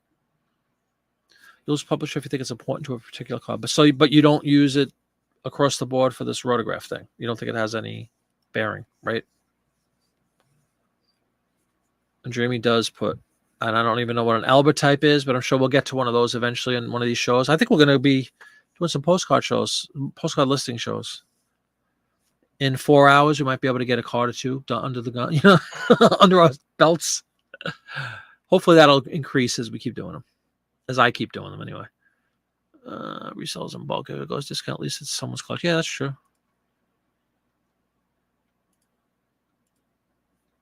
Yeah. Lee coming through with Grandpa's advice. Always trust Grandpa. Not sure on your phone. Depends on how many are available. Supply and demand, Jay Smith. It keeps coming back to that. No matter what your product is, it's all about supply and demand. 15? Yeah, sure. You look up each card. Yeah, as would I. Absolutely, Connie. Especially at this point right now. I absolutely. And again, for me, it's going to be like looking it up on like 3 or 4 different sites to try to get a consensus. Not even only for pricing, but just for like scarcity, or conversely, like if it's a ridiculously over, like the Niagara Falls card that we joke about,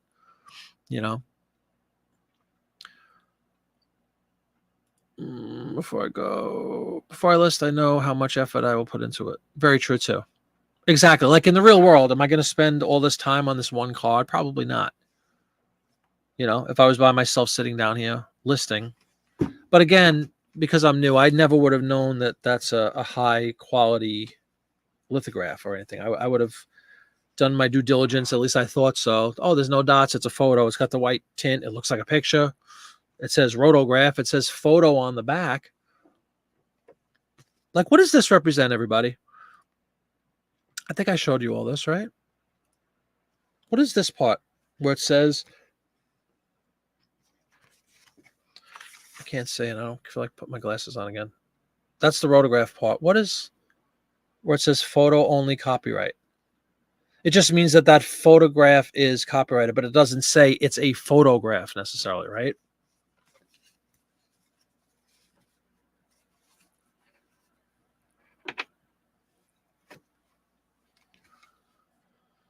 Oh, sorry, guys. I'm trying to get your fingers all over the keyboard. No problem. Clear view because the buyer said he wished sellers would put it in the title. Dawn has a couple? Oh, thank you. Yeah, well, because it's real world and we can have a conversation around it. That's, again, greatly appreciated. Thank you, everybody, for coming in and helping me with this stuff. Because in helping me, we're helping the whole community.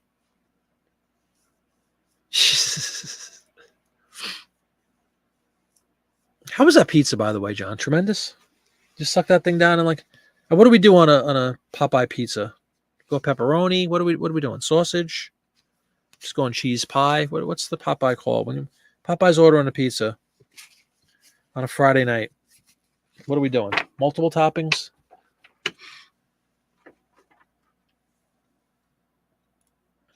Sent me one. This thing is awesome. What I got, courtesy of Popeye. And again, green screen wreaking havoc. But it's one of these special. They're new. How do you pronounce the gentleman's name? Kirsch. Is that how it's pronounced? Unless you're in Massachusetts. Really cool card. Thank you for that, John. He threw this in with my order. Wish you guys could see it better, but it's a cool Halloween card. Popeye's pizza has to have spinach. That was a good one. How did I not think of that? A little basil, huh? Sure. That's it. Just some simple basil. No toppings on the pie, though. So if I just go cheese, I'm going to put a little garlic salt on there. That's really all it needs. Got to have garlic, though. Most printed postcards are based on an original photo. There you go. Perfect. So that answers that. Thank you. Yeah, the photograph was at one point copyrighted. Now it's just produced or whatever. Now, with these things, these high-quality lithographs, so they're mass-produced from like a master photo? Like all of them are, I guess.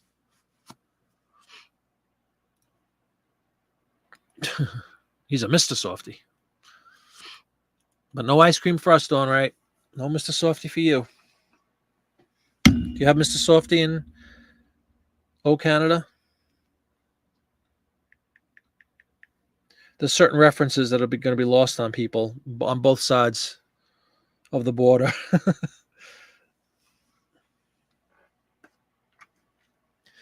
All right, let's at least list this one card. What do you say, folks? Haverhill Bridge, Massachusetts. Postcard. Rotograph, which I'm being told. What do you guys think? What's the consensus? To rotograph or not to rotograph in the title? Because let's be honest, is there that much to discuss for keywords in this thing? As far as the image itself? Scenic overlook or something like what? That should say rotographs, plural.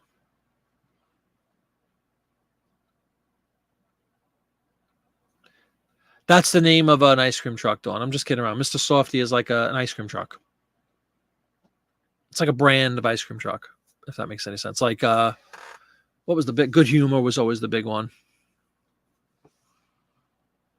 Man, I used to love Good Humor. And they had different trucks than the other trucks. Like you came outside and opened a freezer and he would reach in for his Good Humor stuff. Oh, man.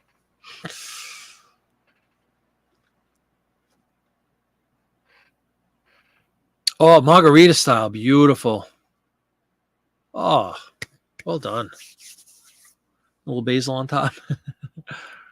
Delicious. Margarita is awesome. Fresh mozzarella. Sounds like photographs are mass produced, but in a similar batch than other prints, which is why they can sometimes be rare for a lot more money. Okay.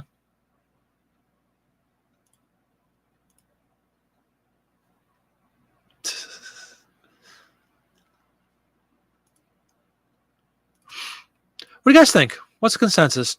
Again, rotograph or no? What do we do? Do we put it in the title? Please help me.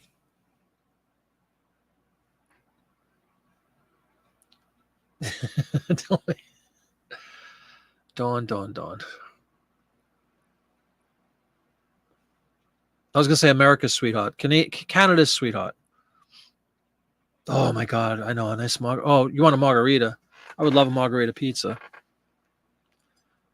I mean, this is just rare or not, keyword-wise, I'm dying over here. What am I going to put? Trees, shoreline, river bend, river.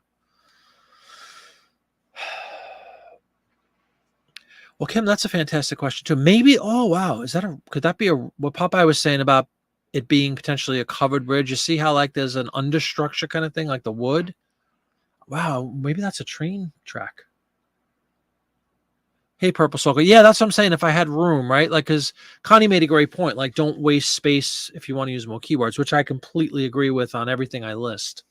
But in a case where I don't have that much to mention in the title, keyword wise, I might go in and throw something like that just to fill space. So I hate to list something and leave 30 characters blank. That's bad. Everybody's typing. Hold on. Is it a railroad bridge? That's a good question. It almost looks like they could be a railroad. No, definitely not. I know you don't always have to use all of them. I hate to leave it like that basic is ridiculous. Waterfront. There you go, Connie. If you have room, you do put it. The Good Humor ones were called Dickie D's. Really? Okay. Yeah, it's like a little ice cream freezer. Love Good Humor, though. Waterfront is good. Skyline? I guess that's a 1905 Skyline, right? Yeah, what waterway is that? Doesn't it say... I thought it said in the... No, it just says Haverhill Bridge, right? It doesn't say what body of water. That's a good point. Looks like a river, I guess, right? I mean, we could do a little Google action and say river in Haverhill, Massachusetts. In fact, let's do that, shall we?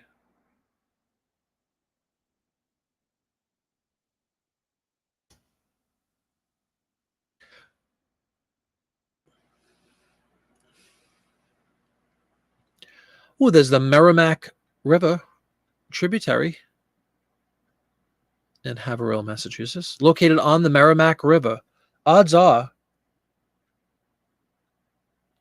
Yeah, exactly. That's what I'm doing, Marie.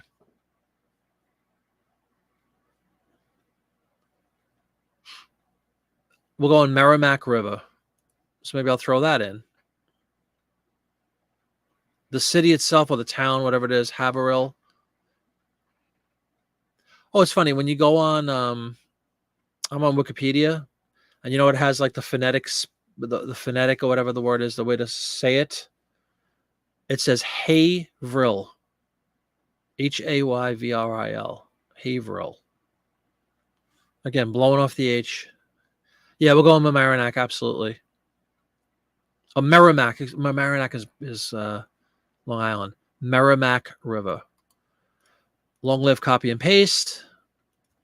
Bam. Merrimack River. All of a sudden we sound all crafty. River. We already used the word river. What was the other term you guys had? Yep, thank you, Kim. It's definitely.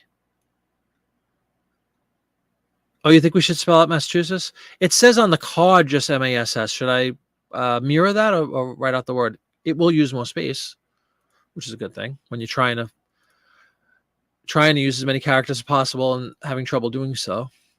You could always do that as an option.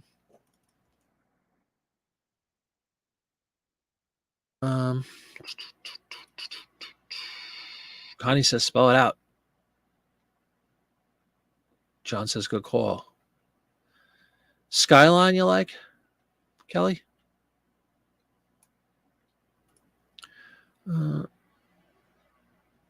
They don't both map to Massachusetts. That's good. Yeah, got to use the Google. At one time, at Middle-East eBay title days, I would have put old postcard. Yeah, I saw some of those. Exactly. Old postcard. There you go. Again, keep it simple, right?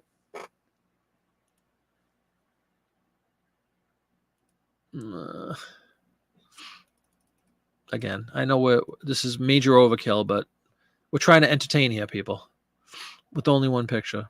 Usually bridge nerds will have found it. Yeah, very, very, very, very good point, Jay Smith. There's whole sites about bridges. I'll have info about a specific bridge. I think we're good with the Merrimack River. That's pretty funny. All right. I did spell out Massachusetts, so now we're down to 14. Again, to Kelly's point, very true. I mean, I don't have to go to 0 every time, that's for sure. Because then you just like, it's just like, using words that nobody will ever search. Skyline is not bad, though. I think we'll put Skyline. I think that's good. Now, pricing. Knowing the people mass the odds are probably side. Exactly.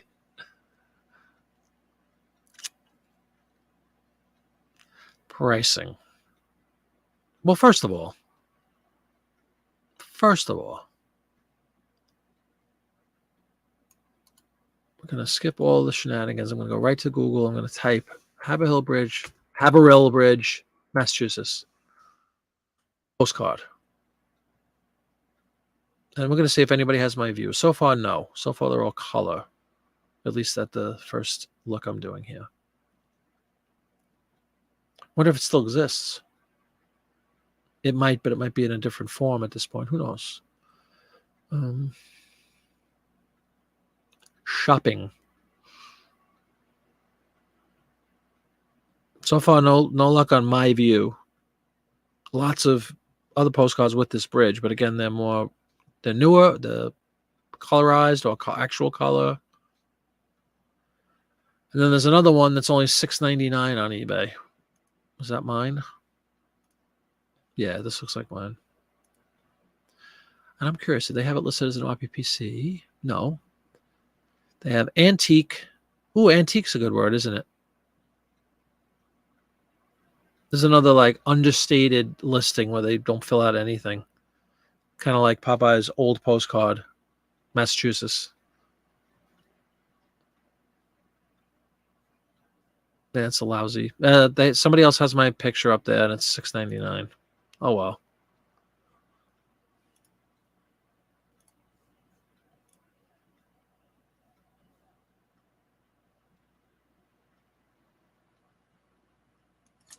I didn't even know there was a Massachusetts / Maine battle. That's funny. Miss Mary Mac. Mary Mac. That's funny. All together now. Yes, I do. All right, everybody. It's 20 after 10. What are we doing?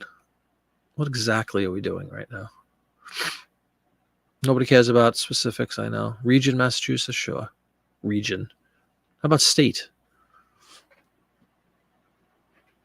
It's not posted. It is undivided back. I did fill in this little, thanks to Connie, Rotograph publisher brand.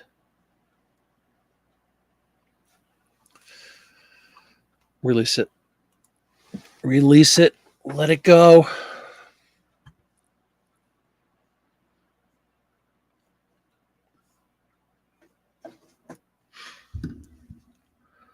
Whew. 4-hour show, folks. 4 hours and 20 minutes. For me personally, I learned a ton. For better or worse. Mostly for better. Save as draft. Because that's what we do. Saved. Ta-da. Are you really? Connie's listening. Popeye's calls. Carbon Leaf's version? I don't know who Carbon Leaf is. The battle is huge, really. Come to me for 2 days and then hold back on Sunday. Like, we appreciate you spending your money, but all these regional battles, it's hysterical. Used to double Dutch, sure. No, that's not happening, Marie. I'm a paid professional. Band out of Richmond? Okay, cool. All right, everybody. I'm going to get going. As they say somewhere. As they say in my world. I'm going to get going. Thank you very much for coming in tonight. Thank you so much, Popeye and Connie and Mark and all you guys, all you postcard fanatics for helping me out tonight. I really do appreciate it. A bunch of people also like Lori, mentioned that this is like a college course going through it with you guys. So greatly appreciated. Thank you very much. Check out Popeye on Whatnot, like I'll be doing, and like I'm sure a lot of other people watching the show right now will be doing. And have a wonderful weekend. I'll be back on Monday with the chat show. Remains to be seen if Travis will be back. I sure hope so. I'll definitely, like I said, there'll be a lot of hoopla when he returns. So until then, Darlene, how you doing? Coming in just in time. You bought some more magazines that have some good ads. This is the next thing I'm going to try. Wonderful. It's a great little niche. Apparently, it's child's play compared to postcards. That's for sure. There's not as many gotchas. But if you haven't already, Darlene, check out. I have a whole multi-part series about print ads. So if you need any help or whatever, just check those out. Leave a comment. You can send me an email. It's open, again, for everybody. JiminyFlipIt@gmail. If you guys have any questions, comments, advice, I'd appreciate that too. I'm sorry you're just coming in, Darlene. We've been on for 4 hours and 20 minutes. I'm just about to sign off. So hopefully I'll catch you on the next one. We'll be back on Monday night at 7 o'clock Eastern. Have a great weekend, everybody. And thank you so much for coming in.